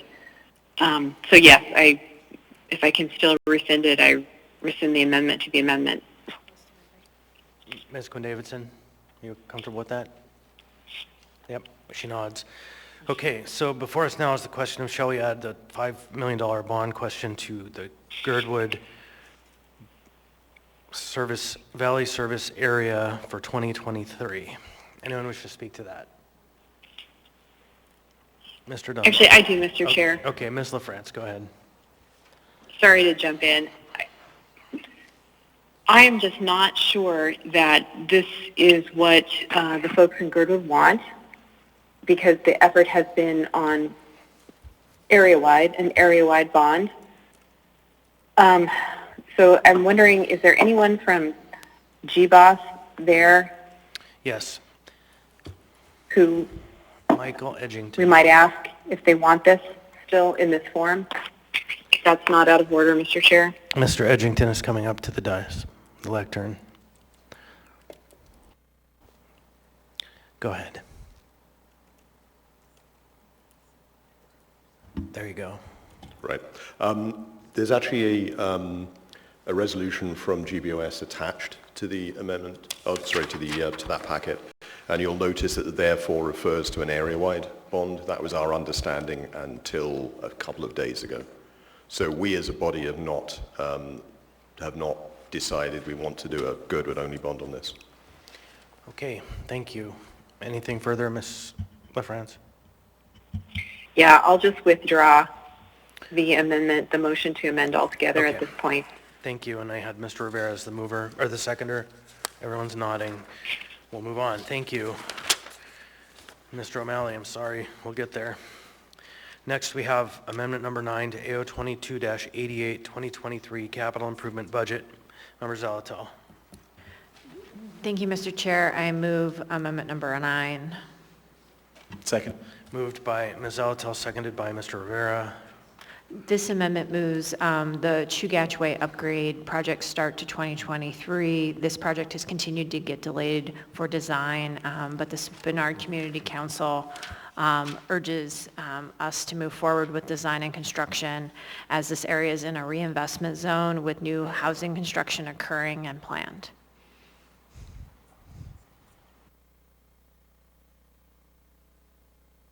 Anyone else? Hearing and seeing none, members may proceed to vote on the question. Ms. LaFrance on amendment number 9? Yes.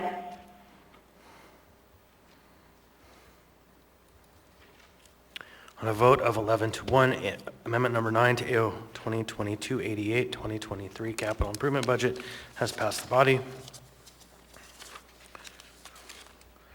Next before us, we have amendment number 10 to AO 2022-88 2023 capital improvement budget. Member Zalatel.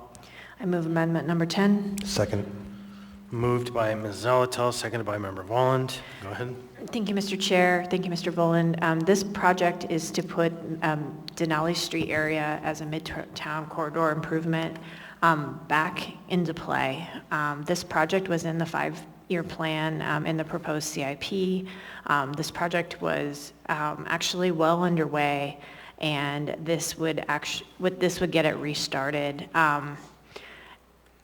Midtown is undergoing, this Midtown core area is undergoing a series of changes.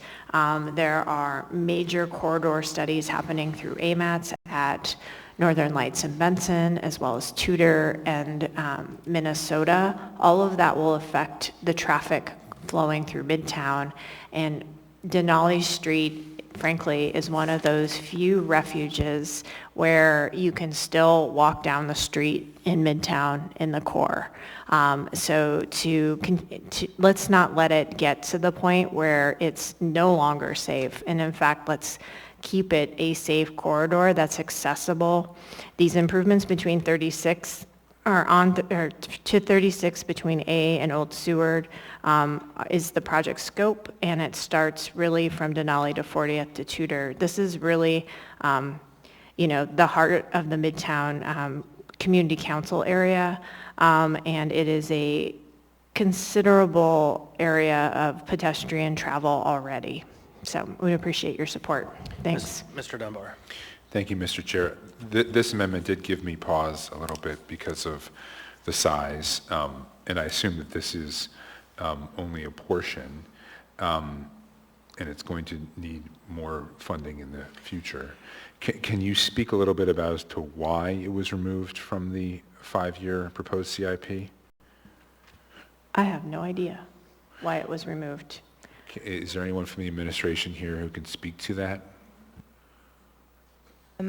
I will check. Melinda Sue may know. I'm not sure if she does. She's acting right now. Kent is not her. So Melinda, do you know on this particular project?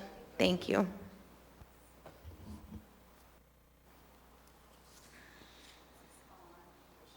Button there. There we go. Oh, there we go. Hi, I'm Melinda Sue. I'm a project manager and acting director for PM&E. So the question through the chair, was it? Well, according to this amendment, this project was removed from the 5-year CIP, and I'm wondering why that was the case. So, we had multiple projects going on, big comprehensive projects, the 32nd, 33rd Avenue project corridor east-west from Spenard to Old Seward Highway. That project was started at the same time as this other Midtown corridor project. So, we invite interest from the assembly or from the community to find out, can we fund it? It's really just a matter of a lot of competing needs in Midtown and trying to even focus on what can we fund and what can we keep moving on.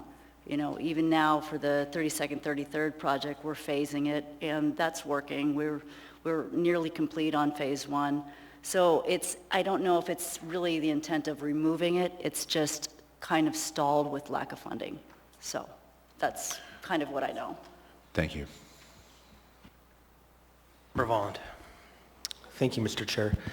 Member Zolotel, I don't know how familiar you are with the elements of the design for this project. Do you know when it says pedestrian bike friendly, does that involve any separated or protected bike lanes? I knew that was going to be the question when you asked it. I don't know well enough because, but I could probably look it up. I understand that it was supposed to have separate bike facilities, not separated, but separate bike facilities from pedestrian facilities was part of the design. So I don't know if a separated bike lane is contemplated, but it's not underway yet, so it's not too late. Good to know. Thank you. Anyone else? Hearing and seeing none, members may proceed to vote on the amendment number 10 to AO 2022-88. Ms. LaFrance? Yes.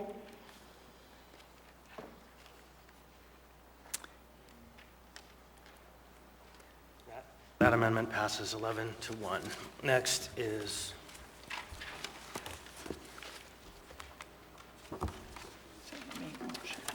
amendment number 11 to AO 2022-88 2023 capital improvement budget. Oh, here you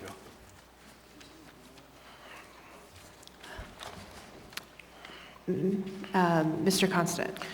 Thank you. This is the exact same amendment as we did with the previous item. It simply makes it clear that we want to be worked with before an appropriation is made on an item that was authorized without required assembly approval.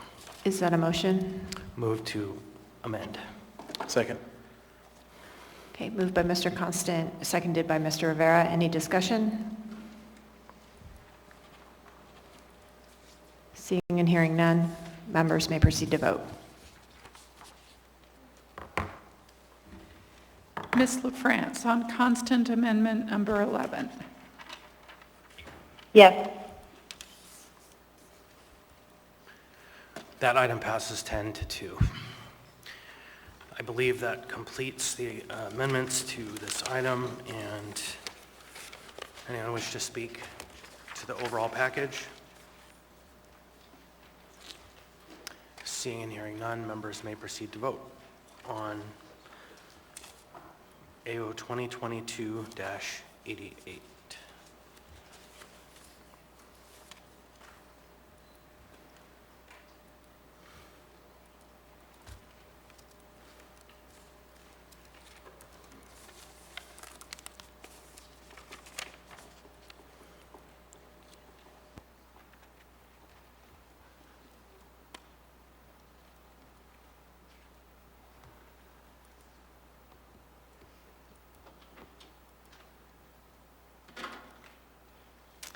Ms. LaFrance. Yes.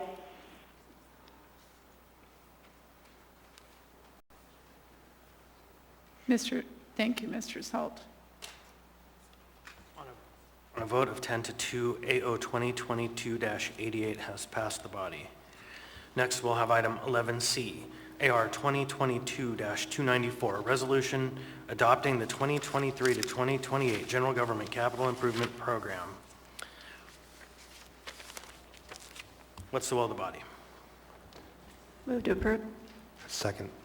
Moved by Ms. Zalatel, seconded by Mr. Volland.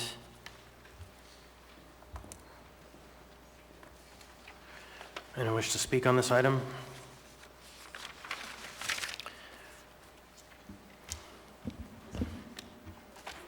Mr. Rivera. Thank you, Mr. Chair. So I'm wondering, I want to go to, not to put her on the spot, but Ms. LaFrance. I know during the last item, we had talked about the possibility of putting the Girdwood Cemetery bond as a 2024 item, in which case I believe now would be the time. Is that something that you're interested in doing, Ms. LaFrance? Thank you, through the chair, if I may, Mr. Rivera. I was trying to resolve that by texting a few people to try to figure out, and since actually Mr. Gates is there, Mr. Gates, I know you said that it would be, that I would be able to make an amendment to the SIP, but would that have to be for, only for the Girdwood service area? I mean, I could an amendment for a service area that doesn't yet exist, right?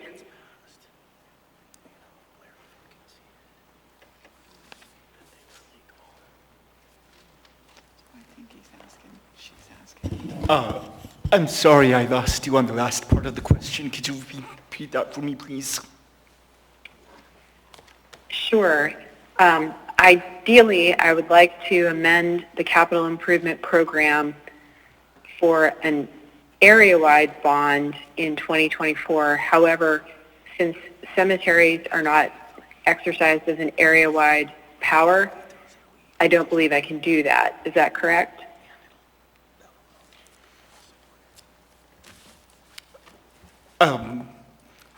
Well, I think that the capital improvement program lists projects that are not only area-wide projects, but also some within service areas. So I'm not sure that you cannot do it. Okay. And I don't think I'm the expert, though, on the capital improvement program. I think I would defer whether it's appropriate for inclusion to somebody to my right. So if I don't have to specify the service area, then that it could just be 5 million for 2024, then that's what I would want to do.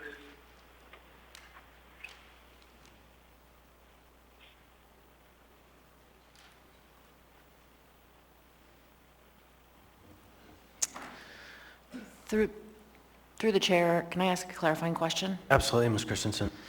I think we're wondering, Ms. LaFrance,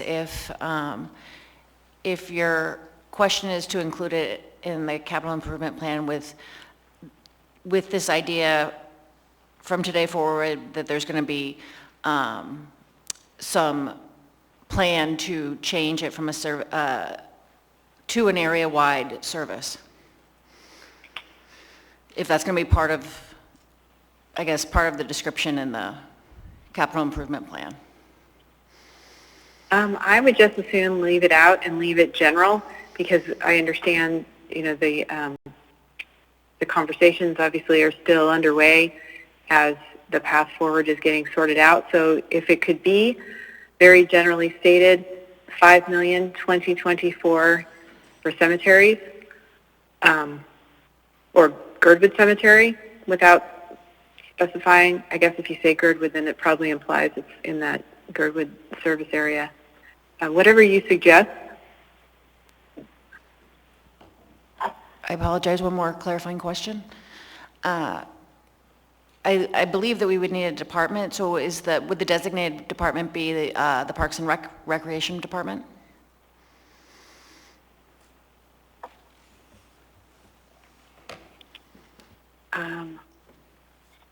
I don't know. Maybe the amendment could say that, and then hopefully well before 2024 we will get it sorted out. If I might throw a lifeline, Ms. LaFrance, the amendment reads Parks and Rec and Maintenance and Operations. And so I would say let's keep it consistent with the language of the amendment for now, that this is a placeholder, and the whole purpose of this is to give the community a year or less than a year, 6 to 7 months to make its determinations if it wants to proceed this way and what the ramifications are. And then in that time, we can make the decision, as Ms. LaFrance suggested, to pull it next year if it doesn't comply. I think that sounds like a plan. But I believe a conversation is going on over here between Mr. Gates and Ms. Peterson, and so I would like to consult with them and see what they're talking about over. Yep.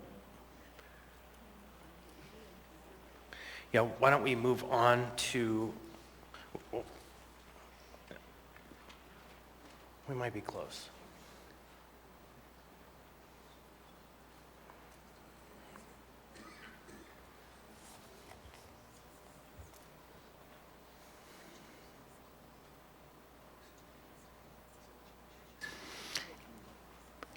It seems the consensus is that if it's generally stated through the Parks and Rec Department, that would be sufficient to label it generally to allow it to move forward, to figure out what we need to do. Thank you.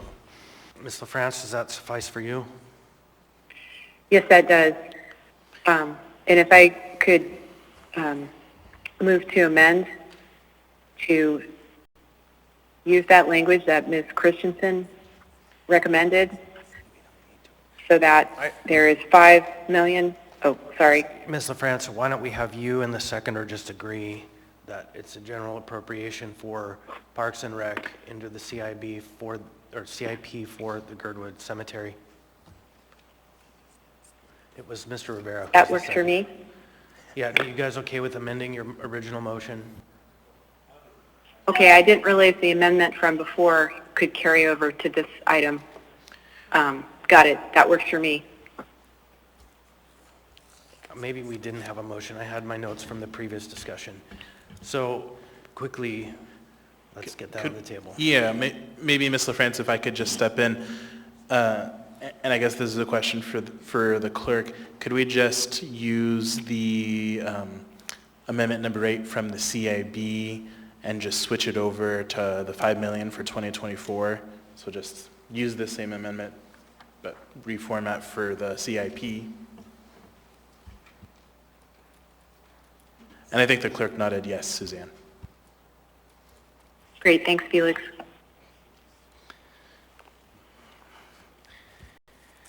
Do you need a motion, Mr. Chair, from me to move that? Yes. Or Mr. Rivera, I move- guess, kind of made, yeah, go ahead, Ms. LaFrance. Yeah, go ahead, Mr. Rivera, I'll second. Sure, I will go ahead and move that amendment number 8, but formatted for 2024 for the CIP. Second. Okay, moved by Mr. Rivera, seconded by Ms. LaFrance.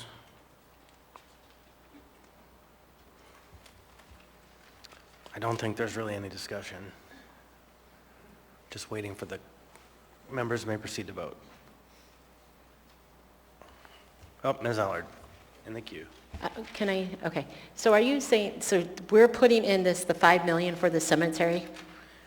What we're doing is putting it in the plan for next year. Okay. And then giving the community a chance to spend the next 6 to 8 months Figuring out determining their- whether they want to do it. And then when we are here next year, we can pull it off if it doesn't work, or we can move it to 2020. Fair enough. Thank you. Thank you.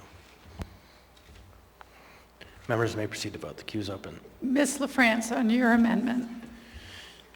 Yes. Ms. A vote of 12 to 0, that amendment has passed. Now we have before us AO 2022-294 as amended. Members may proceed to vote. Ms. LaFrance. Yes. On a vote of 12 to 0, AR 2022-294 has passed the body. Next before us, we have Resolution AR 2022-295, a resolution adopting the 2023 to 2028 6-year fiscal program. What's the will of the body? Move to approve. Moved by Ms. Zalato, seconded by Mr. Rivera. Don't have any amendments in the packet. Anyone wish to speak?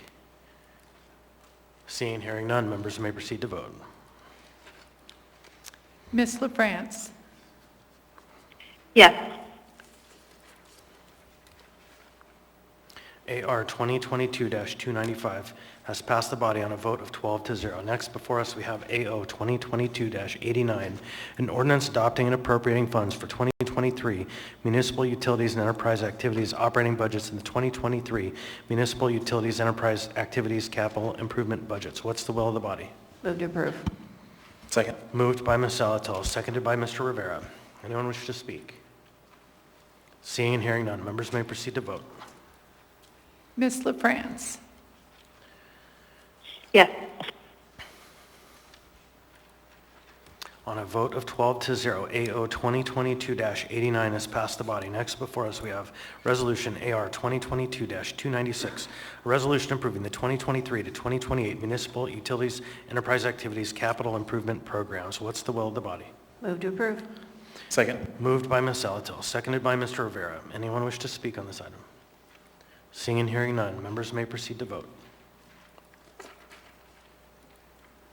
Ms. LaFrance. Yes. On a vote of 12 to 0, AR 2022-296 has passed the body. Now before us, we have AO 2022-90, an ordinance adopting and appropriating funds for the 2023 operating and capital budgets of the Anchorage Community Development Authority. What's the will of the body? Move to approve. Second. Moved by Ms. Salatil, seconded by Mr. Rivera. Anyone wish to speak to this item? So I'm going to briefly speak that there's been some chatter that funding that we approved for the housing plan project proposal, it was suggested that it's possible that the Community Development Authority might be a nimble agency, and I think that what the leadership is interested in is, if that's the case, we would love to see a proposal for how they would implement those funds.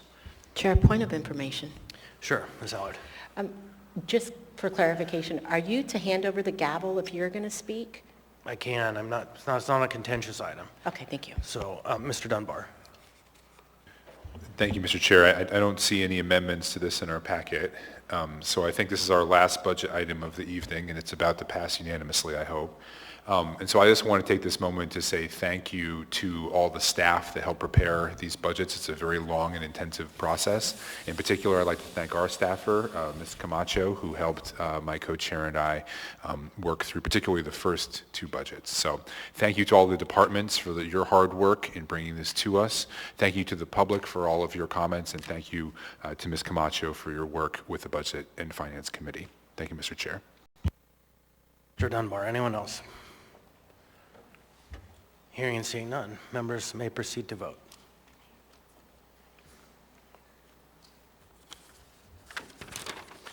Ms. LaFrance? Yes.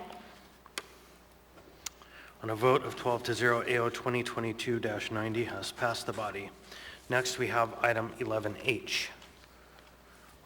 11H, AR 2022-347, resolution of the Anchorage Municipal Assembly requesting the administration issue invitation to bid for multiple services related to neighborhood impacts stemming from the use of Sullivan Arena as an emergency cold weather shelter and warming location in an expeditious manner to allow implementation of the services no later than January 2nd, 2023. What's the will of the body? Mr. Chair, move to postpone indefinitely. Yeah, there's a motion to approve on the floor. Member Volland. Motion to postpone indefinitely. I think have already resolved this. Thank you. Motion to postpone indefinitely has been made by Mr. Volland and seconded by Ms. Zalatel. Anyone wish to speak? Seeing and hearing none, members may proceed to vote. Ms. LaFrance, on the motion to postpone indefinitely? Yes.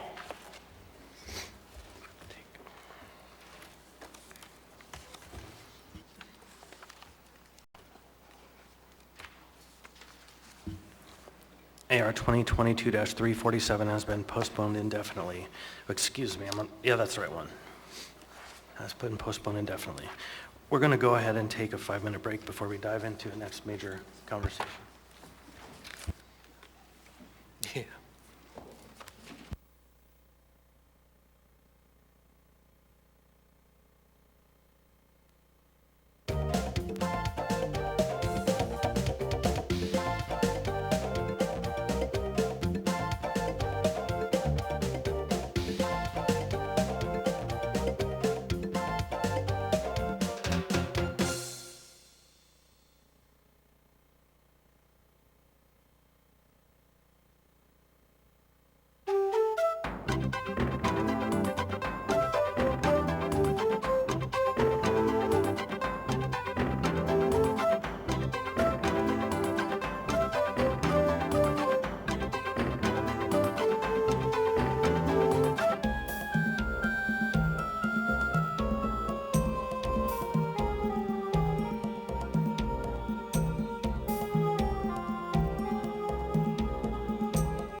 Come on back in.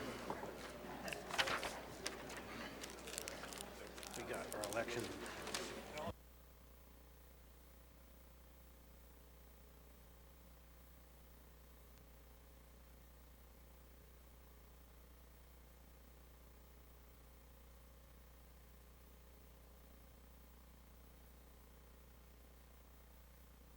You there, Ms. LaFrance? I'm here, thanks. Mr. Chair, Go ahead. is it okay if I state something? Earlier, I had commented that we didn't have a 4x4 fire truck out there, and as of this morning, I don't know if he's here, but we do have a 4x4 fire truck out in Eagle River right now as a lender. Good. Good news.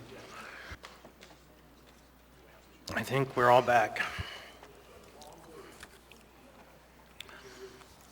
Okay, next up, we have AO 2022-80, an ordinance of the Anchorage Municipal Assembly, amending Anchorage Municipal Code, Title 21, Chapters 2104, Zoning Districts 2107, Development and Design Standards, 21.11, Downtown, and 21.15, Rules of Construction and Definitions, and amending Anchorage Municipal Code of Regulations 2120-007, Schedule of Fees. Waive reading. Thank you. The public hearing on this item was continued from the meeting of 10/11/2022. There is an S version, AO 2022-280, 2022-80S. So the public hearing is now open. We have a handful of folks on the phone. And I think because you're all here and you've been diligent, we're going to hold you here just a little bit longer and call the folks on the phone because it's getting kind of awfully late to be randomly calling people. So first we have Michaela Hogan.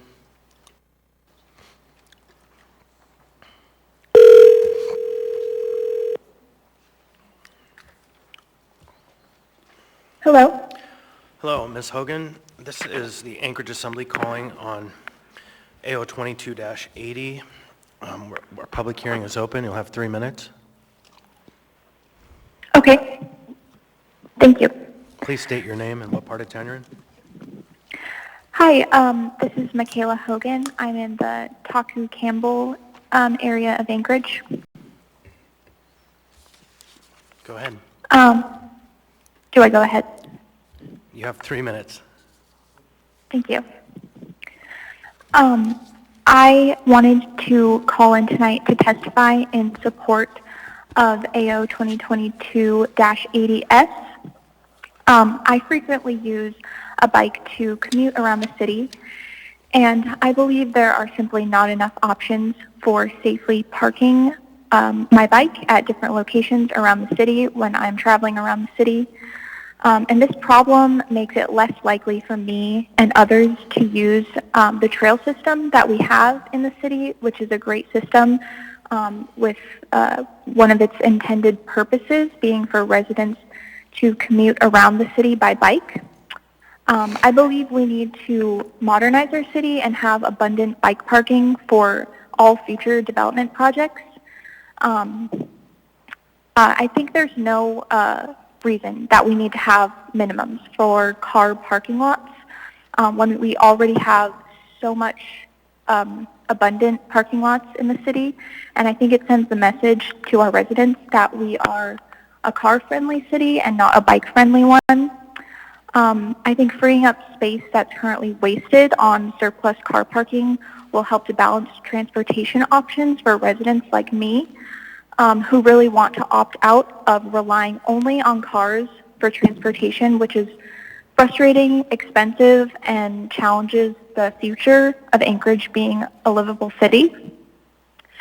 I really want to see our city modernized, and I want to see our city invest in a future that doesn't rely on a car culture. I personally believe that parking lots are dead spaces devoid of all the things that contribute to making a city a good place to live, work, and play. I think we can do better. I think we should get rid of our parking lot mandated minimum. Thank you. All right, thank you very much. Next, we'll go ahead and call Lindsay Hyduk.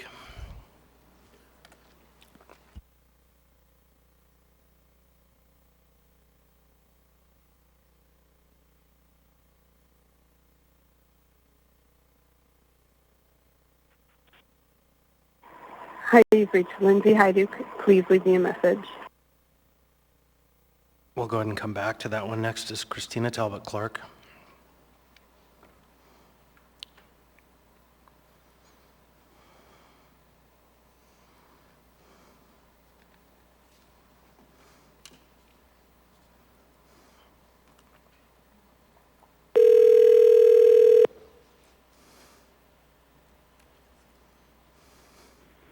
Hello?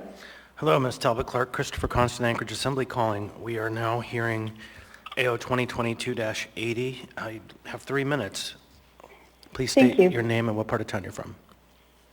Thank you. My name is Christina Talbot Clark. I live on the east side in the Scenic Park neighborhood. I've lived in Anchorage for most of my life, and I intend to retire here someday.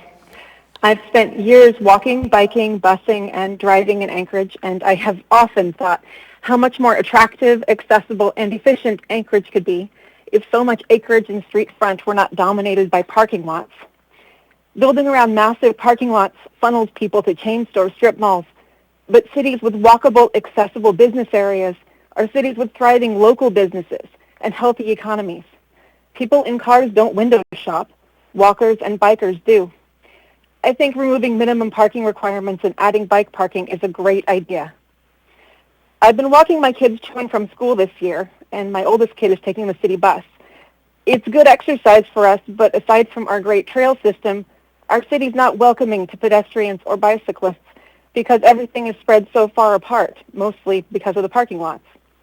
I look forward to a future where my family can walk or bike to school, work, and to stores that are attractive, accessible, and convenient to get to, instead of being isolated in acres of mostly empty parking spaces. Using some of that empty space for additional shops, for bike shelters, or for even housing would increase the curb appeal for businesses and residences alike and would help make Anchorage a nicer, healthier, more prosperous place. I urge you to support this change. Thank you. Thank you, Ms. Talbot Clark.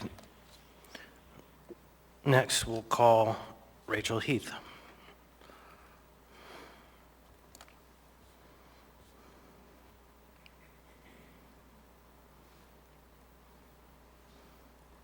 We're sorry, your call did not... All right, next we'll call Jeanette Lee.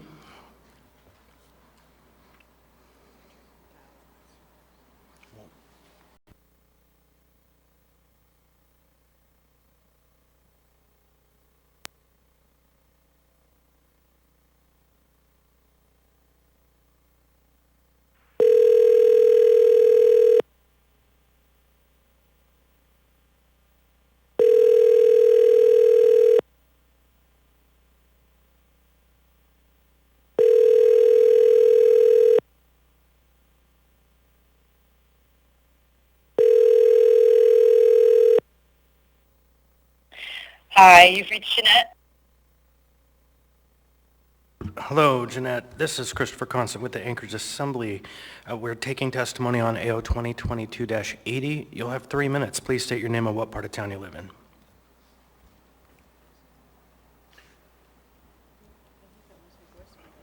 Oh, I'm sorry, that was a voicemail. I couldn't tell. She got me. So next we'll try Donovan Camp.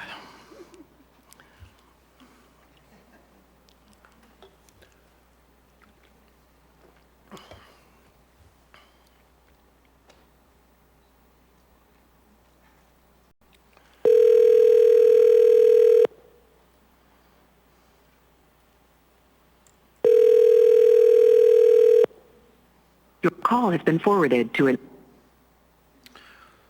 Next we'll call Shannon Kilcoyne.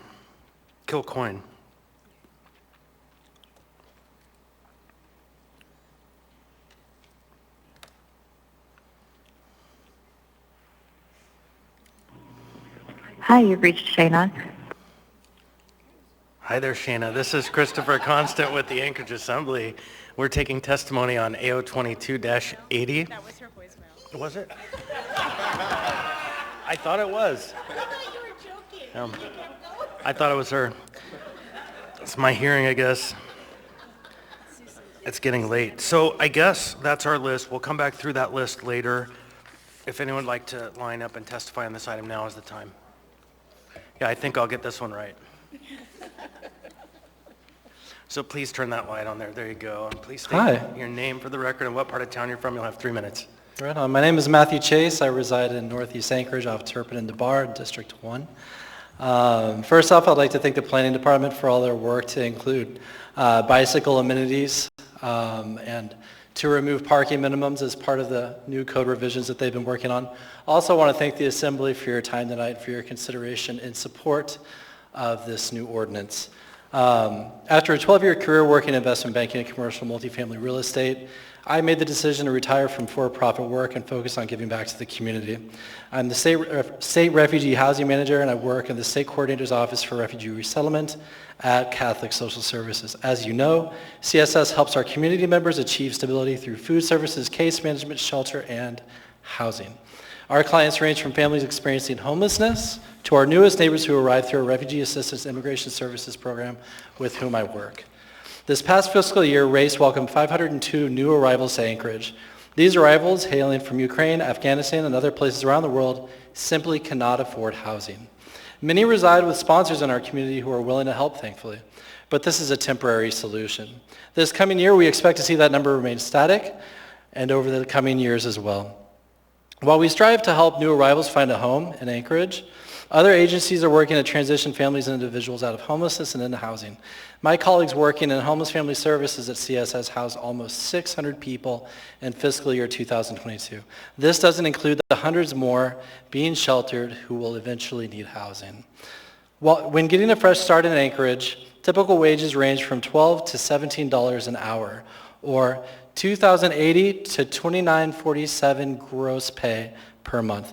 Based on a landlord's 3 times gross rent requirement, someone earning these wages could qualify for rental rates between $700 to $980 per month.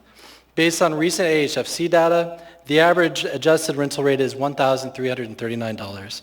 This means a new arrival would be spending between 45 to 65% of their income on rent, rather than the 30% that is considered affordable for someone per HUD standards. Simply put, low-income earners do not qualify for apartments in Anchorage. According to the many appraisals open source data, between 2020 and 2021, 11 new multifamily properties were completed, adding 97 units to the existing housing supply. Removing parking minimums will help give more options for developers and make Anchorage more attractive for affordable multifamily housing projects. Adding affordable housing supply will foster new opportunities to welcome our newest neighbors and provide new homes to those without.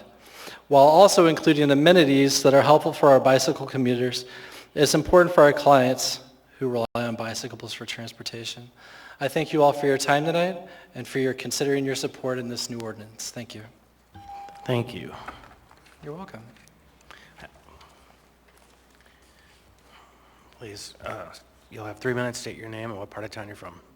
There you go. Hello, Irene Queednell from Sand Lake. I have a couple comments. This is obviously for the downtown area. You can take away the parking and develop it, but it will never be a walkable city. We are too far spread out. It will have an impact negatively on like the museum and the PAC. People that come to the concerts don't necessarily live downtown. So if you live on the hillside, you will not bike to a concert in your evening attire. And while I'm in favor of improving the availability of bike path and stuff, I think the idea that our city will be walkable and bikeable and doesn't need any cars or the buses is a little too far-fetched. The other thing is the gentleman before me spoke about that we need housing and affordable housing, and I agree with that. But that affordable housing will not be in downtown. That's a multi-million-dollar setup, development thing. People who are regular workers like you and me, we can't afford the housing that will be developed in downtown Anchorage. So, thank you. Thank you. Welcome. Please state your name for the record and what part of town you live in. You'll have 3 minutes. Good evening. My name is Adam Ortega. I reside in the Midtown area. Thank you for the opportunity to provide testimony this evening in support of AO 2022 ADS. I provide these comments on behalf of Alaska Community Action on Toxics, a nonprofit public interest environmental health research and advocacy organization based in Anchorage, and I'm the communications coordinator. We support the proposed changes in AO 2022 ADS because these measures would improve our land use rules towards a safer, accessible, sustainable, and affordable city for our residents and businesses. The current land use rules impose unwarranted parking mandates that require construction of unnecessary parking in our city. We believe that providing builders with the flexibility to determine their own parking needs would reduce construction costs and promote solutions to our housing shortage. Reducing the paved area for parking in our city will also benefit public and environmental health. Paved surfaces of parking lots and driveways create impervious barriers to ground and surface water recharge and increase the heat island effect. Chemicals used in sealants for parking lot and driveway pavements contain cancer-causing compounds known as polycyclic aromatic hydrocarbons, PAHs for short, that contaminate our streams, wetlands, and stormwater ponds. These carcinogenic chemicals can be tracked into our living and work environments, increasing the risk of exposure and elevating the potential risk of cancer, particularly for young children. PAHs are a class of dangerous chemicals that increase cancer risk, harm fish and other aquatic life in our waterways, and soils contaminated with PAHs are very expensive for municipalities to remove and dispose of properly.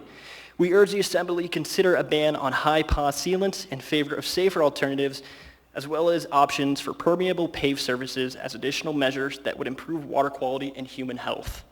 AO 2022 ADS provides common sense solutions to our housing shortage, helps create more pedestrian-friendly streets, and provides climate and public health benefits for our city.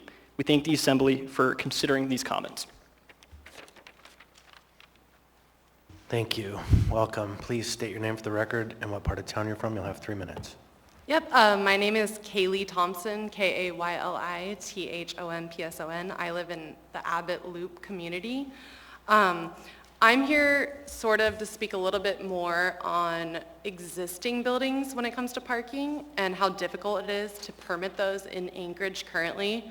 Right now, and I will say that's kind of why I do support this, but I do think there's bigger changes that do need to be made.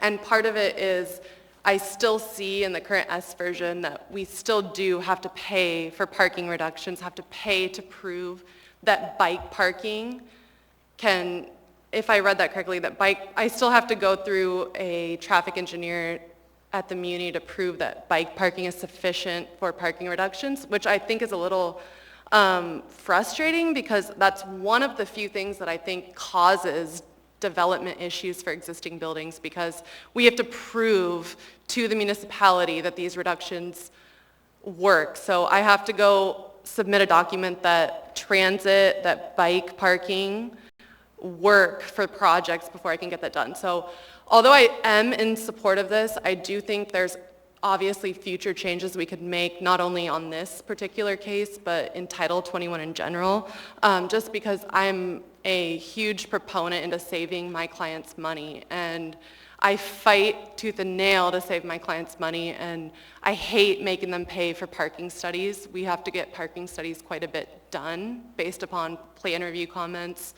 And so although this is a big step, I think there's some other steps that need to be addressed. And so I really appreciate everyone involved in this. I also appreciate the community. I've never seen so much involvement in land use issues in a long time, and it's something that I'm really passionate about. So I'm really excited to not only see the Assembly, but all the people here in support of it. And so with that, I'm just gonna go as, I appreciated it, I support this, I think there are changes that can be made in the future, so thank you. Thank you, and I have someone who wished to ask a question or make a comment with you. Ms. Zolotel. Thank you, Mr. Chair. Are your comments related to the S version, the substitute version, or the original ordinance? I was just reading the S version. I still saw some stuff in there that said that we still have to go through these reductions, which which is like a traffic engineer approval, which is one of those things that I think really hinders development on existing buildings. I know it's a little bit different on new stuff. So I appreciate that. Thank you. Thank you. Welcome. Please state your name for the record. You'll have 3 minutes. Hi, Anna Brawley, speaking as an individual in West Anchorage. I wasn't going to stand up and speak tonight, but I wanted to just respond to a point that another testifier made, that Anchorage cannot be or is not a walkable or bikeable city. And I just want to remind this body and remind the public that this city was walkable and bikeable when it was built 100 years ago. So South Addition, the original town site, parts of Government Hill that were built in the early 20th century, the neighborhood of Fairview, the neighborhood of Airport Heights, the neighborhood that I live in Turnagain near Spenard, all of those were designed as walkable and bikeable places because that's how we used to build cities before we built cities to service cars. And so I just want to remind folks, it's not that we are trying to do something completely new. We are trying to build cities the way we used to and that worked really well for hundreds of years, and that we can do it again. Thank you. Thank you. Please welcome, come up, state your name for the record, what part of town you live in. You'll have 3 minutes. Hi, good evening. My name is Emily Weiser, and I live in Airport Heights. And tonight I'm speaking on behalf of Bike Anchorage, where I'm the board president. I also wanted to not formally speak on behalf of anybody or their voicemail, but let you know that there's a bunch of people here and who were going to testify on the phone in support of this, but they've decided not to, just out of respect for time. But there's a lot of support here for the S version of this ordinance, especially removing car parking mandates, and as you've heard, for building bike parking. We really see this as a great way to support a variety of transportation options and restore that balance, allowing options for transportation modes. We've heard some people talk about how biking is good for business, it's also cheaper for individuals, and it's also really attractive for the job seekers and the entrepreneurs that Anchorage needs. So there's several Anchorage policy documents that call for encouraging more biking, and also relevant to this ordinance, the Anchorage non-motorized plan calls for providing more bike parking. And that includes secure parking, which the Anchorage non-motorized plan defines as being needed when a bike is left for more than 2 hours.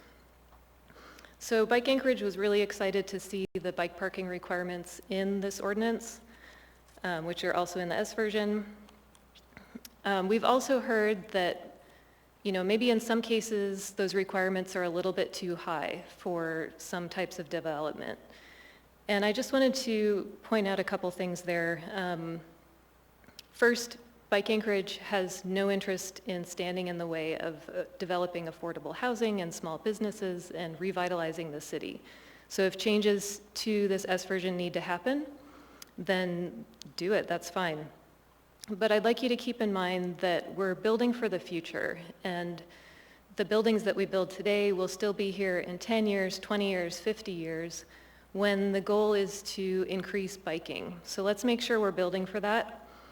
And also let's make sure that what we're providing is good and secure and can be used safely. I'm thinking especially about people who need to park a bike overnight if they're in multifamily housing. I think an outdoor bike rack would be a little bit of a trap for bike theft. You're kind of providing something to people, they might use it in good faith, but locking a bike in an unsecured area outdoors overnight is really, really risky. That's a great way to get a bike stolen. So keep those things in mind. Think about building for the future and thinking about making sure that what's provided is useful and secure.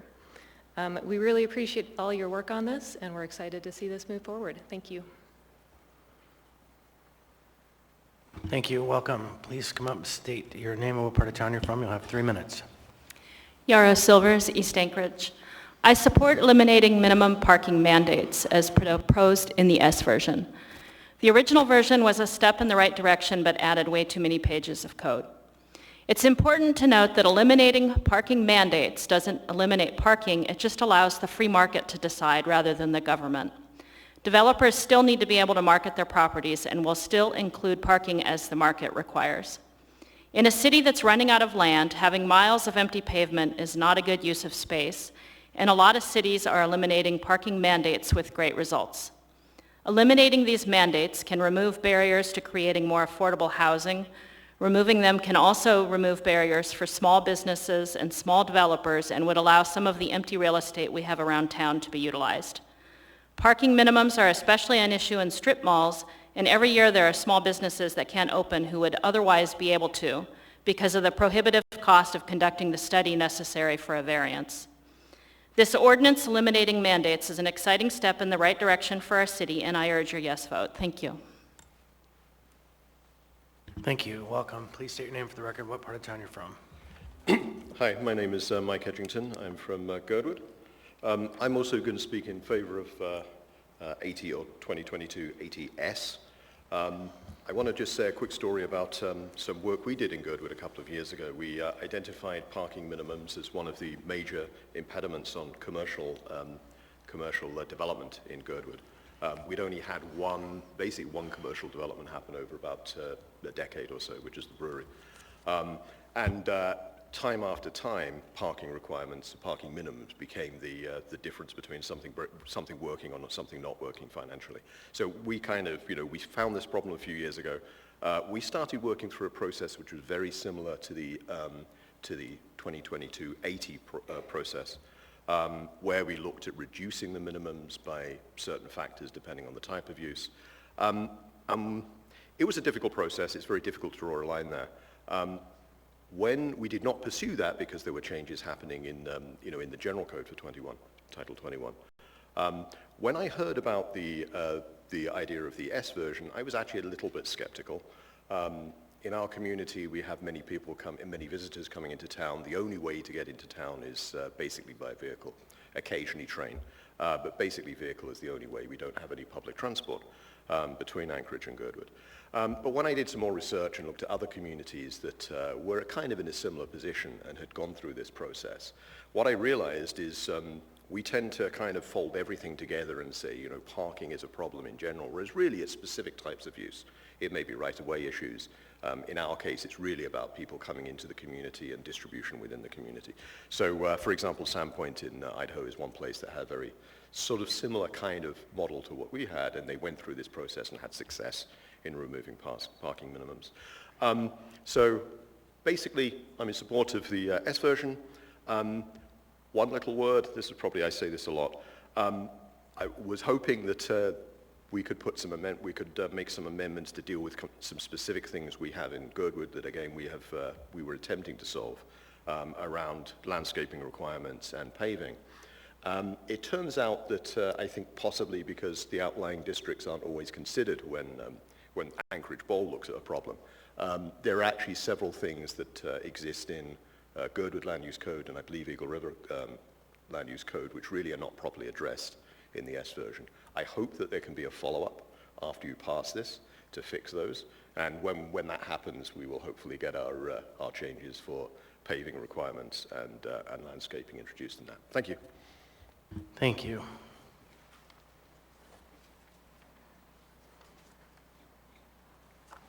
Anyone else? Anyone else wish to be heard? Anyone at all? Oh yeah, we have a few more on the phone. That's right. We're going to go back. Can we please call Ms. Heath one more time? In the meantime, Mr. Chair, can I make a motion to extend to 11:30?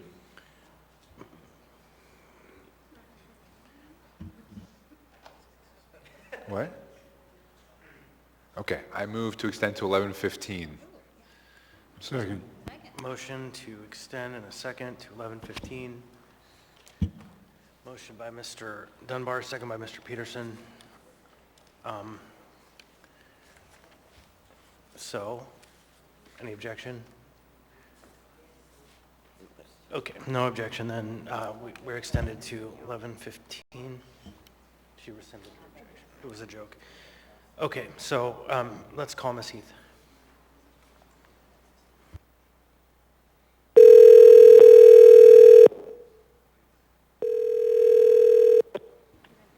Hello. Hello, Rachel, Christopher Constant here.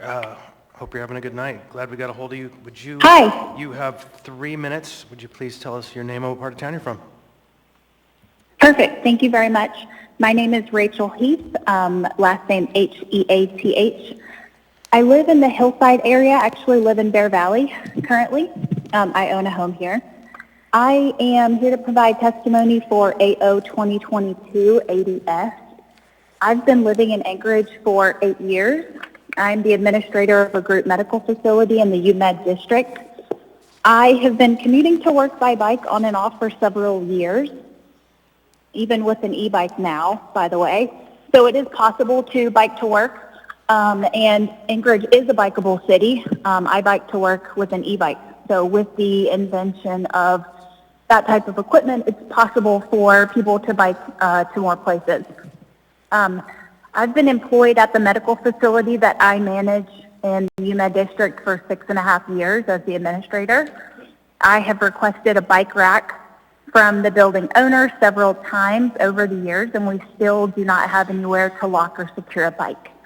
Our patients, myself, and doctors will carry the bikes upstairs and leave them in the hallway, or bikes will be locked to handicapped signs and other signage in our parking lot.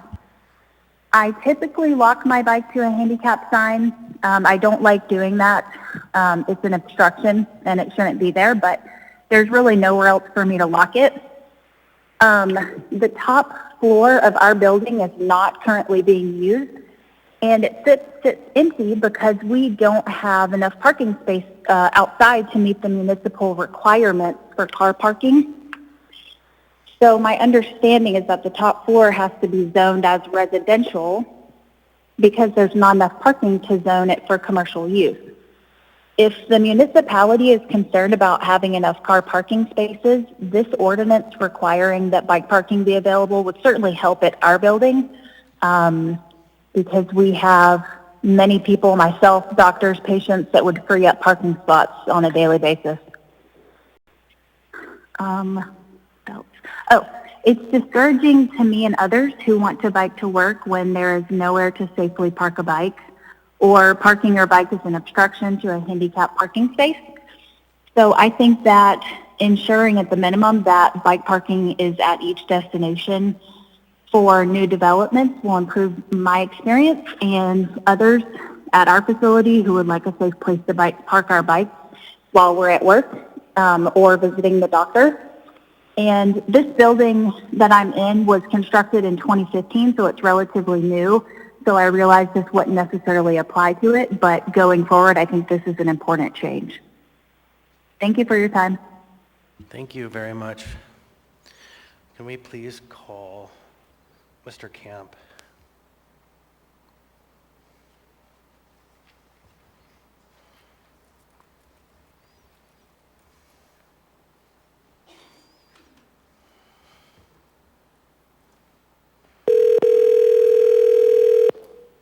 Thank you for your time. Thank you very much. Yeah, hello? Hello, Donovan. Christopher Constant here. Please state your name for the record, what part of town you live in. You have 3 minutes. We're on AO 2022-ADS. All right. Yeah, my name is Donovan Camp, and I live up on Spinard and Fireweed. Today, I am speaking as the treasurer of the Anchorage Waterway Council. The Anchorage Waterway Council is in support of the S version of AO 2022-80. Our mission is to promote the prevention and further environmental degradation and the protection, restoration, and enhancement of our waterways, wetlands, and associated uplands within the municipality of Anchorage. And we'd like to thank the Assembly and municipality for bringing about this code change. Mandated parking minimums have a strong negative impact on our Anchorage's creeks and Alaskan waterways. The connection comes from an increase in impervious surface area, increased pollution, and greater wetland impacts. We heard a little bit from ACAT tonight, and so we second their testimony. And so, yeah, we would like to thank the Assembly members for a yes vote on the S version tonight. Thank you. Thank you very much. Anyone else? Anyone else supposed to be heard at all? Seeing, hearing none. Public hearing on this item is now closed. What's the will of the body? Move to approve the S Second. version. Second. Moved by, the S version has been moved by Mr. Vollen and seconded by Mr. Cross. Mr. Vollen, Thank you. I'm going to speak quickly because are there amendments? I have two amendments, yes. Let's get to the amendments first. I will move amendment number 1. Second. Thank you. Amendment number 1, it makes a small change. This was something that I had spoken about. It's pertaining to ADA parking. Folks who watch the work session will know that this S version actually increases the proportions of ADA parking required when parking is provided. Much of that came out of conversation with Christy Lent, who is serving as Miss Wheelchair Alaska, and her husband Daniel Lent. And I really appreciate her sharing her lived experience with me in this process. One request they had made that didn't make it to the S version, it was supposed to be included, but as things were reformatted, it didn't quite make it in there. And I want to make sure that it is, and that is a requirement that when 2 or more accessible parking spaces are required, the spaces would share a common access aisle between them. Essentially what that does, it ensures that the ADA pedestrian access aisles are placed between adjoining accessible parking spaces. That makes it easier for passengers to load or unload from either side of the vehicle.